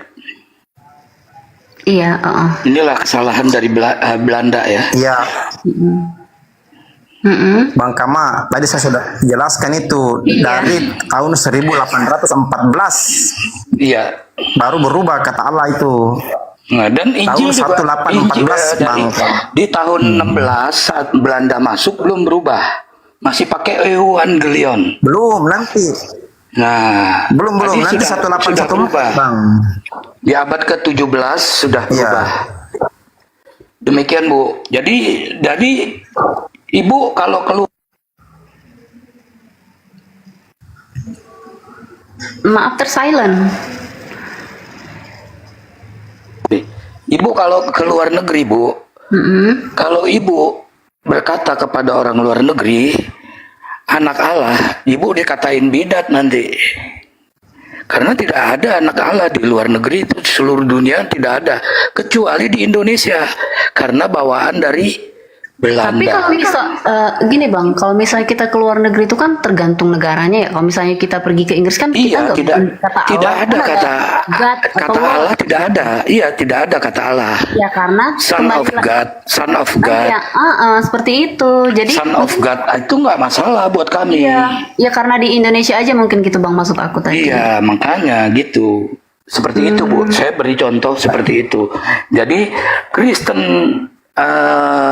Kristen Arab menulis Bible pun di abad ke-9, Bu, setelah Islam. Yang Bible yang paling tertua dalam bahasa Arab di abad ke-9 ditulisnya. Jadi Islam kan abad ke-6. Itu. Islam Jadi itu tahun 500 kalau nggak salah ya. Itu abad ke-6 ya. tahun 6, abad ke-6. Bible dalam bahasa Arab yang tertua Al-Muqaddas itu ditulis abad ke-9. Jadi setelah Islam ada. Dan di situ pun penggunaannya Allah itu nama. Mereka mau pakai, tapi Allah itu nama. Bukan jadi anak Allah nggak ada gitu di sana. Bang, itu gitu. aku mau nanya lagi Alkitab di Arab tahun berapa? Aku mau belajar juga lah. Abad 9 namanya Alkitabun Al-Muqaddas. Abad 9 di Arab ya. Alkitabun Al-Muqaddas, dicatat deh Ibu. Nanti coba dicari. Al-Muqaddas. Ini kalau misalnya aku kan nggak ini nih Bang, nggak ada teman yang bisa aku bilang yang mengerti. Ada Bang Handi itu di bawah, Bang Handi. Naik Bang Handi. Jadi begini Bunda Sulastri, Iya. begini, kata Allah itu hanya digunakan di negara-negara mayoritas Islam. Tadi kan saya sudah jelaskan, di mana Bible masuk, ketika negara itu mayoritas Islam, dia pasti menggunakan istilah-istilah Islam masuk ke dalam Bible. Kalau di Malaysia sana digunakan kata Allah karena Malaysia itu mayoritas Islam. Jadi di mana Bible masuk, dia harus menggunakan tradisi lokal. Begitu loh. Kalau dia masuk di Filipina, ya dia pakai bahasa di Filipina. Iya, bukan itu saya kata Allah. Iya, itu saya Begitu. paham, Bang. Iya, dari tadi itu saya udah paham sebenarnya. Cuma yang aku ini kan itu aku udah paham tuh. Itu karena orang Kristen zaman dulu memasukkan agama ke Kristen itu harus menyesuaikan dengan lingkungan seperti itu ya contohnya ya. Jadi kayak kata-kata itu ya itulah yang dimasukkan ke dalam Alkitab itu yang membuat saudara saya yang Muslim merasa kayak enggak deh, bukan begitu gitu ya, merasa nggak cocok dengan kalimat itu dimasukkan ke dalam itu, termasuk dengan penggunaan nama kitab sucinya harusnya jangan Alkitab tapi jadi Bible aja gitu atau apa seperti itu. Iya, gitu ya. sebenarnya maksudnya itu hanya supaya gampang diterima. Pemberitaan Bible itu supaya gampang diterima, dia meniru budaya lokal, tradisi lokal. Kalau di negara itu mayoritas Islam, ya dia harus mengikuti tradisi Islam supaya gampang diterima. Itu aja tujuannya.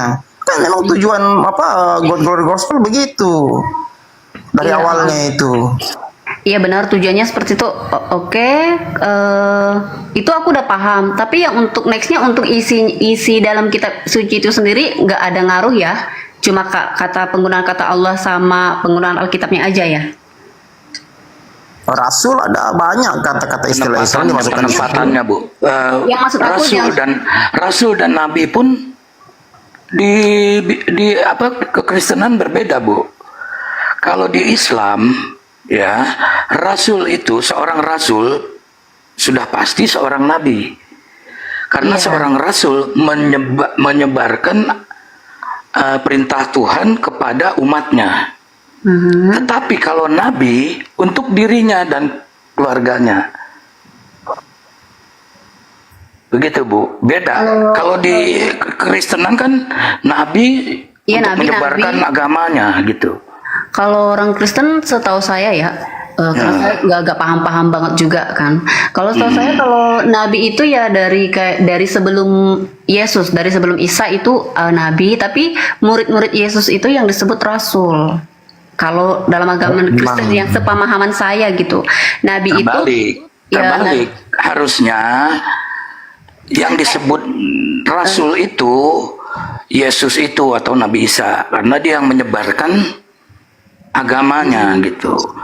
Nabi, seorang nabi itu untuk utusan yang menerima wahyu dari Tuhan untuk dirinya gitu.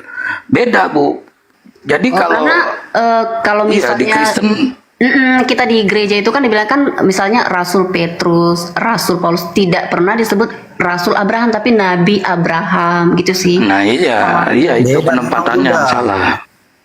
Nah, itu juga. Tapi ya untuk konteks dari kitab suci itu sendiri, dari Alkitab orang Kristen itu sendiri, nggak ada yang menyinggung saudara-saudara Muslim ya, cuma penyomotan kata-katanya aja ya. Iya. Jadi begini Bunda, konsep esensi Nabi itu beda antara Kristen dengan Islam. Jangan disamakan. Memang Kristen budayanya mengajar seperti yang Bu Sulastri tadi, Bunda Sulastri katakan. Kalau di Islam itu Rasul sudah pasti Nabi, Nabi belum tentu Rasul, itu Islam. Tapi kalau dalam Kristen beda. Iya, dalam Kristen Nabi, ya Rasul itu murid-muridnya Yesus. Nggak bisa disamakan. Iya, kalau dipaksa disamakan percuma juga, yang akhirnya berdebat. Iya, makanya penggunaan kalimat itu ya. Jadi harusnya murid-murid Yesus ini ya disebut ya murid-murid Yesus aja, nggak usah disebut Rasul seperti itu ya. Iya, makanya ada kisah para rasul gitu loh. Iya, kisah para rasul itu kan ya kisah-kisahnya murid-murid Tuhan Yesus itu gitu. Makanya orang saudara-saudara Muslim itu merasa itu tuh gak cocok digunakan ke kalimat itu, cari kata yang lain karena rasul itu dipakai untuk nabi dan juga orang yang menyebarkan agama Islam gitu ya, seperti itu ya Pak? Iya, kalau di Kristen esensi nabi itu lebih tinggi daripada rasul. Kalau di Islam esensi rasul lebih tinggi. Cek. Assalamualaikum warahmatullahi wabarakatuh. Waalaikumsalam Bang Andi. Ya lanjut. Jadi memang kebalik. Kalau kita mau paksa disamakan nggak bisa. Ayo dibesarin Bang Andi aja, jangan saya. Duh, mana nih moderator? Boleh bicara nggak? Biar di terstruktur. Boleh ya Bang ya? Silakan Bang Andi. Ya silakan. Ini Bu Sulastri, mulai dari awal. Pertama, langsung ke Belanda. Ini dengerin baik-baik, Belanda masuk menjajah Nusantara. Oke. Apa yang dia bawa? Bible. Bible yang dia bawa ini masih berbahasa Belanda. Bisa juga berbahasa Yunani. Oke. Dia sekaligus menjajah, bangun gereja. Oke. Daerah jajahannya adalah orang Melayu, bahasa Melayu. Kemudian supaya daerah jajahannya ini mengenal juga Kristen yang dia bawa oleh penjajah, diterjemahkan ke Melayu. Yaitu tadi yang diterangkan dari awal. Pada tahun pertama itu di 1629 oleh Asirul. Kemudian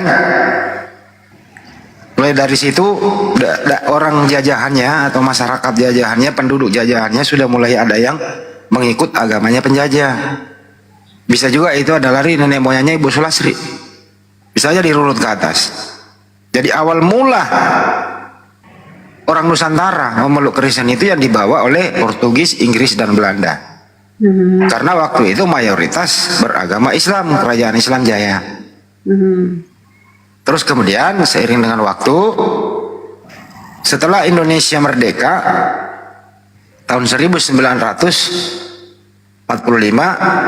1954 kemudian 10 tahun sesudah itu LAI sudah berdiri sendiri karena lembaga Belanda ini, Alkitab Hindia Belanda sudah diserahkan ke LAI.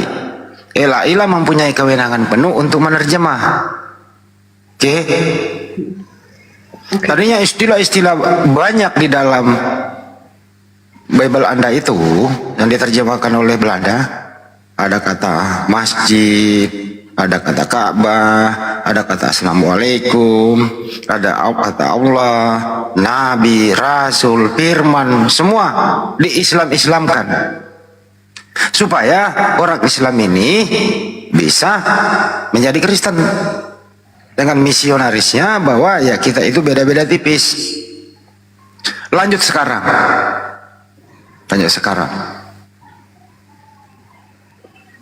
Istilah-istilah yang dipakai LAI yang berhubungan dengan istilah Islam mengaburkan Kristen yang sebenarnya. Jadi Kristen di Indonesia ini berbeda dengan Kristen seluruh dunia. Artinya apa? Keautentikan Kristen itu hilang karena di-Islam-Islamkan.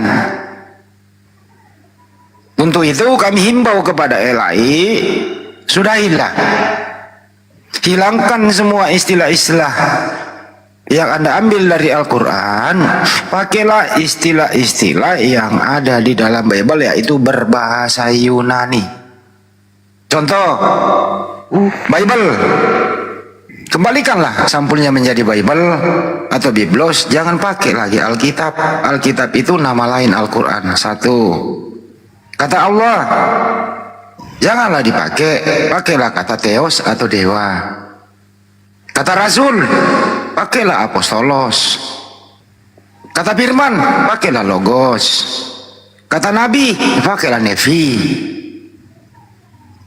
Nah, kalau ini sudah dihilangkan, Bu, kami umat Islam memberikan apresiasi kepada Kristen supaya Kristen ini mempunyai ciri khas. Sebagaimana Buddha dan Hindu punya ciri khas. Ya, kalau bisa dihimbau kepada LAI, kasihan. Jadi LAI itu bukan korban, dia juga pelaku. Korbannya adalah ibu dan orang yang nggak mau belajar. Tapi alhamdulillah tiap hari kita edukasi kok. Akhirnya ada yang mengerti juga gitu. Sekali lagi Ibu, ya kalau ini menjadi Kristen yang baik harus kritis. Hilangkan semua istilah Islam. Kembali ke original teks, terjemahkan. Apabila tidak ada bahasa Indonesia bisa mewakili, pakai original teks. Yang paling krusial adalah penggunaan kata Allah. Yang paling lagi krusial penggunaan kata Rasul. Yang paling lagi krusial sampulnya dari Bible diganti menjadi Alkitab. Kira-kira begitu Bu, mudah-mudahan mengerti dari awal sampai akhir. Makasih. Oh, makasih. Aku baru tahu itu benar-benar edukasi banget buat aku nih, Bang. Makasih banget. Tapi yang dipermasalahkan cuma itu aja lah ya. Cuma nggak ada kayak istilahnya kayak isinya itu yang kayak sesuatu yang menyinggung Muslim, isi ya, bukan penggunaan nama tadi, tapi isi dari keseluruhannya itu. Apakah ada untuk saudara-saudara yang Muslim yang merasa kayak ini menghina deh ini isinya gitu? Ada nggak? Ya, baik. Justru isinya lah ini yang menghina, Bu. Terjemahan ini. Allah Subhanahu wa ta'ala yang disembah umat Islam itu dipinjam oleh LAI, disalamaknakan. Tadinya nama pribadi menjadi sebutan. Terus di sanalah ya tertimbullah istilah-istilah bapak gereja, mulai dari pendeta sampai jemaat mempergunakan kata anak Allah. Ya, Allah kita, Allah lain. Ya, itu aku. Gitu ya. Itu sangat merusak akidah Kristen. Sangat merusak akidah Yunani, sangat merusak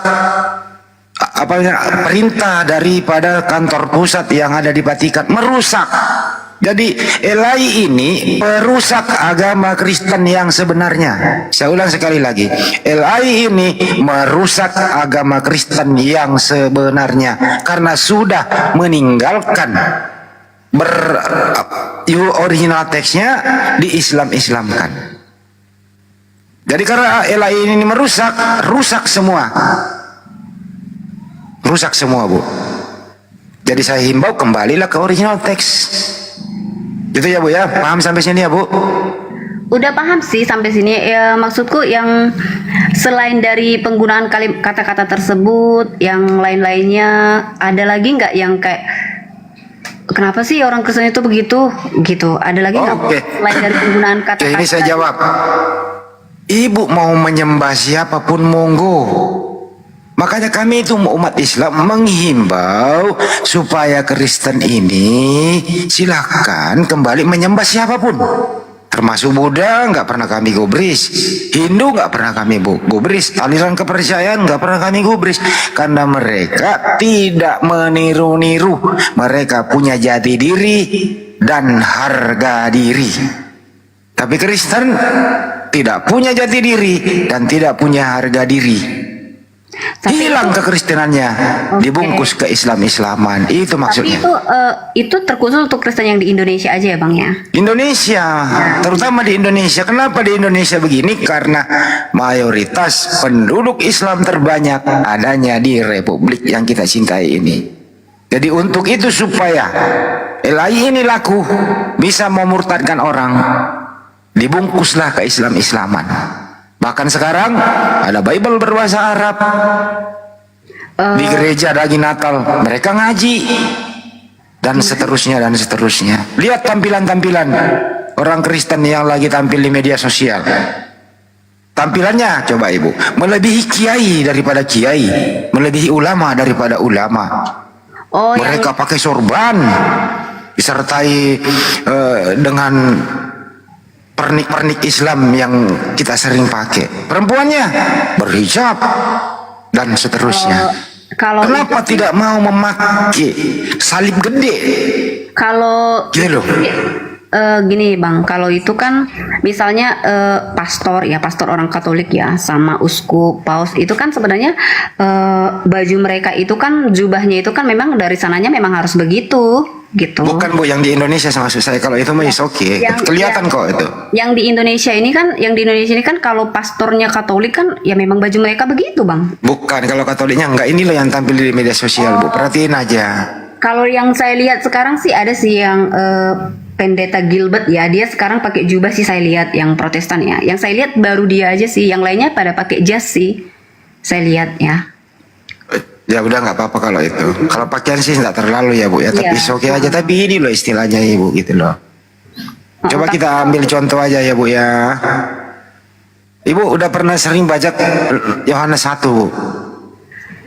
Aku kalau baca Alkitabnya sih nggak sering ya, tapi mungkin itu pernah beberapa kali. Yohanes berapa Bang, maaf?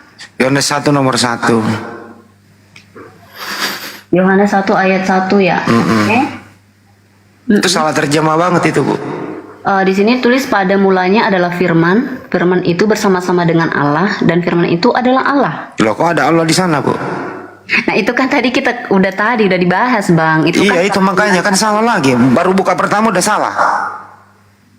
Padahal sebenarnya di situ kan kalau mau jujur menerjemah ya, pada mulanya adalah logos, logos itu bersama-sama dengan dewa, logos itu adalah dewa. Tapi kalau LAI mau menerjemahkan dengan jujur, apakah terjemahan jujur ini laku di Indonesia? Pasti juga Ibu bingung, kok Tuhan kita dewa. Bahasa Indonesia penggunaan kata dewa kayaknya bukannya nggak ada ya Bang. Kalau orang Kristen bukannya Tuhan aja ya. Dewa nggak ada sih saya. Theos itu bukan original teksnya theos, en harke, en hologos, kai hologos, en proton theos, kai theos, en hologos, itu original teksnya. Theos itu kalau diterjemahkan ke bahasa Indonesia dewa. Theos itu kalau diterjemahkan ke dalam bahasa Indonesia artinya dewa. Dewa. Tapi bukannya begini ya Bang, bukannya Theos itu misalnya bagi suatu negara Theos itu yang mereka maksud Theos itu adalah Tuhan, misalnya gitu. Kalau di Indonesia kalau dewa bagi orang Buddha atau Hindu, dewa itu ini, bagi orang ini, bagi negara ini gini, itu bukan. Nggak bisa Bu. Bahasa suatu negara. Ibu panggil semua juru masak yang ada di dunia ini. Maaf ya juru masak ya, maksudnya juru terjemah, ahli bahasa. Suruh terjemahin deh kata Theos. Pasti dewa. Termasuk kalau masih percaya Google Translate, pasti dewa hasilnya. Kalau dalam bahasa Indonesia dewa ini artinya ya terserah, dewa mau diapain nih? Ya, kalau udah begitu kan enak, udah punya ciri khas tuh Kristen. Oh Tuhan kita dewa, ya enak, udah punya ciri khas. Kita kasih jempol. Gitu maksudnya. Ya tapi kan ini inti dari kita bicara ini kan Bang, dari tadi cuma penggunaan katanya aja kan maksudnya. Justru kan, itu ya. Kalau penggunaan kata yang salah ya agama Ibu salah, akidah Ibu salah. Ciri khas harga diri sebagai orang Kristen hilang semua. Tapi bukan berarti agamanya salah dong. Itu kan cuma translate-nya aja, Bang. Justru kalau udah terasinya salah ya salah semua. Gimana sih Bu, salah semua?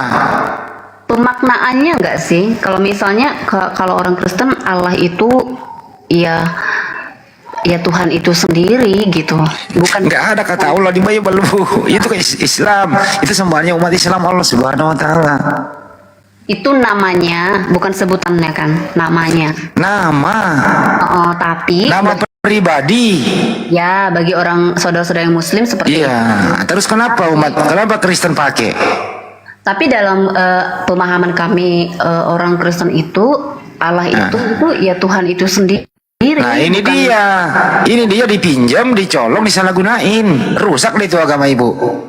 Tapi bukannya menjadi tujuan kita itu untuk menjelekkan atau merusak. Itu sih menurut saya ya, kan menurut saya pribadi ya, koreksi saya kalau salah ya Bang. Yang jelas Ibu salah terjemah ya, salah semua.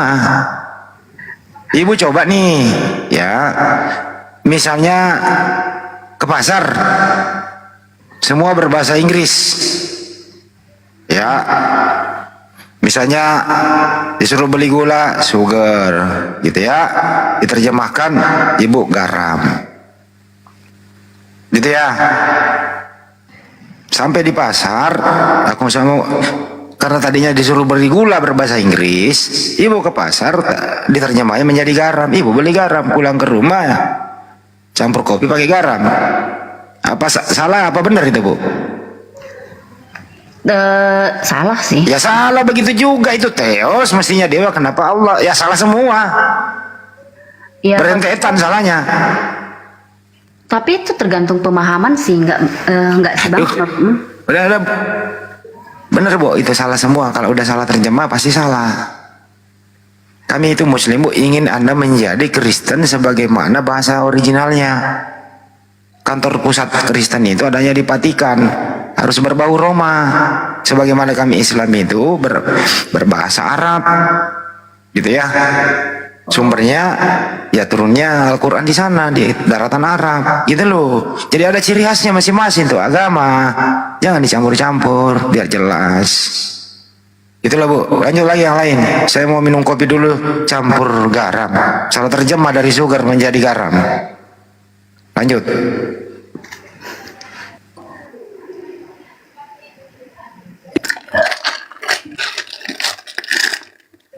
Jangan besarin saya dong. Aduh, Bang Juma aja tuh. Bang Juma udah ini kali udah hadir.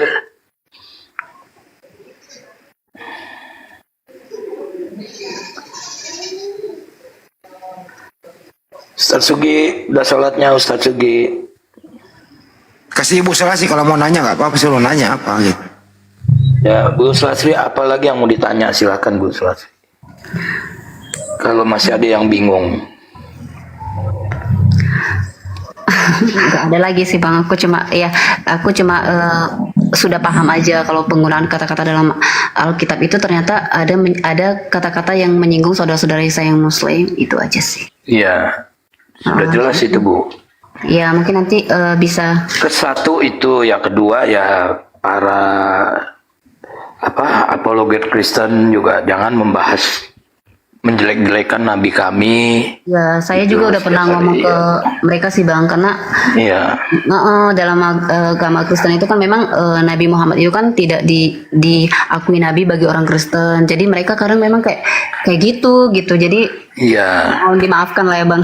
Mereka orang-orang nggak begitu ngerti gitu. Ya, orang-orang yang seperti Ibu ini yang kami cari. Coba kami kalau ada orang seperti Ibu seperti ini, kami nggak bakalan ngegas Bu. Kami hanya memberi edukasi gitu. Ini dulu Bang, Bang kalau ketinggalan tadi. Teman-teman Kristen, kami dari umat Islam di Republik ini tidak pernah kami memaksa Anda mengakui Nabi Muhammad SAW.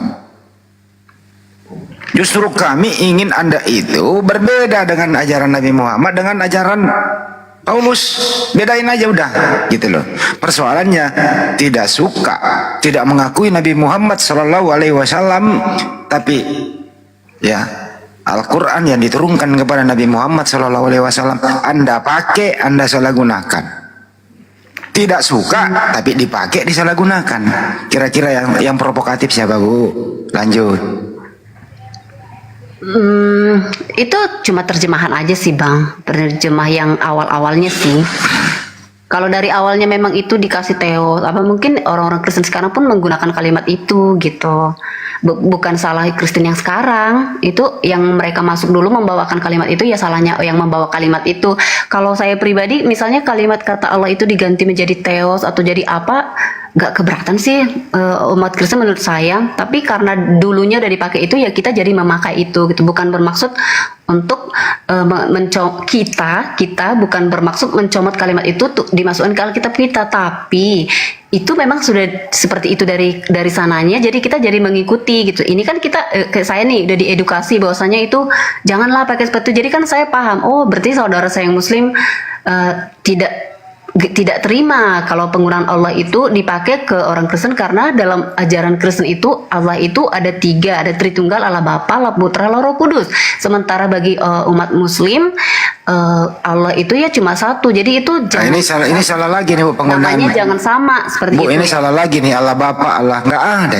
Theos Bapa atau Dewa Bapa, atau mau dirobat Tuhan Bapa, Tuhan Anak, Tuhan Roh Kudus, bagus. Betul Pak. Saya Jangan kan lagi mempergunakan kata Allah di situ, kagak ada itu urusan. Iya betul Pak. Kan tadi saya cuma kasih pemahaman doa karena Kristen memakai kalimat itu.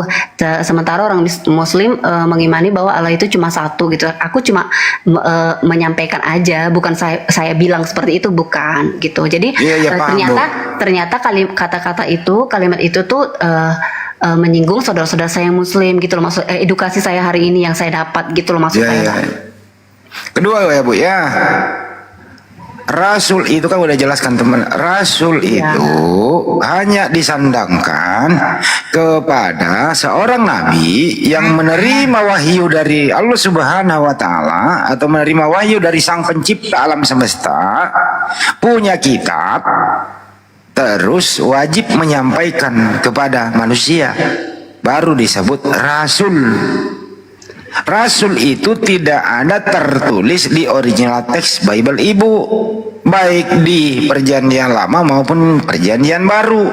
Yang ada di sana apostolos. Jadi enak, pengen muntah.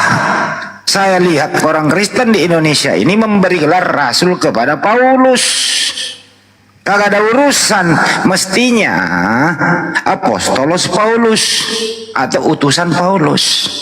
Kenapa enggak mau mempergunakan original teks? Kenapa meminjam gelarnya Nabi Muhammad Sallallahu Alaihi Wasallam Rasulullah? Kenapa gelar ini diberikan kepada Paulus? Apa hubungannya coba? Kenapa nggak pakai original teks? Apostolos Paulus, Apostolos Lukas, Apostolos Yohanes, dan lain-lain. Kenapa minjem kata Rasul? Padahal kagak ada kata Rasul di original teks Bible. Ini yang nggak brul. Kira-kira gitu Bu. Oke, saya paham. Berarti penggunaan kata Rasul ini ya nggak seharusnya dipergunakan untuk Paulus bagi orang Kristen gitu ya, untuk saudara saya yang Muslim. Harusnya Paulus ini ya dikasih sebut ya murid Yesus aja gitu, jangan dikasih Rasul di depannya seperti itu. Utusan boleh Bu, bahasa Indonesianya utusan bisa, atau messenger bahasa Inggris yang keren. Oke, tapi yang untuk pengajarannya Paulus itu sendiri nggak ada ya yang menyinggung saudara-saudara Muslim ya? Ya kami gak ada urusan pengajarannya Bu, yang penting jangan pakai istilah Islam. Mau Paulus mengajarin misalnya Galatia 3:13 gitu ya, di sana itu silakan saja. Kristus telah menebus kita dari kutuk hukum Taurat dengan menjadi kutuk karena kita, sebab ada tertulis, terkutuklah orang yang digantung di tiang salib. Monggo. Tapi kalau orang yang mengutuk Yesus ini diberi gelar Rasul, enak dengarnya. Gitu loh. Mau dia mengatakan Roma 14:9 ya, Yesus mati hidup kembali supaya ia menjadi Tuhan, monggo, nggak ada masalah.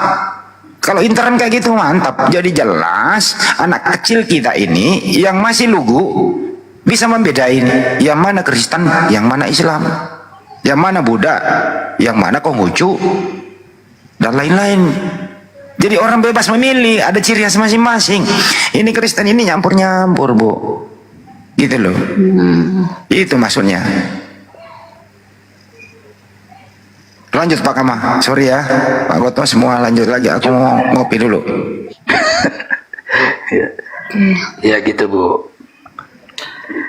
Jadi ya seperti itu Bu. Memang sangat rancu Bu. Kami ya kadang ya umat Kristen juga ada yang ngeyel Bu. Diberitahu, oh kan Bible sudah ada lebih dulu. Oke, saya akuin Bible sudah ada lebih dulu. Tetapi kata-kata dari Al-Quran ini dicomot. Yang sudah saya bilang tadi, dari Alkitab Arab aja kan dibilang, dari Alkitab Arab sudah ada kok kata Allah. Itu di abad ke-9 867 ya Bang Andi ya. Itu jadi setelah Islam ada, barulah Alkitab dalam bahasa Arab dibuat, yaitu Alkitab Al-Muqaddas, yaitu yang Alkitab Kristen yang paling tertua, di abad ke-9 adanya setelah Al-Quran ada. Dan itu pun mereka tidak menggunakan kata Allah dengan sembarangan, karena mereka tahu kalau dalam bahasa Arabnya itu Allah apa, Rasul apa gitu. Seperti itu Bu. Makasih loh Bang, abang-abang semua udah kasih edukasi. Aku pikir selama ini kayak kalau room-room kayak gini tuh kayak menghina lah apalah, karena aku lihat kayak banyak yang kayak gitu. Tapi pas aku masuk ke dalam join, ternyata orang abang-abangnya semua tuh welcome. Makasih banget udah kasih edukasi ini. Aku baru ini paham bahwasanya itu penggunaan kata itu menyinggung saudara-saudara juga. Tapi kalau untuk isinya, pengajarannya seperti apapun, ternyata saudara-saudara saya yang Muslim tuh tidak mempermasalahkan ya. Aku kira selama itu, oh Yesus itu nggak disalib, begini. Sering saya dengar gitu kan. Ternyata orang saudara-saudaraku, kalian ini membuktikan bahwasannya kalian tidak mempermasalahkan isinya gitu. Mau disalib, mau seperti apa pengajarannya, mau bagaimana.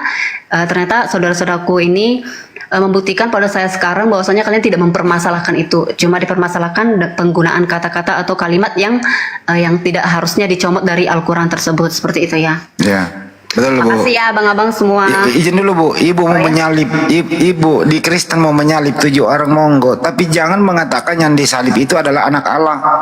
Nah ini yang nggak benar, karena Allah itu nggak beranak. Iya, gitu loh. Benar. Iya, saya paham maksudnya. Pak.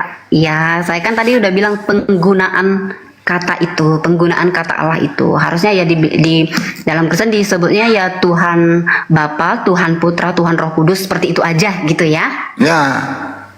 Yang paling menghina ialah Ibu ini loh. Allah Subhanahu wa taala yang disembah umat Islam. Satu lagi Bu, Allah Subhanahu wa taala yang disembah umat Islam diterjemahkan LAI menjadi roh yang melayang-layang di atas permukaan air. Roh Allah melayang-layang di atas permukaan air.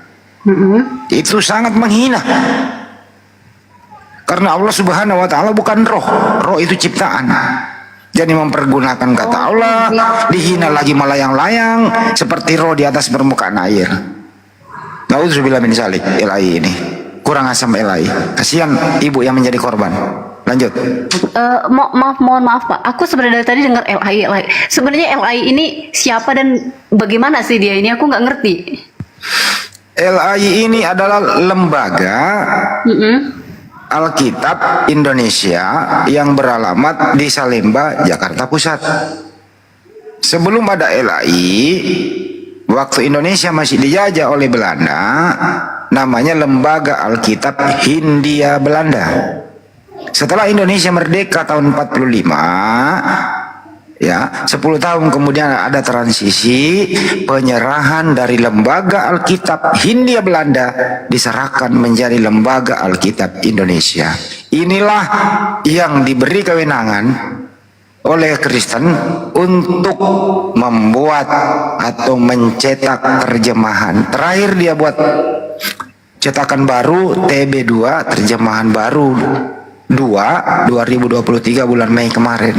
Jadi yang lalu-lalu jangan pakai lagi Bu, nanti salah iman lagi, ikuti lagi TB2. Nah, ntar lagi berapa tahun kemudian ganti lagi gitu loh. Jadi setiap tahun iman ibu bisa berubah.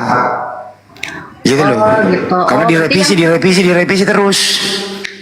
Iya, ada untuk edukasi juga sih untuk untuk teman-temanku yang Muslim ya. Kalau Kristen itu sebenarnya kan ada Alkitab itu kan ada Katolik sama Protestan ya. Jadi beberapa dari pendeta itu ada yang menafsirkan Alkitab itu yang berbeda, penafsiran seperti ini, penafsiran ini, seperti itu sih. Jadi mungkin yang Katolik itu, kalau yang Katolik ya penafsirannya satu aja gitu. Penafsiran itu ya itu untuk semua umat Katolik ya, penafsiran yang itu ya itu gitu. Tapi kalau untuk teman-teman Protestan itu penafsirannya tergantung pendeta mereka masing-masing menafsirkannya seperti apa, seperti itu. Jadi yang direvisi-revisi itu kalimat-kalimatnya, tapi untuk makna dari itu makna dari kalimat tersebut ya nggak dirubah sih, cuma yang direvisi itu translate-nya aja mungkin. Jadi pas pengubahan translate-nya itu ternyata saudara Muslim merasa bahwa itu diambil dari Al-Quran itu sendiri, seperti itu ya. Ya kurang lebih kayak gitu, Bu.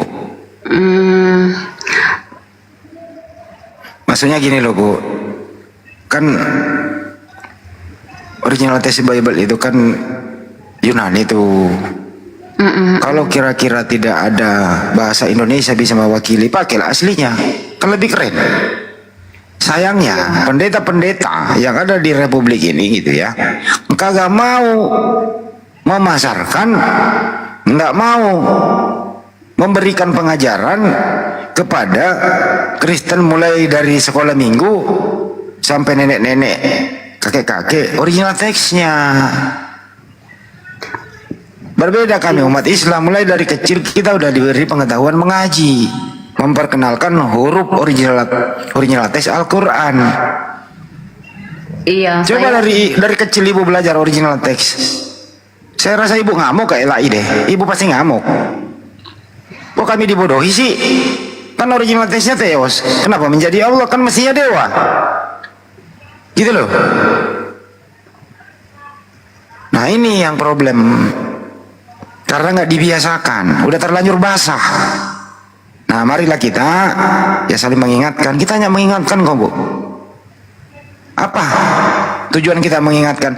Jadilah Kristen yang baik sesuai original teks, mempunyai ciri khas jati diri, agar Kristen dan Islam ketahuan perbedaannya. Itu aja, nggak ada yang lain, Bu. Bahkan lanjut. Bahkan dalam terjemahan Injil bahasa Bali menggunakan Sang Hyang Widiwasa. Saya lihat sudah ada yang protes juga itu. Begitu, Bu. Jadi kalau diterjemahkan dalam bahasa setempat pun ada perubahan gitu. Mengikuti nama dewa orang Bali, Sang Hyang Widiwasa, seperti itu. Begitu juga di Batak ya, di Bata dimasukkan. Seperti itu, Bu.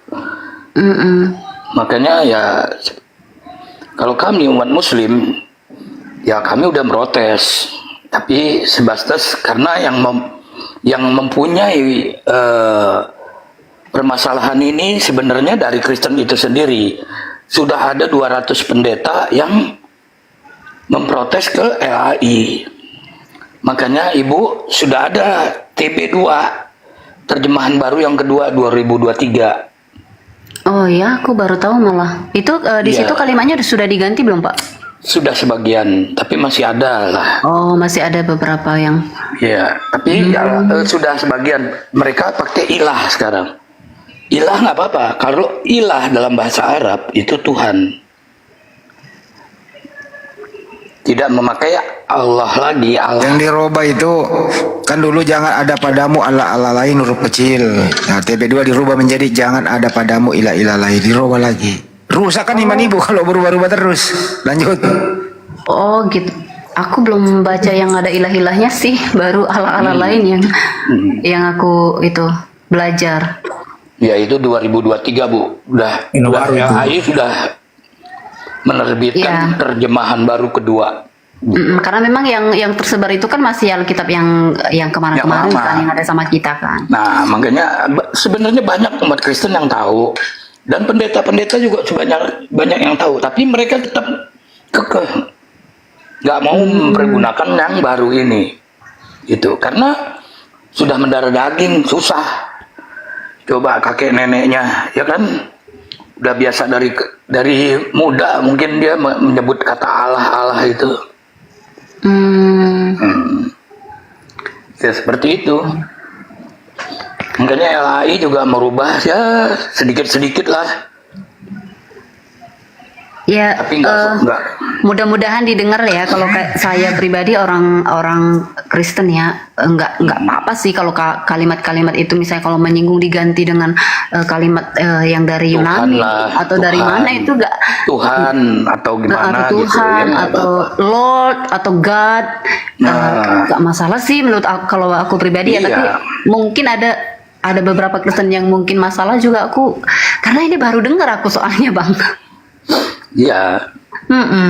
Aku kira dulu teman-teman saudaraku yang Muslim itu oh Yesus itu nggak disalib karena kayak gitu, ternyata karena penggunaan kata tersebut gitu. Sekarang ini aku baru Iya. paham. Makanya kan ada terjadinya karena masalah itu terjadilah perdebatan. Nah, perdebatan ya kami mau tidak mau ya harus mempelajari Bible Anda gitu. Nah, dalam perdebatan perdiskusian ya kami menggunakan Bible juga gitu. Sesuai dengan yang tertulis. Kalau yang kami kami ini tidak mungkin menghina sesembahan orang lain karena dilarang di dalam Al-Qur'an. Itu Bu. Kecuali kami hanya membacakan yang tertulis di Bible, itu aja. Untuk membantahnya gitu. Karena di Al-Quran dilarang menghina sesembahan orang lain, begitu Bu. Ya, Intinya Bu, kalau LAI mau jujur menerjemah, nih dengerin ya Bu ya. Kalau LAI mau jujur menerjemah, dia terjemahannya harus berbau Yunani. Apa Kristen masih laku kalau Kristen itu berbau Yunani sebagaimana original teksnya? Berbondong-bondong orang meninggalkan Kristen Bu. tapi kalau dibilang seperti itu sih, kenapa orang Yunani yang Kristen itu nggak masuk Islam aja kalau kita mikir ke sananya? Karena mereka kan pasti teks aslinya yang mereka baca gitu. Menurut aku sih itu tergantung keimanan masing-masing ya Bang ya. Maksud sekarang cuma permasalahannya di Indonesia ini kenapa terjemahan Alkitab itu diambil beberapa kata atau kalimat dari Al-Quran yang dapat menyinggung atau merubah maksud dari kalimat itu dari kitab suci agama lain atau kayak Al-Quran kayak gitu ya kan. Mau tahu tujuannya nggak Bu? Mau tahu tujuannya nggak? Ya. Mau tahu tujuannya kenapa bisa begitu? Tujuannya adalah supaya ibu ini sebagai seorang Kristen disamarkan menyembah dewa. Jadi istilah Islam dimasukkan. Sembahan kita sama lah kata pendeta dengan umat Islam. Cuman kita ini tiga pribadi, satu hakikat, satu Iya, ya kayak gitu. Tritunggal. Ya, Tritunggal. Jadi Allah Bapa, Allah Anak, Roh Kudus sama kan? Kata pendeta. Gitu. Iya, Coba kalau dia jujur. Coba kalau dia jujur Theos Bapa, Theos Anak, Theos Roh Kudus, enggak ada kata Allahnya. Apa enggak ngeri-ngeri sedap tuh membacanya, Bu? Apa enggak rusak tuh iman? Rusak kan iman Ibu? Enggak. Ya kalau Theos Bapa atau Dewa Bapa. Karena maknanya sih kalau bagi orang Kristen itu makna dari misalnya nih contoh ada orang tua yang menamai anaknya Yesus misalnya. Terus anaknya ini nakal, terus kamu Yesus nakal banget. Ya itu kan ditujukan kepada anaknya itu, bukan Yesus yang saya sembah seperti itu. Kalau misalnya Islam itu di Inggris misalnya God atau Lord gitu. Terus aku punya anak, aku kasih nama si God, terus aku marahin God, kamu bodoh banget sih. Ya orang Inggris pun gak mungkin merasa terhina karena memang itu kutujukan ke anakku tersebut, bukan ke Tuhannya mereka. Seperti itu sih. Kalau menurut aku ya Bang, maaf koreksi kalau salah. Gak apa-apa Bu. Yang jelas sembahannya Kristen itu, Tuhannya Kristen beda dengan Tuhannya sembahannya umat Islam. Sembahannya umat Islam, nama pribadi Allah Subhanahu wa taala. Yang disebut orang Kristen selalu bilang Allah SWT, Maha Suci, Maha Tinggi. Kalau Tuhannya Kristen itu Yesus. Atau 3, Bapa, Putra, Roh Kudus. Iya, benar. Tapi untuk menyamarkan ini supaya orang bisa dikelabui, ya dipergunakanlah Allah Bapa, Allah Anak, Allah Roh Kudus.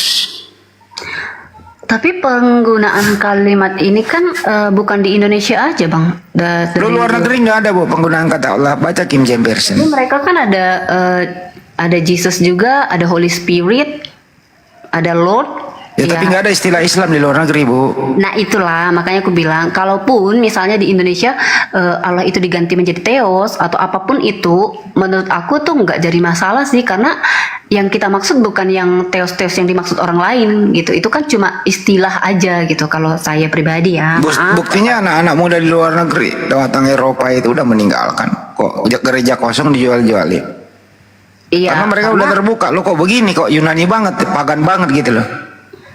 Iya, karena mungkin di sana itu kan beda dengan di Indonesia ya, Bang ya. Kalau kita di Indonesia kan agamanya itu kan lebih kuat ya. Kalau kita ya Muslimnya kuat, kalau Kristennya kuat. Kalau di luar negeri kan kayak di Eropa sana kan tuh agama itu mereka anggap kayak buku-buku biasa aja. Mereka kan nggak begitu ke itu ya. Mereka itu banyak yang ateis sih, orang Yahudi, orang-orang itu kan nggak begitu mempermasalahkan surga dan neraka seperti kita di Indonesia. Kan kita tujuannya surga gitu kan kalau kita di Indonesia. Kalau mereka kan nggak, dunia yang sekarang makanya mereka itu kayak ciptakan bom lah. Nah, itulah yang saya maksud, Bu. Kristen itu di mana-mana pun beda. Ada anak kecil, Bu, dia ribut sama temennya di sekolah, anak-anak kelas 1 SD, Muslim sama Kristen. Ya, Muslimnya namanya Fadil, Kristennya namanya Alek. Lek, kata Fadil. Gue diajarin guru ngaji gue, yang saya sembah itu Allah Subhanahu Wa Taala. Anak kecil ngomong gini nih, Lek, kata Fadil, Tuhan lu siapa sih? Lek, kagak bisa jawab, Bu. Dicengin sama temen-temennya, pulang nangis. Bapaknya pendeta. Pak, nggak kata bapaknya, namanya bapaknya Pendeta Martin. Kenapa lu nangis? Aku dicengin, aku nggak bisa jawab. Tuhan kita siapa sih, Papa? Papanya menjelaskan kepada anaknya, muter-muter sampai anaknya pingsan, Bu, sampai sekarang. Karena menjelaskan Tritunggal kepada anak kecil pingsan, Bu. Sampai sekarang masih dirawat nginap, Bu, karena ini bener. Ini untung ada ambulan hotel nih, serius.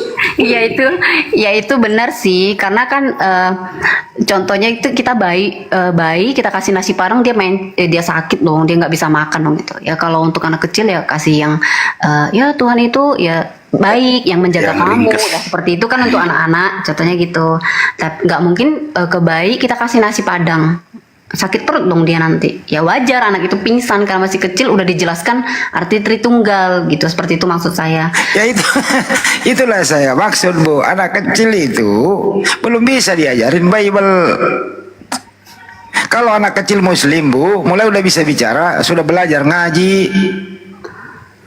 Iya, tapi kalau untuk saudara-saudara yang Kristen, anak kecilnya pun udah diajari untuk berbuat baik, kalau nakal itu nggak boleh, itu kan. Iya, kalau itu mah biasa, Bu. Coba kalau anak ibu deh nangis kayak itu, nanya ke ibu Surasi, Ma, kenapa Lek? Tuhan kita berapa? Ibu mau jawab apa? Aku biasanya sih kalau aku mengajarkan anakku, kalau Tuhan itu ada di kamu. Jadi kalau kamu berkata kotor, berarti Tuhan nggak ada di kamu. Bukan itu, maksudnya siapa Tuhan kita? Siapa namanya? Ada berapa? Kalau aku, karena aku pribadi ya, Bang, maaf ya. Kalau ada di sini orang yang Kristen yang nggak sepaham dengan saya, maaf ya. Ini parenting saya mengenai agama ke anak-anak saya. Jadi kalau anak saya itu misalnya, Tuhan kita siapa sih? Contoh ditanya kayak gitu ya, Pak ya. Saya akan bilang, Tuhan kamu itu segala sesuatu yang ada di kamu gak ada nama, gak usah mau kamu namai Tuhan itu namamu sendiri, mau kamu namai Tuhan itu adalah pengasih, mau kamu namai Tuhan itu penyabar, mau kamu namai Tuhan itu adalah pemberi, terserah. Yang penting Tuhan itu ada di kamu. Segala sesuatu yang keluar dari mulutmu yang menyakiti orang lain, berarti Tuhan nggak ada di kamu. Saya seperti itu ke anak saya. Kalau jawaban itu kasih ke anak-anak SD, Bu, pingsan itu anak-anak, nggak ngerti dia. Tapi anak saya paham. Jadi kalau dia ngomong kotor, misalnya saya marah, kamu ini udah dibilangin malas. Misalnya saya sehari-hari ya, kalau saya marah sama anak saya suka bilang kamu bodoh, seperti itu ya, bodoh. Anak saya bilang, Mama nggak boleh ngomong kasar, nggak boleh ngomong gitu. Nanti Tuhan di hati Mama nggak ada loh. Kata si Alek, Gitu. Ibu kok muter-muter? Bukan itu yang saya tanya, Bu. Ini Alek ngomong, Tuhan kita itu berapa? Namanya siapa, Bu? Nanti besok saya jawab sama teman saya di sekolah, gitu loh. Itu pengalaman saya dengan anak saya ya Pak ya. Kalau orang lain saya nggak. Terus si Alek nanti kalau ditanya lagi sama si Fadil di sekolah, Tuhan kamu berapa, Lek? Siapa namanya? Kalau saya, maaf ya Pak. Kalau anak saya tidak pernah ngajarin Tuhan kamu siapa, itu saya bilang tidak perlu dijawab. Oh, Iya. ada jawaban. Pingsan Iya, itu kalau di sekolah. Berhenti sekolah dia dicengin terus tiap hari di sekolah. Enggak, tapi anak saya tinggal di Duma ya Pak ya. Jadi gitu. anak saya tuh SD tidak ada guru agama Kristennya. Nggak ada guru agama Kristen. Jadi anak saya itu belajar agama Islam, dia sendiri Islam di kelasnya. Dia tuh kelas 1, terus dia tuh pernah pulang nangis ke rumah, dia nangis. Mah, tadi belajar karena belajar agama itu guru agamanya bilang yang Kristen kalau mau keluar silahkan, kalau mau di dalam nggak apa-apa. Anak saya memilih di dalam karena dia bilang kalau saya keluar nggak ada teman main, jadi aku di dalam aja ikut belajar gitu. Terus dia pernah suatu kali pulang ke rumah, terus dia bilang dia nangis.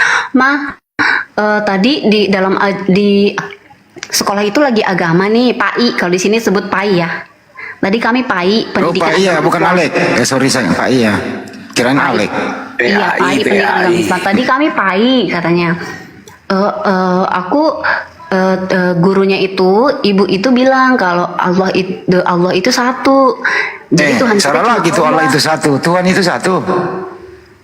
Enggak. Anak saya bilang seperti itu kan dia ikut agama Islam kan, karena anak saya nggak ada guru agama Kristennya di sekolahnya Pak. Oh. Iya, jadi Allah itu satu. Lama-lama anak ibu nanti bisa di ustad. Nanti diceramai ibu-ibu menjadi mualaf nanti kalau anak ibu diceramai. Kalau bapak ngomong seperti itu aku nggak masalah sih. Yang penting dia berkelakuan baik. Mau dia Buddha, mau dia Hindu, yang penting dia menunjukkan ada Tuhan di dirinya. Seperti itu kalau saya Pak ya, maaf ya. Jadi dia nangis, dia bilang terus teman-temanku lihat aku jadi malu. Jadi ketika berdoa mereka bikin tangannya kayak seperti orang Muslim berdoa ya. Kalau kami kan dilipat tangan tuh. Jadi aku nggak berani bikin, karena kami Katolik ya Pak ya. Jadi aku nggak berani bikin tanda salib. Aku cuma melipat tanganku saja karena aku malu. Dia bilang seperti itu. Terus aku bilang sama anakku, nggak apa-apa, bikin tanda salib aja. Itu kan teman saudara-saudaramu juga. Dan sampai sekarang dia berteman dengan teman-teman Islam, dan saya membelikan buku tulis kalau mereka belajar agama Islam, anak saya belajar agama Islam juga. Jadi mereka belajar menulis, belajar kalau dalam masuk Islam itu harus mengucapkan kalimat syahadat, apa segala macam itu dia tulis. Dia ada buku agamanya, dan ujian agama itu anak saya ikut. Saya nggak masalah. Bukan itu maksud saya, Bu. Ya, kalau anak kecil, Bu, anak kecil Muslim ibu tanya. Iya. Anak-anak siapa nama Tuhanmu yang kau sembah? Anak-anak kecil langsung bilang Allah Subhanahu Wa Taala. Coba ya tes. Tapi kalau anak-anak Kristen ditanya siapa nama Tuhanmu, ya nggak dijelasin oleh pendeta, bingung, kasihan dia. Itu maksudnya. Kalau di gereja, kalau misal di gereja ya Bang ya, karena saya kan ke gereja ya. Kalau di gereja tuh di sekolah minggu itu kan ada sekolah minggu. Biasanya kita kalau ke gereja itu ada ruangan khusus untuk anak-anaknya. Jadi ada guru sekolah minggunya khusus, bukan pendeta, tapi guru sekolah minggu. Jadi pendeta itu untuk orang tuanya, orang-orang udah dewasa seperti itu. Mereka biasa dipisah. Jadi kalau saya lihat ya, karena suka mendampingi anak saya sekolah minggu juga, guru-gurunya itu mengajarnya tuh Tuhan kita ya Tuhan Yesus, seperti itu. Yang saya lihat ya, saya nggak ngerti kalau di tempat lain, tapi saya rasa semua gereja kayak gitu sih kalau mengajarkan anak-anak. Kalau untuk menjelaskan Tritunggal itu biasanya itu kan ada kayak ada itu kalau orang Katolik itu krisma atau menerima komun itu anak-anak SMA, SMP ke SMA itu remaja ke mengarah ke agak dewasa gitu. Disitulah ke mereka itu mulai dijelaskan apa itu jangan terlalu panjang tunggal. Bu. Kalau dijawab misalnya nih Bu nih sama anak Ibu, oh Tuhan kita Yesus nah, oh berarti Tuhan kita anak Maria ya Bu. Nah, gimana itu jawabnya lagi tuh? Iya betul. Oh Tuhan kita anak orang ya Bu. Iya betul. Oh Tuhan orang Bu, kan gitu anak Alek. Iya karena kalau untuk anak kecil, kok anak saya masih kecil ya belum ya. Jadi kalau dia nanti sudah SMP menanyakan itu ya. Kok Terus nanya lagi, bapaknya Yesus bukan Tuhan Bu? Iya betul iya bapaknya Yesus itu Tuhan. Saya kan jawab seperti itu. Bapaknya Yesus Tuhan, ada berapa Tuhan Bu? 2. Tetap satu dong. Ya Bapak Yesus Bu. Kalau saya 2 itu. menjelaskan iya. Bingung Bu, udahlah kembali ke Islam aja dah. Ibu Kita kan edukasi nih Bang, nggak ada Ya ya, sesuatu. lanjut dulu teman-teman yang lain. Iya, jangan maksudnya ya jangan dipaksakan untuk mengimani yang seperti itu gitu maksud saya Bang ya. Kan edukasi tadi Bapak nanya saya gimana mengajari anaknya, saya kasih tahu beginilah cara saya mengajari anak saya seperti itu, nggak ada masalah. Maaf ya Bang kalau menyinggung, maaf ya. Maksudnya Bang Handi ini kan nanti anaknya tanya Bu Tuhan kita berapa, yang sampai Ibu bertanya ada bapak, ada anak, ada roh, kan 3 maksudnya nanti itu jawabannya Ibu gitu loh. Kalau ada anak, kalau misalnya anak saya nanyakan saya Tuhan kita ada berapa, saya pasti jawab 1. Dia bilang nanti siapa bapak Bu, bilang Tuhan, siapa anak Tuhan, siapa Roh Kudus Tuhan. Kalau juga. saya sekarang ya, kalau saya sekarang ke anak saya misalnya ditanya nih, belum pernah tanya si anak saya, tapi kalaupun misalnya anak saya nanya nih, dia kan masih kelas 2 SD, nanya ke saya misalnya, Mbak Tuhan kita ada berapa sih? Ada 1. Kok Yesus anaknya? Iya anaknya. Terus ada bapaknya lagi. Berarti Tuhan kita ada 3 dong. Mungkin saya akan kasih tahu ke anak saya bahwa saya manusia itu ada daging, ada jiwa, ada roh seperti itu. Mungkin aku akan mengatakannya seperti itu dan dia mengerti 3 dalam satu kesatuan. Tapi nanti setelah dia remaja menuju ke dewasa itu sudah ada yang misalnya kayak saya Katolik ya suster atau pastor yang akan menjelaskan ke dia lebih dalam lagi. Tapi untuk anak-anaknya mungkin saya akan menyampaikan seperti itu. Kamu 1 nggak? Tapi kalau anaknya sudah ini Bu pintar-pintar agak gede-gede, karena kan Ibu bilang bapak dan anak adalah satu kesatuan kan? Iya. Oh, nanti kalau nanya pintar lari ke penyaliban dia. Maksudnya gimana ya Bang, maaf? Iya, nanti dibilang bapak dan anak itu yang disalib ya Bu. Ibu jawabnya apa? Yang disalib itu dagingnya, manusianya. Kalau anak kecil yang nanya ya, kalau anak saya yang nanya ya badannya. Berarti anak dan bapak tidak satu dong Bu. Kan sudah Ibu sudah bilang. Bingung kan Bu? Pasti bingung anaknya. Enggak bingung sih, tapi rohnya kan enggak disalib. Misalnya orang pukul kamu tuh, dia mukul kamu berdarah, dagingmu sakit, iya, tapi Ibu kan sudah bilang sama anaknya waktu itu, bilang bapak dan anak dan Roh Kudus adalah satu. Kan? Iya. Satu kesatuan. Terus dari ke penyaliban, berarti bapak dan roh dan anak itu disalib juga Bu, mati juga dong. Tapi kan tadi anak kalau untuk anak saya akan jelaskan bahwa yang disalibkan itu kan dagingnya sama kayak aku ambil ke anakku sama kayak kamu. Kamu dipukul orang berdarah kan tangannya bukan rohnya. Yang sakit kan tangannya, badannya bukan rohnya. Tapi kalau kamu dicaci maki orang, kamu kan tersinggung. Dagingmu kan enggak. Bukan lari ke situ, lari ke satu kesatuannya ini Bu. Kan Anda kan sudah bilang bapak dan anak dan roh itu satu kesatuan. Berarti kalau disalib itu Bu satu kesatuan dong, karena Ibu sudah bilang bapak dan roh dan anak itu satu kesatuan. Gimana itu? Ini kan untuk edukasi saya ke anak saya ya kan bapak yang menanyakan ya. Tadi saya nggak mau sampai ke sini, tapi karena bapak tadi menanyakan saya, jadi saya mencoba menjawab. Gini Mas, kalau misalnya anak saya menanyakan seperti itu kan saya di awal sudah menjelaskan kalau dia itu ada 3, ada dagingnya, ada rohnya, ada jiwanya gitu. Jadi kalau yang disalibkan misalnya anakku digantung, aku gantung ya anakku, kan badanmu yang ku gantung, rohmu kan enggak gitu. Berarti saya menjelaskan seperti itu. Anak yang digantung ya Bu, anak yang digantung ini berarti enggak satu kesatuan dong. Dagingnya berarti enggak satu kesatuan.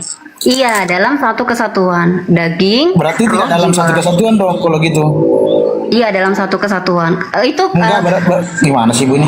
Berarti tidak dalam satu kesatuan dong kalau kayak gitu. Mereka satu. Hah? Iya, mereka satu. Kalau mereka satu. Oke, kalau mereka satu berarti yang disalib itu satu kesatuan juga Bu kalau mereka satu. Iya, dagingnya dong. Rohnya kan nggak, mana bisa kita menyelipkan roh. Berarti tidak satu kesatuan. Tapi maaf ya Bang, ini kan tadi Abang nanya saya loh. Oke. Saya menjelaskan penjelasan saya. Itu gitu pertanyaannya loh. Bang Handi tadi itu. Jadi saya Karena jelaskan nanya dulu. gimana anak Kan saya ibu, ini, Bu, kalau ambulan anak jadi. ibu nanya gimana kan gitu kata ibu. Maksudnya saya gini, nanti teman-teman yang saya Kristen ada yang dengar atau yang rekam nih di iniin, jadi dikira Biasa, Bu, itu biasa. aku nggak bilang Kristen kayak gitu. Aku bilang aku sendiri ya Bang ya, maaf ya.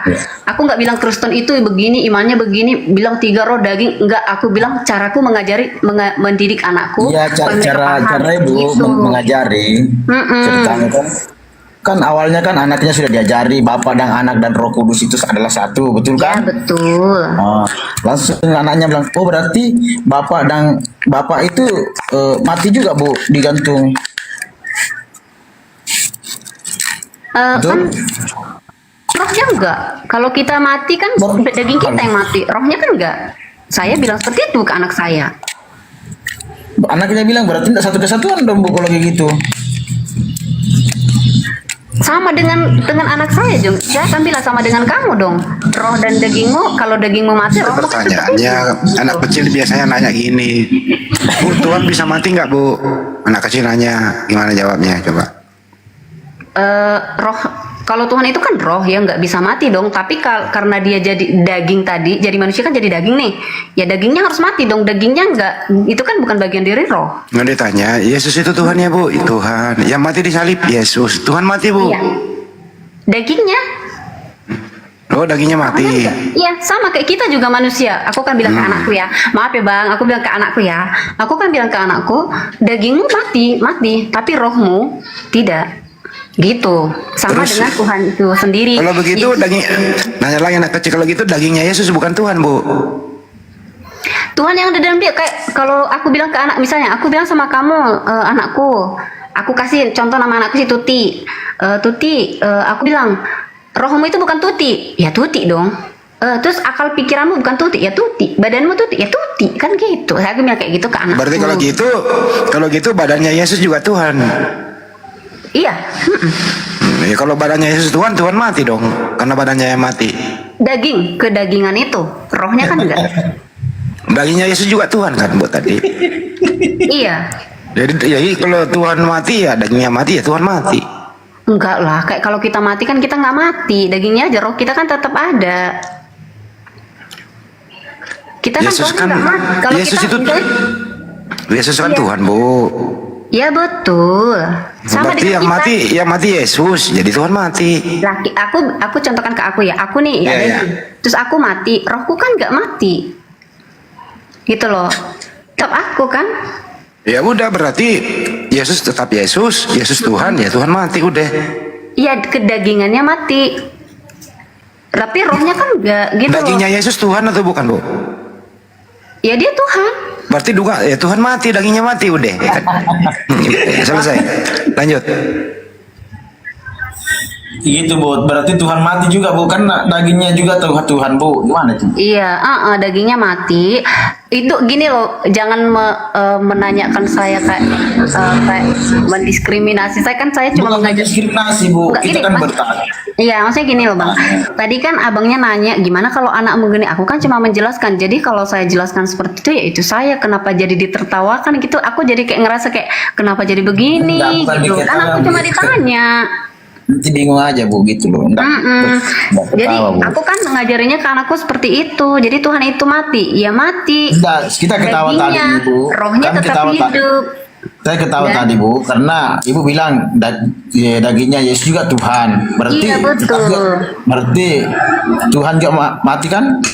Ya dagingnya mati, berarti- rohnya kan tetap hidup. Kak, manusia Enggak, aja. dagingnya Yesus ini Tuhan Kak. Tuhan atau Iya. bukan? Tuhan Iya, berarti Tuhan mati dong. Gimana ibu ini? Iya mati, dagingnya kan mati, tapi kan pada hari ketiga kan dia bang, dagingnya Bentar, bangkit. gini bu, Itulah. gini bu. Pertanyaannya, dagingnya Yesus itu Tuhan bukan? Iya betul. Oh, berarti yang disalib itu dagingnya Yesus kan, dagingnya Tuhan kan? Iya betul. Berarti mati dong dagingnya Tuhannya. Iya dagingnya. Hah? Iya, Berarti tapi Tuhannya mati dong kalau gitu. iya, yang membedakan daging aku akan bilang ke anakku ya, yang membedakan dagingku dan dagingmu dan daging Yesus itu adalah dia tuh hari ketiga hidup lagi bangkit gitu. Kita enggak, cuma roh kita. Kalau dia dagingnya hidup lagi Pertanyaannya ke situ bu. Ini kan pertanyaannya, dagingnya Yesus ini Tuhan atau manusia biasa gimana sih bu? Dagingnya Yesus ini Tuhan nggak? Bukan. Iya Tuhan lah. Iya itu aja kok. Kenapa? Berarti Kenapa Tuhan saya? mati. Iya, kenapa saya Oke, bilang dia selesai. Tuhan? Iya, kenapa saya bilang dia Tuhan dan dia mati? Ya karena memang dia bangkit kan pada hari ketiga gitu. Kalau menurut saya ya, saya jangan di ini loh, jangan dipotong-potong. Aku kan cuma ditanya aja tadi. Jadi aku jawab begitulah, aku cara mengajari anakku seperti itu. Jadi aku nggak pernah mengajarkan ke anakku, oh Islam itu begini, enggak. Aku cuma mengajarkan ya agama aku aja. Mereka belajar agama Islam di sekolah. Intinya aja bu, Tuhan mati kan? Itu aja kok yang. Iya betul, iya Tuhan. Kedagingan dari Yesus itu mati, tapi hari ketiga dia bangkit. Nah seperti itu. Oke, berarti tetap Tuhan mati ya? Iya, itu yang membedakan dagingku dengan daging Yesus itu, yang membedakan itu gitu. Kalau aku mati ya jadi busuk gitu. Kalau dia enggak, dia bangkit pada hari ketiga. Tapi rohnya tidak pernah mati, dia kan hidup terus. Gitu kalau aku mengajari ke anakku. Nanti setelah dia besar. Berarti Tuhan ibu mantan mayat dong kalau gitu. Kenapa bang? Maaf. Mantan mayat. Maksudnya? Apa? Ya kan mantan mayat kan Tuhannya pernah mati nih. Lalu bangkit di hari ketiga, berarti mantan mayat kan tetap di situ mati. Ya kalau pemandangannya bapak atau abang seperti itu, saya nggak bisa melarang. Itu kan tergantung individu masing-masing ya. Pemandangannya ibu. Kalau menurut saya enggak. Oh enggak berarti. Karena dia kan dagingnya itu ya ada utuh, nggak ada hilang gitu. Tapi pernah mati kan? Iya, 3 hari. Ya berarti Tuhan pernah mati, oke? Selesai kalau begitu. Daging jangan diklaim semua dong, Bang. Kan aku tadi bilang dagingnya, rohnya kan enggak. Iya, gini Bu. Kan dagingnya Yesus Tuhan atau bukan? Kok diulang-ulang lagi, kan saya udah bilang iya. Ya kan, ya berarti Tuhan mati dong kalau gitu. Iya, dagingnya kan. Rohnya kan enggak. Dagingnya Yesus ini Tuhan juga, kan? Menurut Ibu. Berarti yang mati itu Tuhan juga, Bu. Iya, makanya dia pada hari ketiga dia bangkit itu kan karena dia Tuhan. Kalau ya, saya tidak itu dengan hari ketiga ke hari keberapa. Yang penting kan dia sudah mati, pernah mati kan? Iya, gitu kan? dagingnya tapi ya, dagingnya ya, bukan rohnya. Tapi iya kan Tuhan kan? Gini loh Bang, tadi sama kayak aku bilang sama anakku yang namanya Tuti itu. Dagingnya si Tuti enggak? Iya. Si Tuti mati enggak? Iyalah mati daging si Tuti. Tapi kan rohnya enggak gitu. Kayak gitu aja sih kalau menurut aku Bang. Iya kan saya simpel aja loh tadi ini Bu. Saya simpel kan Anda bilang mengatakan Yesus, dagingnya Yesus itu Tuhan, betul? Iya. Berarti Yesus juga pernah mati dong. Mati juga dagingnya kan?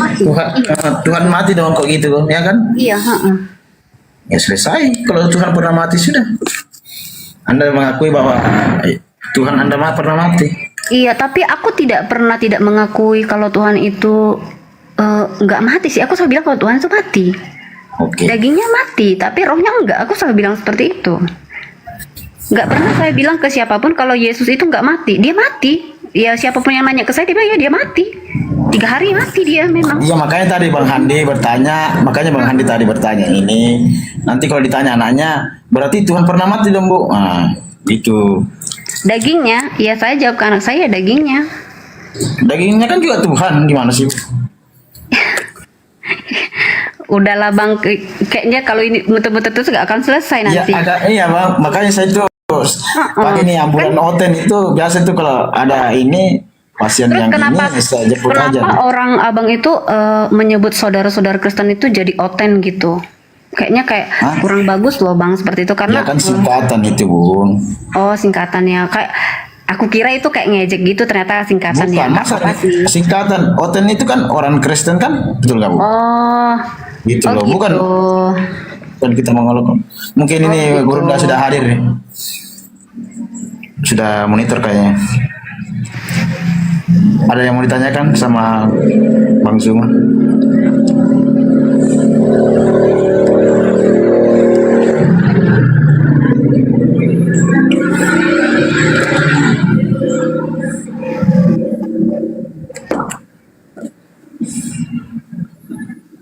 Mana nih? Bang Kama? Ya. Brandon dulu. Udah ada tadi diam loh. Ya, ada lagi yang mau ditanyakan Bu? Nggak mungkin dia nungguin Gurunda. Bu Sulastri. Mungkin mau bertanya apakah? Nggak ada lagi sih. Ya, semoga Ibu tercerahkan ya. Edukasi di sini tadi yang sudah dijelaskan. Jadi Ibu tadinya nggak tahu, jadi tahu. Nah, seperti itu.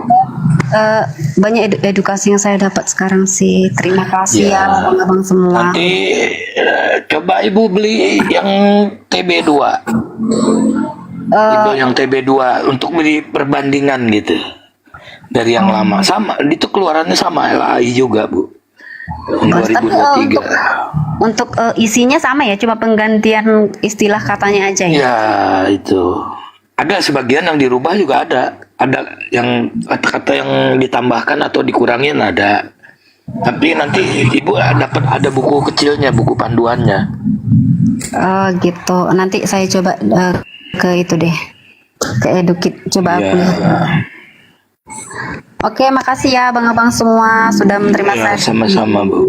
Ya. Sebelum pergi ya Bu ya, berbagi nih. Saya nggak kemana-mana. Kalau di dalam ajaran Islam itu Bu, di Al-Quran, semua para nabi dimuliakan. Semua para nabi itu tidak ada yang difitnah. Mulai dari Nabi Adam sampai Nabi Muhammad SAW, termasuk Yesua Al-Masih, Isa Al-Masih, anaknya Maria. Kita umat Islam memuliakan dia. Tapi kalau ibu baca Bible dengan baik, ya, Nabi Lot dihinakan, difitnah, mensinahi kedua anaknya. Oh ya. Nabi Daud berzina. Nabi-nabi dinistakan, termasuk anaknya Maria, yang sebagai umat Islam kami mengimani dia sebagai nabi kami, Yesua Al-Masih, Isa Al-Masih itu sebagai orang yang mulia, orang soleh. Tapi datang Kristen mengatakan orang soleh ini, orang baik ini tidak dilindungi oleh Tuhannya, oleh Bapa yang di surga, dibiarkan, ditangkap, dipermalukan oleh tentara Romawi, kemudian dibuka bajunya, ditelanjangin, mikul salib, sampai di Bukit Golgota minum anggur asam, diikat tangannya, dipaku, ditombak lampunya, mati. Kami umat Islam tidak pernah akan percaya kalau yang dieksekusi mati itu adalah anaknya Maria. Tapi itu yang dieksekusi mati adalah orang fasik, pemakan suap, pengkhianat. Jadi iman Islam memuliakan para nabi. Kalau iman Kristen mengutuk anaknya Maria, mati menebus dosa ibu. Itu perbedaannya antara Kristen dan Islam, antara Bible dan Al-Quran. Mudah-mudahan ibu bisa membandingkan kira-kira yang mana yang ibu pijak ke arah selanjutnya. Terima kasih. Sama Nabi Nuh itu iya aku ada baca sih itu. Cuma itu kan di sejarah orang Yahudi ada juga. Jadi kan itu nggak bisa dibilang nggak kejadian kan. Karena sejarah sejarahnya juga ada tertulis seperti itu kisahnya mereka. Terus kalau yang untuk Yesus itu disalibkan untuk menebus dosa itu kan imannya orang Kristen. Terus kalau imannya saudara-saudaraku yang Muslim itu diganti dengan orang lain, ya nggak jadi masalah sih, itu tergantung iman masing-masing gitu. Ajaran para nabi, Ibu, sebelumnya tidak ada ajaran para nabi itu ada manusia dijadikan tumbal menebus dosa. Ajaran begini sudah dikenal oleh tradisi-tradisi pagan Romawi, yaitu persembahan darah manusia, persembahan anak manusia kepada dewa yang biasa disebut dewa Molok. Tapi yang saya baca ya, maaf ya Bang kalau salah ya, yang saya baca itu di Alkitab itu ketika Adam dan Hawa itu punya anak dua, ya saya lupa ya namanya siapa, ada satu persembahannya tidak diterima, satu tidak diterima gitu kan, mereka persembahkan binatang seperti itu.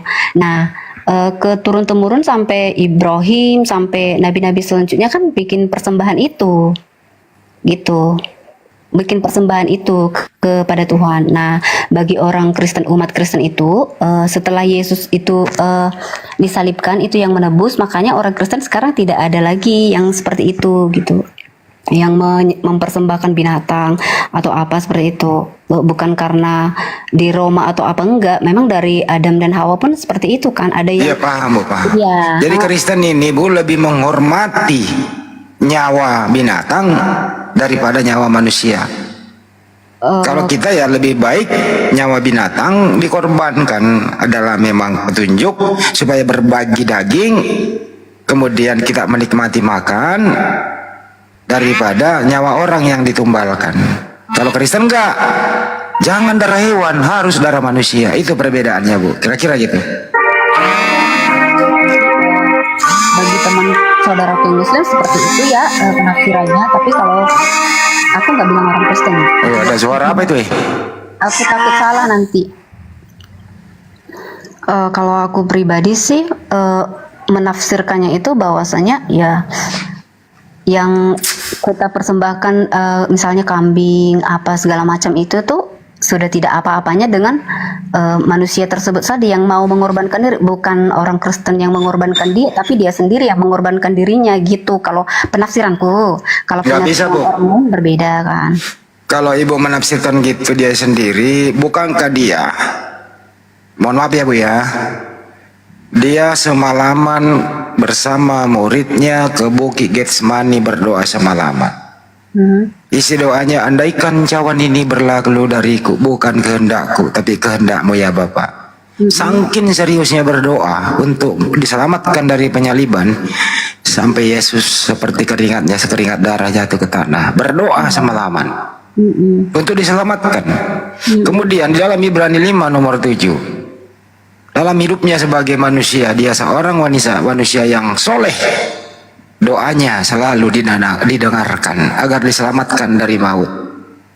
Jadi Yesua Masya itu doanya didengarkan. Jangankan disentuh oleh Romawi Bu, kakinya aja nggak pernah terantuk ke batu, nggak ada yang bisa menyentuh dia karena dilindungi oleh yang mengutus dia. Datang ajaran pagan mengganti namanya Yesua Masya menjadi Yesus supaya ajaran Romawi ini laku, ya jadilah ini barak. Jadi ya tinggal berakal aja sih.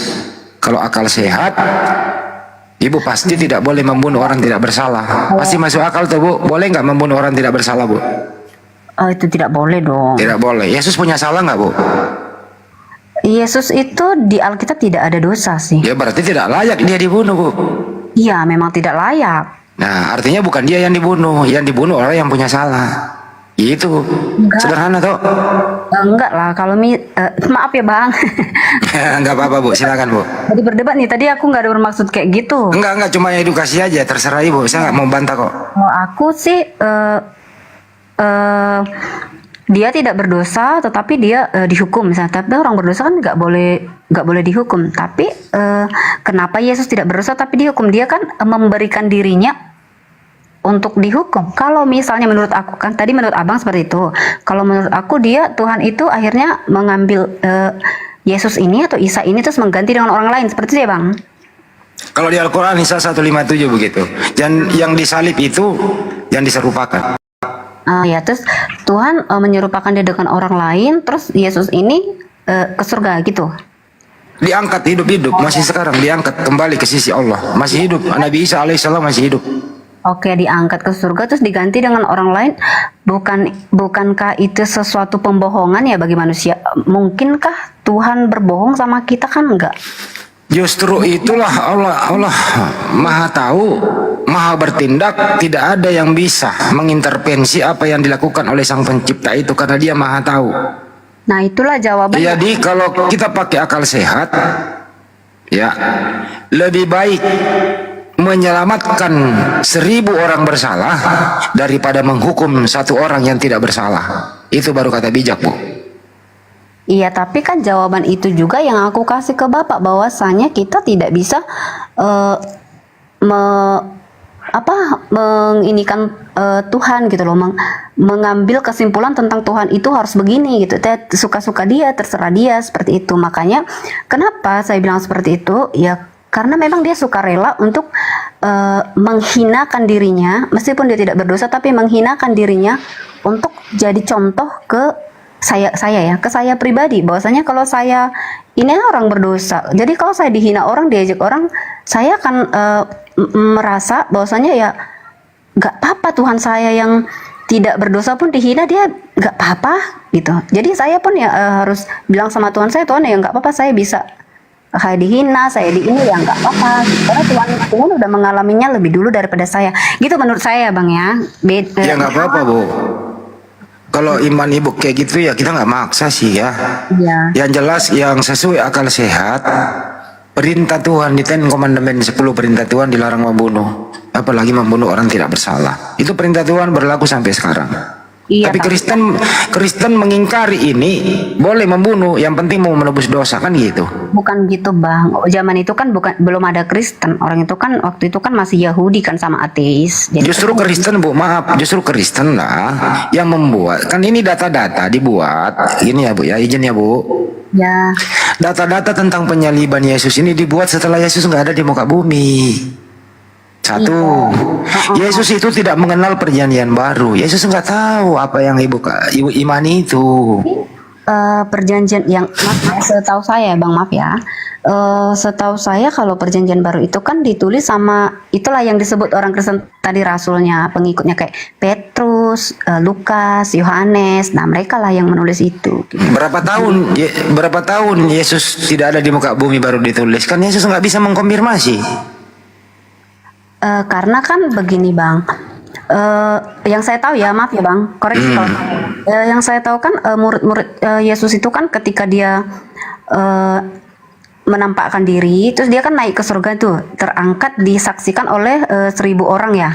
Jadi yang pas dia keangkat ke surga itu kan Yesus itu berfirman, beritakanlah keselamatan bagi penghujung bumi, kata dia. Terus dia naik ke surga. Jadi murid-muridnya itu berpencar ke beberapa negara. Jadi untuk mengumpulkan tulisannya si A, si B, si C, misalnya si Lukas, si Yohanes, Petrus, yang Paulus, untuk mengumpulkan data itu dari beberapa negara kan butuh waktu yang lama untuk mengumpulkan itu menjadi satu kesatuan seperti itu. Yang saya tahu ya Bang, maaf ya kalau salah ya. Ya nggak apa-apa sih Bu. Kalau Ibu percaya dicari, dikumpulkan, terus di kanon jadi buku, ya monggo saja Bu. Kita sih nggak mau maksa itu. Ya bolehlah Ibu nanti pelajari ulang. Kok bisa berbahasa Yunani? Satu. Kok bisa ada pembunuhan berencana loh itu Bu? Itu ya sebentar dulu Bu, antara Yahudi mengakal-akalin, dipergunakan Yudas berkhianat, datang tentara Romawi nangkap dia, dan gitu ya. Itu kan zaman Ibu, dieksekusi dia, dipermalukan. Ya benar, sama orang Yahudi ya, bukan sama orang Kristen, sama iya, orang Yahudi kan Bu. Kan memang di zaman Yesus nggak ada Kristen. Kristen ini kan nongol di Antioquia Bu. Kisah 11:26, di Antioquia lah pertama kali murid-murid disebut Kristen. Siapa pendirinya Kristen di sana? Ya Paulus Bu. Kristen itu pengikut Kristus ya, karena enggak Bu. Pendiri Kristen itu Bu di Antioquia pertama kali disebut Kristen. Iya, betul, iya. Di sana Paulus yang mendirikan Bu. Waktu itu di Antioquia itu ada Petrus. Paulus sama Barnabas bersama orang di sana, seru namanya di sana, di situ pertimur-timur disebutkan kan gitu. Ini juga tulisan bukan? Ya, seperti itu sih. Jadi Yesus itu tidak Kristen. Selama Yesus di dunia ini tidak menyebut pun kata Kristen. Iya, karena Kristen artinya pengikut kan. Jadi dia Yusuf waktu ikutnya udah muridnya nggak muridnya nggak pernah mengalami pengikut Yesus. Bunda Maria yang rawat anaknya pernah menyebut dirinya Kristen. Nggak. Keluarga Yesus, keluarga terus seumur Yesus, darinya Pak Yusuf, Bunda Maria punya adik muridnya. Beragak inti ini bukan Kristen. Disebut Kristen, tapi sebenarnya mereka pengikut Yesus kan? Anda ngomong kayak gitu. Sama tadi Bang bilang oten gitu kan? Nah, zamannya itu ikut Yesus, tapi semakin kininya ya pengikut akhirnya diberi dengan sebutan Kristen gitu. Itu kan cuma aja Kristennya itu. Inti Yesus itu siapa menurut Ibu? Kenapa maaf? Keluarga inti Yesus, Pak Yusuf, Bunda Maria, adik-adiknya itu Bunda Maria, mereka menyembah siapa? Keluarga inti ya. Ya sampai dia Bunda Maria sama Yusuf sih, bapaknya sama mamanya enggak. Mereka kan bertuhan ya Bu ya? Ya pelan kan laptopnya nak. Pelan kan laptopnya. Iya. Ya, keluarga inti Yesus kan Bunda Maria, papanya, adiknya itu kan mereka bertuhan. Menurut Ibu menuhankan siapa? Adiknya nggak ada. Adik, Yesus punya adik Bu? Oh di Alkitab nggak ada sih. Ada. Aduh, nggak pernah baca. Di mana ya? Ada Bu Senter. Nggak ada. Saya pernah udah baca sih, tapi nggak ada. Nggak ada adik. Ada Bu. Adik Yesus itu Bu, Yakobus, Yudas, Simon dan Yoses. Anda boleh baca di Matius 13:55 atau Markus 6 nomor 3. Matius berapa maaf Bang? Aku 13:55 Bu. Berapa maaf? 13:55. Markus tadi ya? Ya, Matius. Oh Matius, bentar. Matius berapa? 13 nomor 55. 13:55.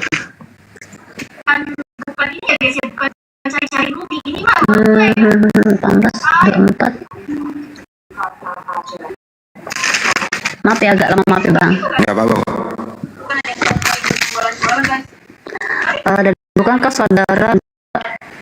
Dan bukankah saudara-saudaranya perempuan semuanya ada bersama kita, maksudnya? Matius 13 nomor 55.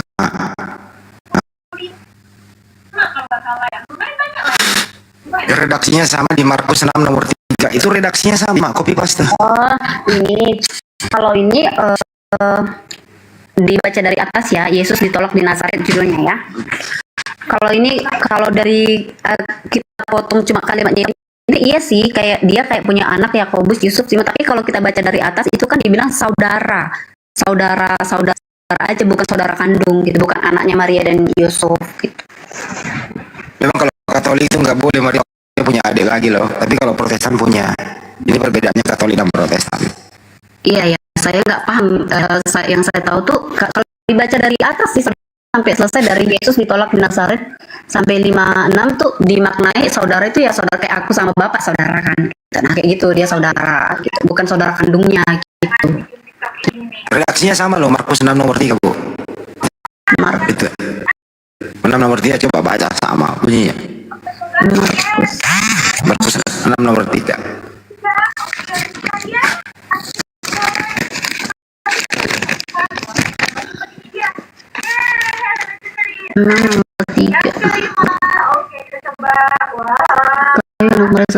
Iya sama sih. Ya Yesus ditolak dari Nazaret juga. Iya, kalau di satu ayat dibaca iya. Tapi kalau satu kesatuan dari Yesus ditolak Nazaret ini itu saudara. Jadi gini Bu kesimpulannya, yang bikin tebel Bible Ibu itu karena banyak persamaan copy paste.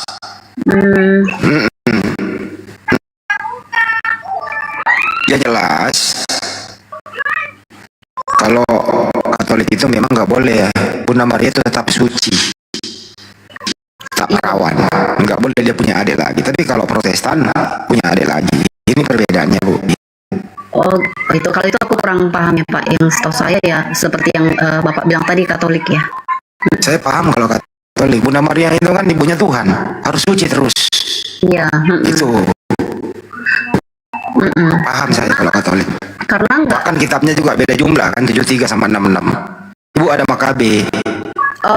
Ya itulah tadi yang kitab-kitab yang dikumpulkan itu kan setelah udah di kanon, ternyata ada kitab lain lagi. Nah, akhirnya Katolik memasukkan itu ke Deuterokanonika atau kanon 2, sementara Protestan kan tidak memasukkannya ke dalam kanon gitu. Karena tadi yang mengumpulkan buku-buku tadi yang aku bilang itu loh Pak, dari surat-surat mereka kan dikumpul aja satu buku udah ketemu, jadilah ini dikanonkan lah, udah dikanonkan. Kalau Katolik itu orang tua yang sudah meninggal itu masih bisa didoakan.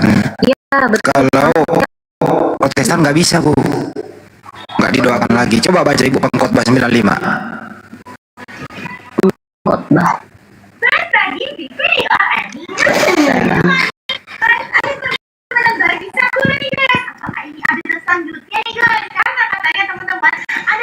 Pengkhotbah 95 coba Ibu baca. Bentar ya Bang. Kalau beneran buat juga loh guys, kira-kira seperti apa ya Jadi teman-teman banyak sekali perbedaan antara Katolik dengan Protestan. Tapi pada dasarnya semua dulu Katolik. Ya Martin Luther keluar dari sana. Iya, kok Bapak tahu ya? Ya belajarlah Bu supaya paham.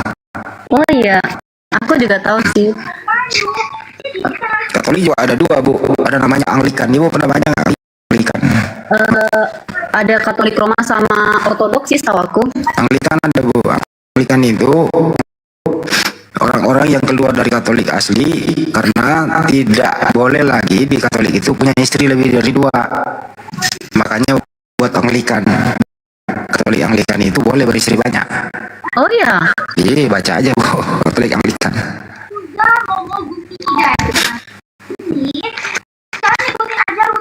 Kok aku nggak ketemu ya? Maaf ya Bang. Pengkhotbah 95 Bu. Bentar. Ini ada jalan kecil yang bisa kalian lewati untuk datang ke rumah tradisional itu guys. Ayo kita satu lagi bisa masuk ya, kira-kira aku harus kasih banget nih guys mobilnya. Nah bisa guys, kita sudah ada Bu itu. Iya teman-teman desa. Atau saya bacain aja. Bacain aja deh Bang, aku nggak ketemu.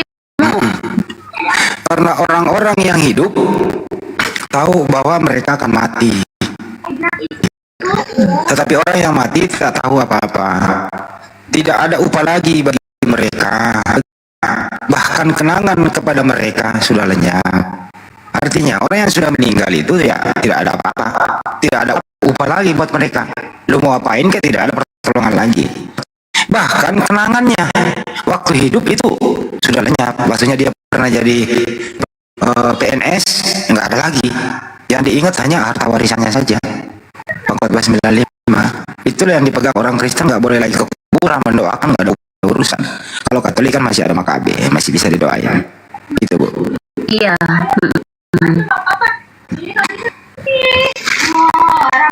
Perbedaan yang paling signifikan lagi Ibu, Katolik itu masih ada patung. Kalau yang lain mengurangi patung nggak lagi. Iya karena di hukum Taurat kan, hukum Taurat yang nomor 2 kan, yang membuat patung menyerupai. Dilarang Bu, jelas di sana perintahnya di Keluaran 20 nomor 4 sampai 6 Bu. Pernah baca nggak Bu? Keluaran 20 nomor 4 ke bawah Bu. Maaf ya Bu ya, santai ya Bu ya. Aku jadi baca Alkitab loh gara-gara Bapak, makasih loh. Ya harus baca Bu, sering-sering baca biar masa kami yang muslim pelajar Ibu hafal kami itu ada di atas Ibu itu Bible berjalan itu, hafal Bible dia itu. Oh iya, Keluaran 20 berapa tadi Pak, maaf? 4 sampai 6. Keluaran 4 aja. Ayat 4. Jangan membuat bagimu patung yang oh iya. Ya, ini di itu sih hukum Taurat ya. Iya. Yang ada di langit, di atas atau yang ada di bumi di bawah, atau yang ada di dalam air dan di bawah bumi. Iya. Jangan sujud menyembahnya. Kita lihat Katolik Bu ya, buat patung. Tradisi-tradisinya ya dicium, Iya. dimandiin, apa segala macam, kan nggak boleh melanggar keluaran gitu. Kalau orang karena saya Katolik ya, kalau orang Katolik itu sih memaknainya dari mana ya? Bentar ya Bang, aku cari dulu dia ada. Ya asik, kalau menurut orang-orang sekolah romo-romo itu cuma aksesoris saja, mengingatkan, itu aja jawabannya Bu. Saya udah tahu jawabannya kok. Mengingatkan saja, pendekatan, bukan patungnya yang disembah, cuma mengingatkan saja. Kan gitu ya Bu ya, yang perlu Ibu pelajari, betul nggak? Iya, dia ada juga di Alkitab sih, bentar aku cari dulu ya. Iya, bilangan 21 ya, coba bentar ya. Biar nggak salah ini sama orang Katolik karena. Tentang apa Bu? Nanti saya cariin. Tentang apa? Bilangan bentar. Tentang membuat patung dari ular. Oh. Di situ kan Tuhan menyuruh Musa membuat patung dari ular. Bilangan 21 nomor 8. Nah, iya, jadi umat Ibu tenang aja, kalau masalah Bible mah kita hafal Bu. keren ya. Jadi orang Katolik itu di ini pun mereka imani juga seperti itu. Bukan cuma yang pertama tadi, bukan yang cuma di keluaran tadi gitu. Mungkin teman-teman justru patung inilah yang membuat malapetaka. Banyak orang menyembahnya. Kan gitu.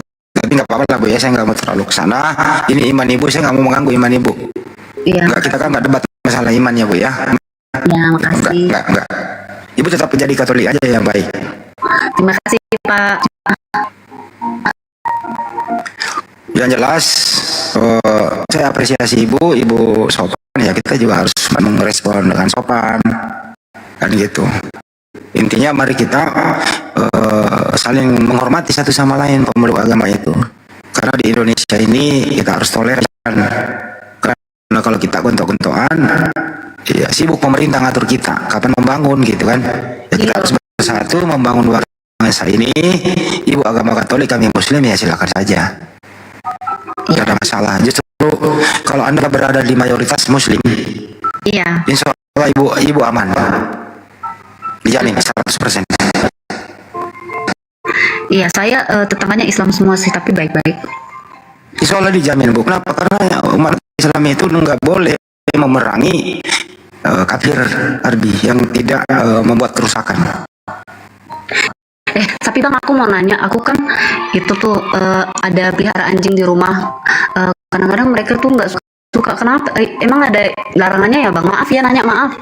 Kalau anjing itu boleh dipelihara, umat Islam boleh pelihara anjing, tapi ada batasnya.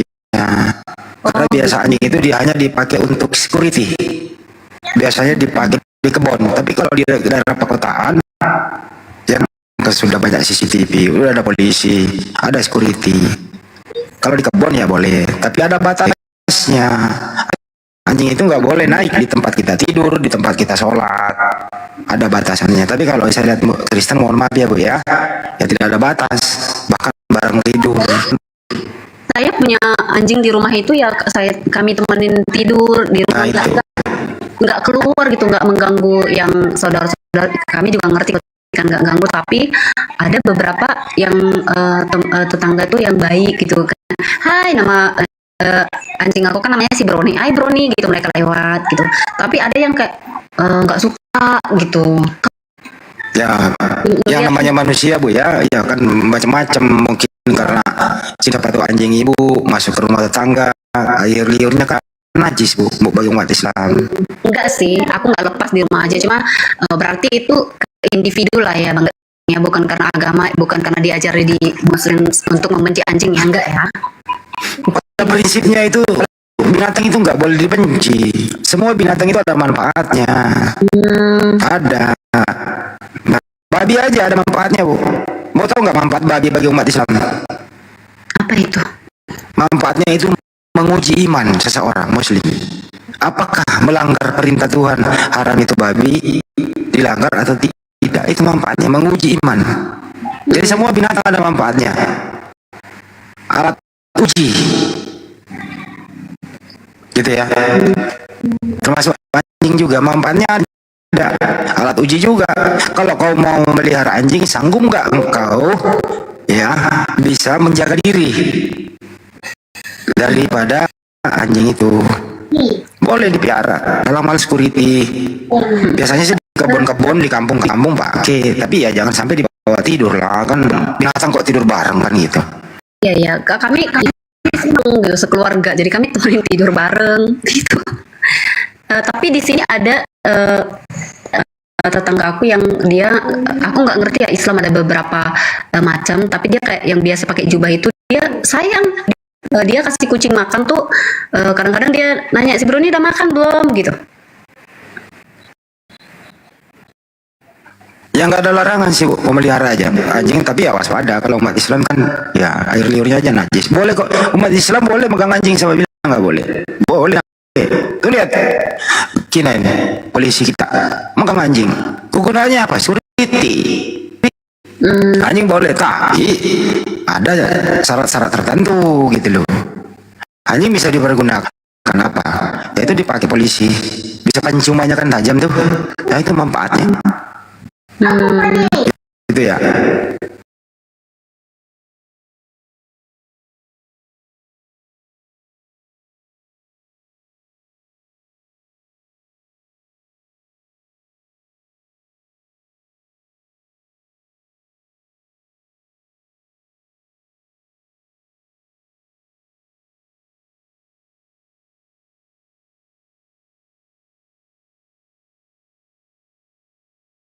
Di hutan manapun gitu ya, kalau ada sedikit daging babi di situ misalnya nih, daripada saya mati konyol, boleh dipersilahkan dalam kondisi darurat ala kadarnya supaya kita nggak mati konyol. Itulah indahnya Islam.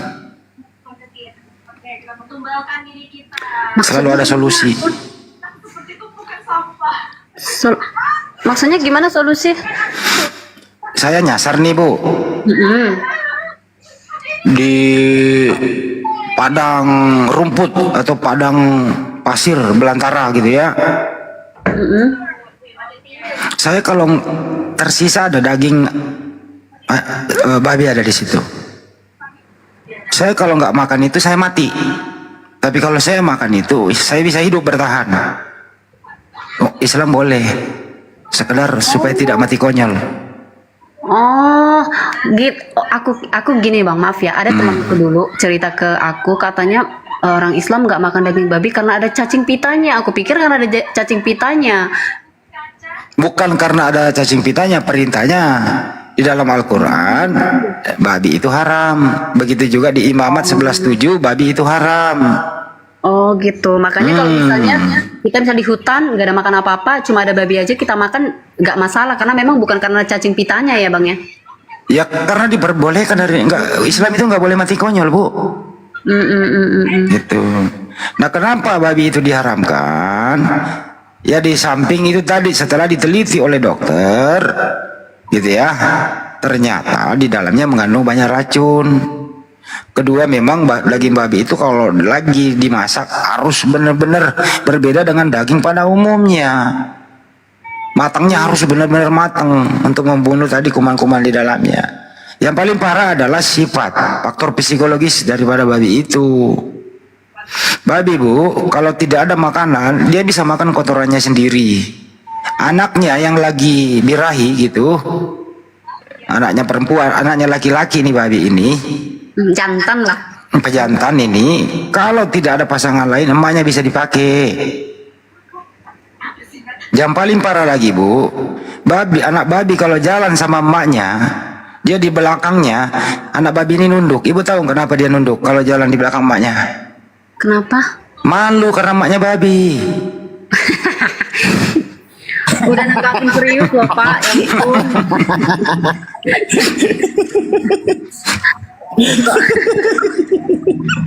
Enggak Bu, sambil guyon Bu, sambil guyon, ya nggak terlalu serius. Makasih udah bercanda. Soalnya di kampung saya tuh banyak yang pelihara babi ya, kandang babi ya. Jadi itu yang pelihara babi itu tuh mereka tuh harus capek loh. Itu babi itu dimandikan, terus dibeliin vitaminnya, gitu. dicuci bersih, harus bersih semuanya kandangnya, dikasih vitamin, kasih ini. Jadi model besar juga kalau punya babi di kampung saya ya. Yang jelas kalau ibu baca Imamat 11:7 itu pasti ibu nggak makan babi, karena perintah Tuhan itu nempel juga di kitab ibu. Iya, di perjanjian lama ada sih. Ada Imamat 11:7. Kenapa dia menjadi halal? Ya Paulus berkata, segala sesuatu halal bagiku. Jadi yang membuat tadinya haram menjadi boleh, ya tulisan-tulisan Paulus itu tadi, Bu. Terserah ibu mau ikut mana. Kan Yesus masih ya, waktu hidup benar-benar mengajarkan taat terhadap hukum Taurat. Yesus itu, Bu. Jadi Yesus sama siang nggak pernah makan babi. Kristen pengikut Yesus kenapa makan babi? Nanti ketemu dia di sana, dipanggil Ibu Sulasri, iya Tuhan, sini lu kok congormu bau babi? Siapa yang nyuruh? Gak Paulus. mungkin Tuhan bilang congor, jangan. Enggak bahasa. Gue kalau Betawinya gitu, Bu. Maksudnya kenapa? Oh, iya, kenapa, iya. kenapa mulutmu bau babi? Siapa yang nyuruh?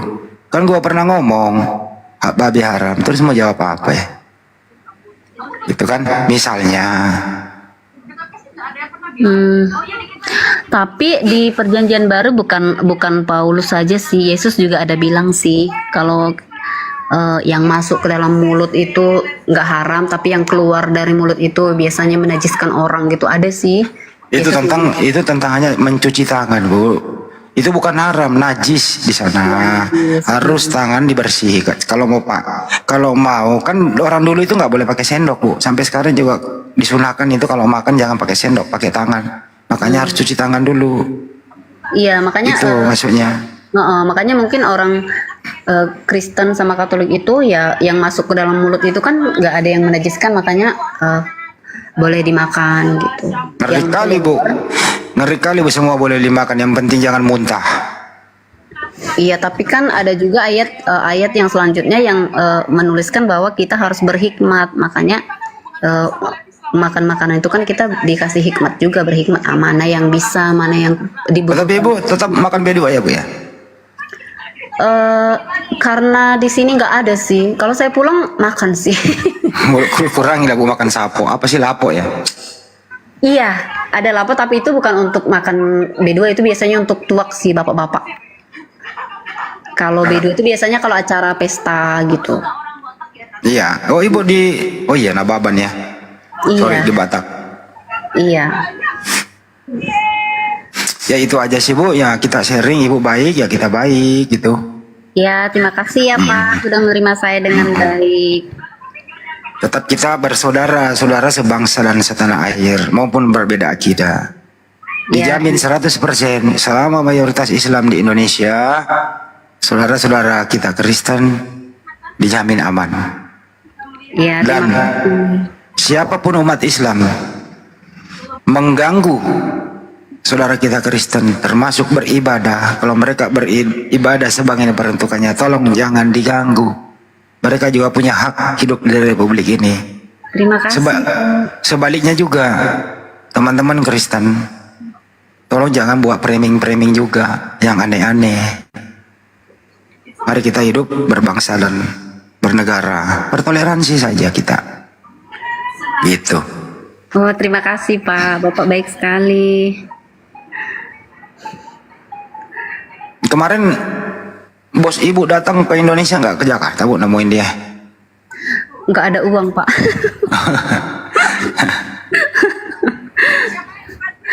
Jadi saya nonton live aja Pak. Tapi banyak kemarin ada, pendeta-pendeta yang dari Protestan itu menistakan banget dia.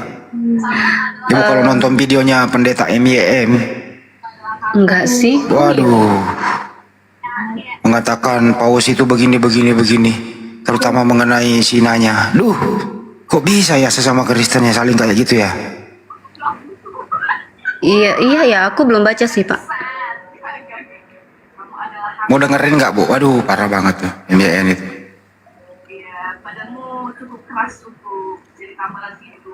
Benar Bu. Udah tadi sama Bang Zuma. Coba Bang, silakan dia panggil dulu. Tadi Bang Zuma udah iniin tadi. Dinda, bicara ke mentek kau nak kasih ya. Mentek kau kata aja Ki.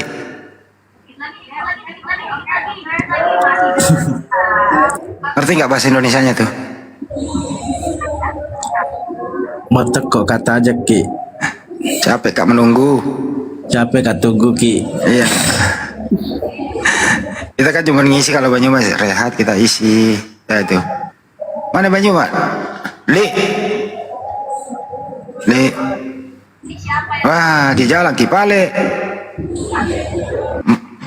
Mau kemana siang? Sore-sore. Ke bapak sama abang-abang semua aku itu ya keluar ya. Terima kasih. Iya Bu. Makasih Bu Sulasri. Salam. Makasih Bu Sulasri. Salam. Bang Zuma lagi di jalan rupanya. Ya kan tadi makanya gue bilang. Waktu hujan sore-sore mau kemana Ki? Tidak ada suara. Jadi mute. Pas jalan rusak ini mau jalan rusak. Daerah mana jalan rusak ini? Banyak goncangan. Goyang-goyang. Suaranya Bang Zuma, suaranya di mute. Ya, Oke teman-teman, makasih semuanya sudah mengisi ruang ini dengan sangat baik. Diskusinya lumayan menyegarkan otak bagi yang berotak, bagi yang berakal, dan membuat stres orang yang sudah semakin stres. Gitu Bang Andi. Ya tugas kita kan hanya menyampaikan. Karena memang kan diperintahkan menyampaikan.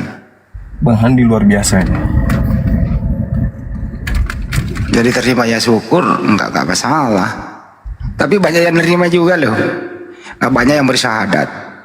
Kenapa kamu bersyahadat? Karena saya mendengarkan ke diskusi lintas agama. Kalau Bang Zuma itu berorasi, masuk akal. Giliran pendeta saya dengarkan, saya pengen muntah kata dia. Ya saya syahadat aja udah, kan gitu. Aduh. Padahal kalau dipikir apa? Kalau dipikir mereka beragama Kristen ya kan. Itulah yang saya awali tadi pembukaannya Bang Handi. Bahwasanya apabila umat Islam melakukan sebuah kesalahan, agamanya tidak salah, tapi oknumnya. Kenapa? Karena Roh Kudus datang bukan ke orang per orang. Tuhan sudah menanamkan akal ke setiap manusia, ya kan? Jadi tidak perlu lagi diajarin seperti anak kecil, dituntun seperti anak kecil. Tuhan hanya memberikan buku panduan. Nah, nih Quran. Wa qulil haqqu mir rabbikum. Semua kebenaran sudah Allah serahkan ke atas muka bumi melalui para nabi. Barang siapa yang mau beriman silakan, mau kafir silakan. Apa buku panduannya? Al-Quranul Karim. Jadi kalau ada orang yang meninggalkan Al-Quran, tidak menjalankan Al-Quran, orangnya yang salah, bukan agamanya, bukan kitab sucinya. Nah, berbeda dengan mereka. Mereka semuanya sudah dicurahkan Roh Kudus kepada mereka. Roh Kudus bersama dengan mereka. Artinya ketika mereka melakukan kesalahan, berarti agamanya yang salah. Benar nggak? Karena pada diri mereka itu sudah ada Roh Kudus. Katanya Roh Kudus ini kan menuntun kepada kebenaran. Ketika mereka tidak benar dalam hidup, apalagi seorang pendeta melakukan pencabulan, melakukan pemerkosaan dan seterusnya, maka yang salah bukan lagi kitabnya, yang salah orangnya, yang salah agamanya. Karena di situ sudah ada Roh Kudus. Kalau kita Roh Kudus tadi Al-Quran, terlepas dari kita. Di dalam kita ini cuman ada iman dan akal sehat. Jadi kalau ada umat Islam melakukan kesalahan, jangan salahkan agamanya, Kan agamanya itu Al-Quran sumbernya. Al-Quran tidak mengajarkan oknumnya melakukan itu. Tapi kalau ada dari mereka yang melakukan kemaksiatan, Roh Kudus yang menuntun. Karena Roh Kudusnya ada dalam diri mereka. Maka pertanyaannya, apakah betul Roh Kudus menuntun mereka untuk melakukan pencabulan? Bukan. Berarti yang ada pada diri mereka bukan Roh Kudus, tapi makhluk halus. Bintang timur. Bintang timur. Begitu ya. Kamu ngapain? Beli kopi. Ya mereka ini kan umat Islam itu kalau oknum ya itu ajarannya. Kalau mereka ya itu oknum. Pintar mereka bolak-balik patah. Nggak bisa Bang Handi. Orang Kristen ketika kita berdiskusi, ketika mereka tidak sesuai dengan apa yang mereka inginkan terhadap kita, apa kata mereka, kamu tidak ngerti karena pada diri kalian itu tak ada Roh Kudus. Oke, bisa jadi karena Al-Quran belum melekat di sini, ya kan? Al-Quran belum melekat. Nah, tapi kalian, setiap Kristen ada Roh Kudus kan? Roh Kudus membimbing kepada kebenaran kan? Pada prinsipnya. Tapi faktanya, pendeta, pastor, paus melakukan hal-hal yang tidak senonoh kepada jemaat. Ada yang ngencingin, ya kan? Ada yang memasukkan sesuatu ke jemaatnya dan seterusnya. Siapa yang salah? Oknumnya. Tidak, adalah agamanya yang telah mengatakan pada diri mereka ada Roh Kudus. Padahal itu bukan Roh Kudus. Itu adalah bintang timur. Itu fakta. Ya iyalah. Yang membuat orang ingkar terhadap perintah Tuhan kan ya pasti iblis. Ya, iblis itu kan nyari teman. Janjinya ya janji happy sementara di muka bumi.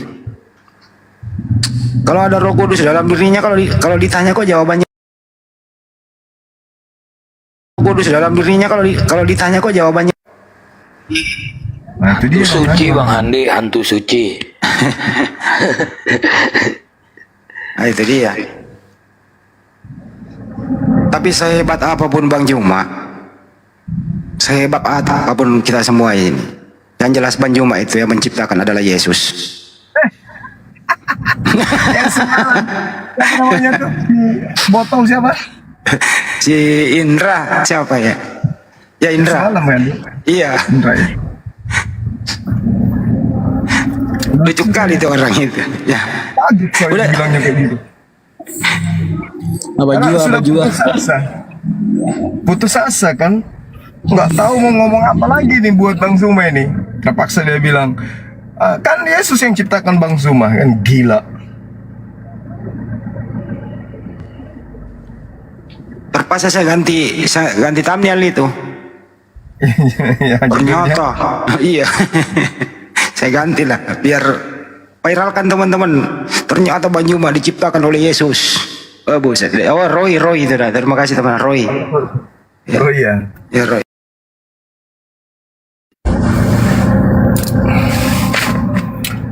Mau arah kemana gini? Ke atas? Ke lokasi? Mau ini, Ganda. Ini kan musim kemarau. Kita kejar Desember. Jadi taman yang ada di sana itu kan mau dihijaukan semua. Jadi saya minta supaya semua tanah itu tidak ada lagi tanah terlihat. Saya maunya rumput Jepang. Semuanya gitu. Jadi ini dalam perjalanan menuju ke Taman Tanjung Bunga untuk melihat tanaman yang ada yang menang tender. Dia menangkan, kan saya tenderkan untuk tamannya kan. Oh mau survei rumput untuk dibawa naik. Oh untuk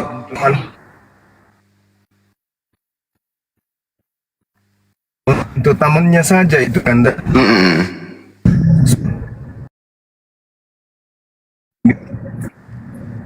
Jalur Ratu. Tapi ya mau gimana lagi, kita memang harus dimaksimalkan toh.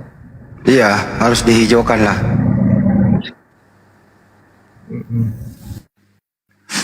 Oh masuk musim kemarau ya di atas.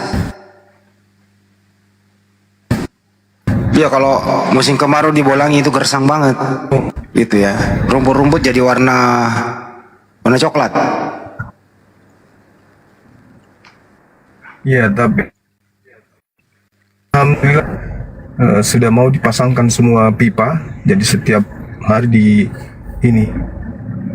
setiap hari itu kemudian ada penyiraman. Percuma kita remajakan ini semua bunga tanaman kalau tidak ada suplai air. Gitu kan dah. Tapi air kan masih lancar kan? Nah ini saya mau kata, alhamdulillah. Ini saya,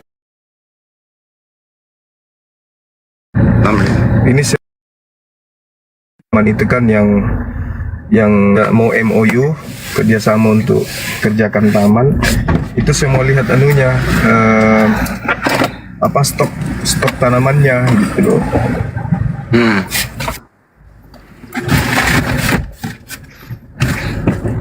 Sal, dia bawa mobil kah? Oh dia dong, masa saya? Oh pepek nih kepalanya.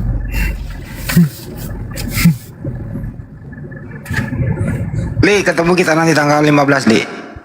Insya Allah Ganda. 14. 14. Protokolernya udah sip. Nanti ke Bandungnya nih apa Ganda? Nginap dulu di Jakarta semalam. Jalan ke Bandung. Kan? Ada mobil pun. Naik kereta cepat kan? Enggak lah. Kereta melulu lu. Itu nggak lewat Bandung. Kalau ke lokasi nggak lewat Bandung. Muter jauh. Oh, itu dia. Mas. Ke teaternya naik lagi. Jauh. Kalau ke Ciater itu lewat dari Jakarta Cikampek keluar Subang lewat tol. Berapa jam itu kalau dari Jakarta? Sejam. Oh, dekat. Kita jalan tengah malam bagus, menjelang habis sholat subuh lah jalan. Nah, sampai sana jam 9 sarapan di Sate Marangi. Karena 30 menit sekali kita kan berhenti ngerokok dulu. Nah, gue tahu selera lu, gue juga gitu. Pura-pura gue, aduh mau pipis pada pengen ngerokok gitu. Cari duren. Iya.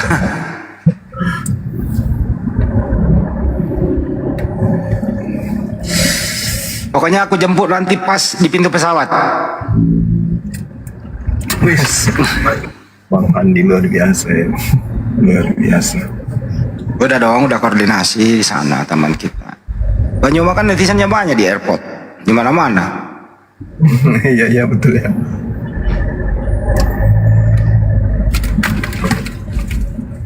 Banyumas itu nggak ngerokok. Dulu pernah saya sama Sadli. Saya racunin dia. Pakai apa Li? Apa itu lain-lain? Iswas apa? Yang sama orang Singapura.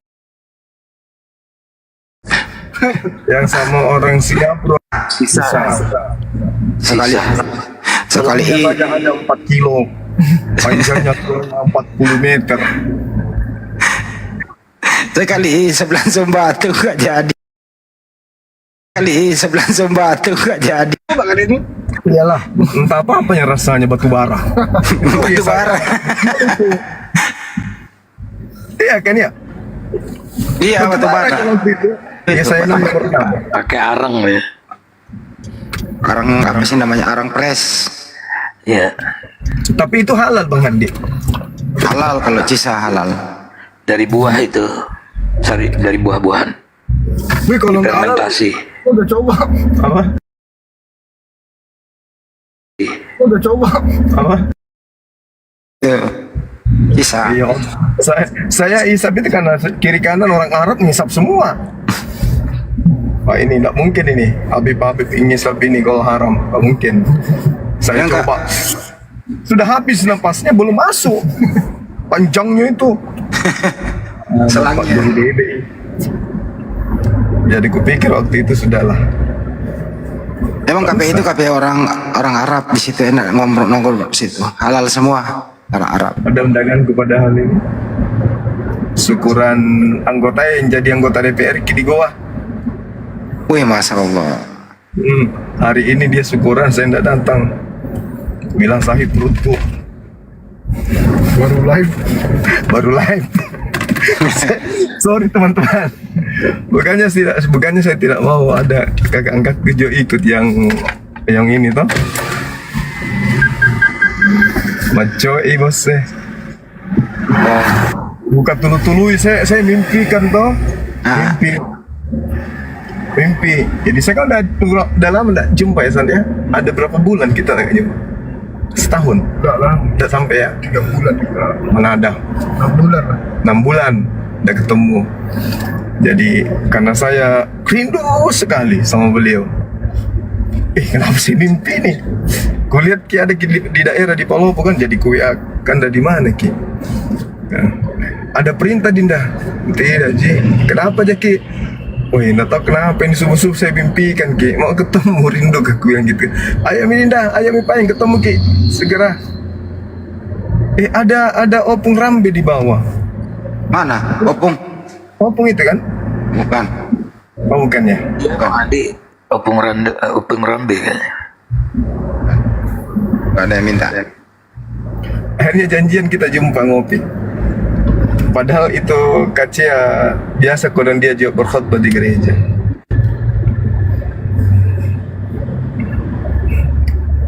Benar-benar kehidupan.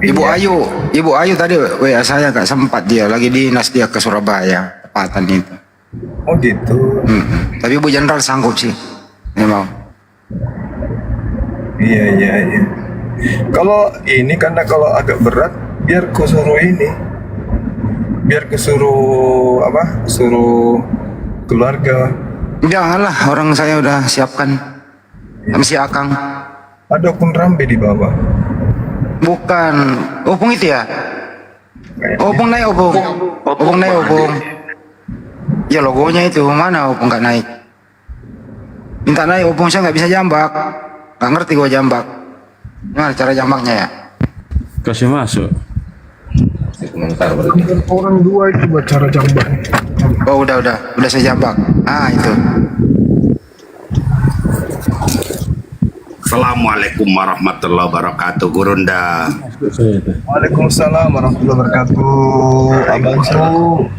Wah, ini dalam pesawat atau mau kemana ini, Gurunda? Di mobil, mau ke Tanjung Pantai Losari. Wih, Pantai Losari, mantap nian. Makan coto. Assalamualaikum warahmatullahi wabarakatuh, Dinda Juma. Waalaikumsalam warahmatullahi wabarakatuh, Abang.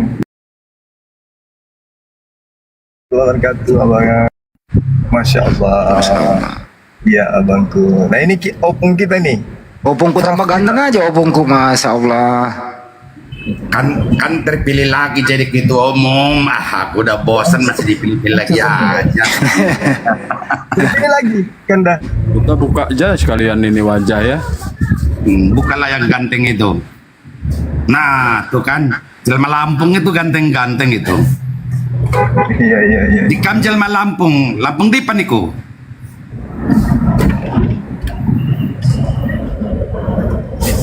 Andi, saya telepon nanti ada urgen mengenai Surabaya ya. Siapa Bung? Itu kok kenapa jadi rumit ya? Oh ya, buka aja di sini. Alhamdulillah ibunya melapor ke saya, Opung. Ternyata ada salah koordinasi. Saya bilang kok cowok yang jemput ngaji mualaf kita. Sore pulang tengah malam, ibunya ngeluh. Ya udah, saya bilang stop. Ya Opung juga kan nelpon. Ya terus tim API udah turun tangan. Ya sekarang guru ngaji yang ke rumah dia, Opung. Gitu. Iya, saya yang suruh itu. Kalau memang demikian ceritanya, cari ustazah. Saya yang bayar ustazahnya berapapun mereka minta, saya yang tanggung jawab. Saya gituin. Itu. Tapi maksud saya kok sampai serumit begitu persoalannya gitu loh, Bos. Ya biasa Opung, masing-masing kan orang pengen mencari apalah. Itulah, seperti itulah. Enggak, mestinya enggak begitu dong. Kalau memang tidak sanggup ataupun saya sih enggak ada, maaf sebentar. Saya enggak ada kurang-kurangnya untuk beramal ya. Tapi kenapa? Tapi saya Tapi saya Nanti di belakang layar Opung saya terangin. Ini perintah Opung, ini guru ngaji udah nyampe ke rumahnya Opung. Nih gambarnya. Oh iya. Oh iya, itu dia itu lagi ngaji. Bukan yang ngajari Bang Nasir. Bukan. Itu nanti bukan ini nih dia nih. Guru ngajinya Soalnya ini Bang Nasir kemarin ngomong sama saya kan. Bukan. Mau ngajarin yang mualaf itu atas perintah Opung katanya. Terus saya putar lagi ya. Nggak usah, jangan nanti. Enggak, bukan begitu. Maksud saya, kalau iya tidak kita ini kan yang dipegang kan mulut, bukan seperti kerbau yang dipegang hidung kan gitu. Itu yang saya maksud kawan. Kalau ada hal-hal yang lain ya mbok dibicarakan gitu. Kalau apalagi menyangkut mengenai mati. Kalau apalagi menyangkut mengenai mati, jawab ya pertanggungjawabkan dunia akhirat. Itu loh maksud saya, Andi. Siapa Bung? Paham. Sampai melebar lebih jauh gitu. Makanya untung diberitahu ke saya cepat waktu itu. Kalau enggak, aduh, panjang urusannya itu kan jadinya. Ya itulah. 4 nelpon. Saya bilang, habis ini kamu telepon Opung lah. Biar Opung, kalau Opung itu langsung kelar urusan. Ya, alhamdulillah. Alhamdulillah udah kelar sih. Karena juga anaknya itu kan mau saya bimbing bikin skripsi biar cepat selesai. Karena sekolah kuliahnya anaknya itu kan di tempat kayu bersilang itu agak kental juga, kristal juga itu kayu bersilangnya. Nah, jangan sampai bocor dia sudah menghadap kiblat. Kalau nanti mereka tahu kampusnya itu menghadap kiblat, itu langsung di DO itu kurang ajarnya itu. Saya tahu itu karena saya dulu pernah ngajar di situ. Iya, kampusnya kan kayu silang. Iya, kayu silang. Ya, kalau ketahuan mualaf bisa dipersulit skripsinya, Opung. Bukan dipersulit, kalau dipersulit sih bisa kita atasin. Apa sih kurangnya kalau soal hal yang begitu dengan saya? Di DO 2 huruf itu yang nggak enak kan. Banyak itu kejadian-kejadian begitu yang saya mualafin juga demikian. Ada kalau 4 yang di belakang sawah saya ini kan itu kayu bersilang itu.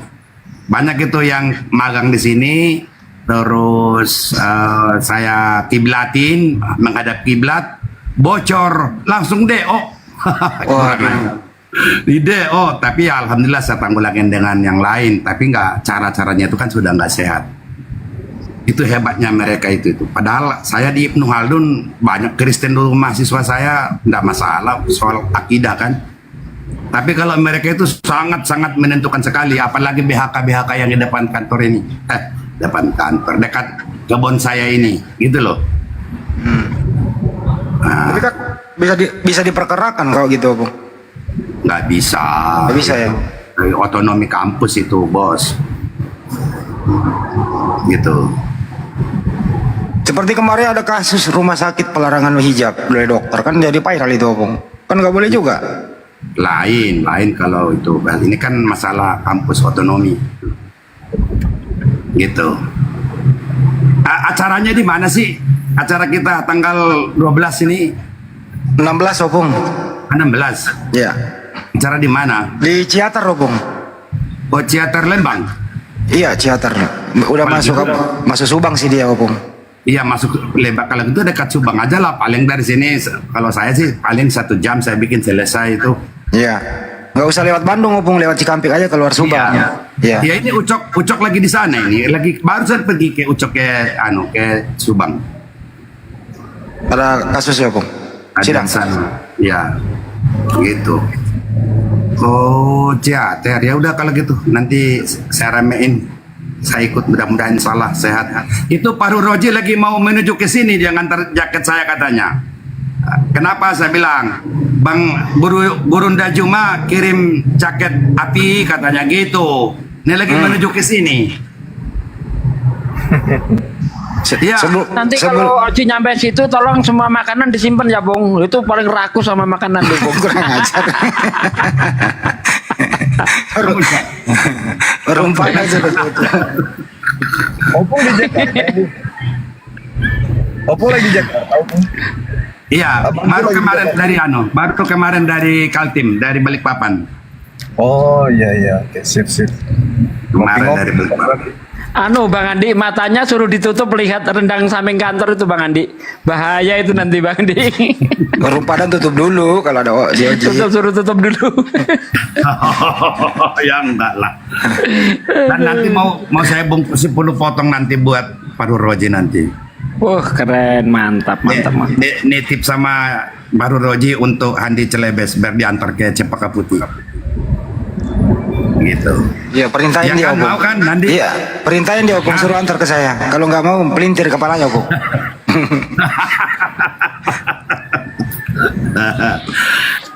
Oke, saya turun dulu Gurunda, cuma permisi dulu, ada cangkulan, mau nyangkol. Assalamualaikum warahmatullahi wabarakatuh. Waalaikumsalam warahmatullahi wabarakatuh.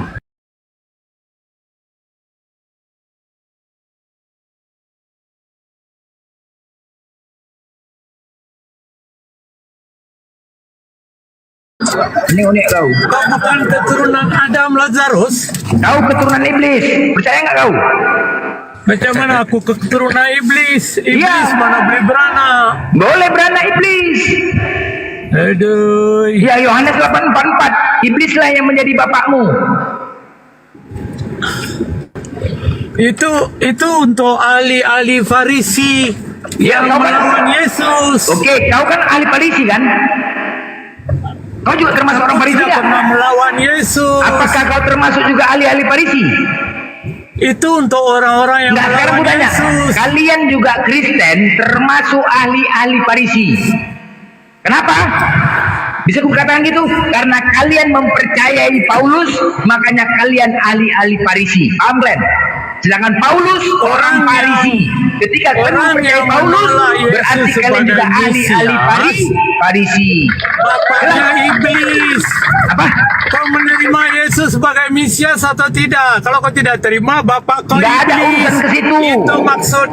Nggak ada urusan ke situ. Itu. Nggak ada. Kalian percaya nggak Paulus? Percaya? Itu tidak kaitan dengan Paulus. Paulus orang Farisi. Melawan Yesus. Paulus orang Farisi. Untuk Belanda dengar. Bapakmu iblis itu adalah untuk orang-orang seperti kau yang menolak Yesus. Paham? Makanya bapak kau adalah iblis. Bapak kau itulah. Enak aja kau. Bapak kau lah iblis. Tadi dijelas itu untuk orang Farisi. Apa kata Yesus? Waspadalah terhadap ahli-ahli Taurat dan orang-orang Farisi. Bahkan Yohanes Pembaptis pun mengatakan tidak dibolehkan orang-orang Farisi untuk dibaptis.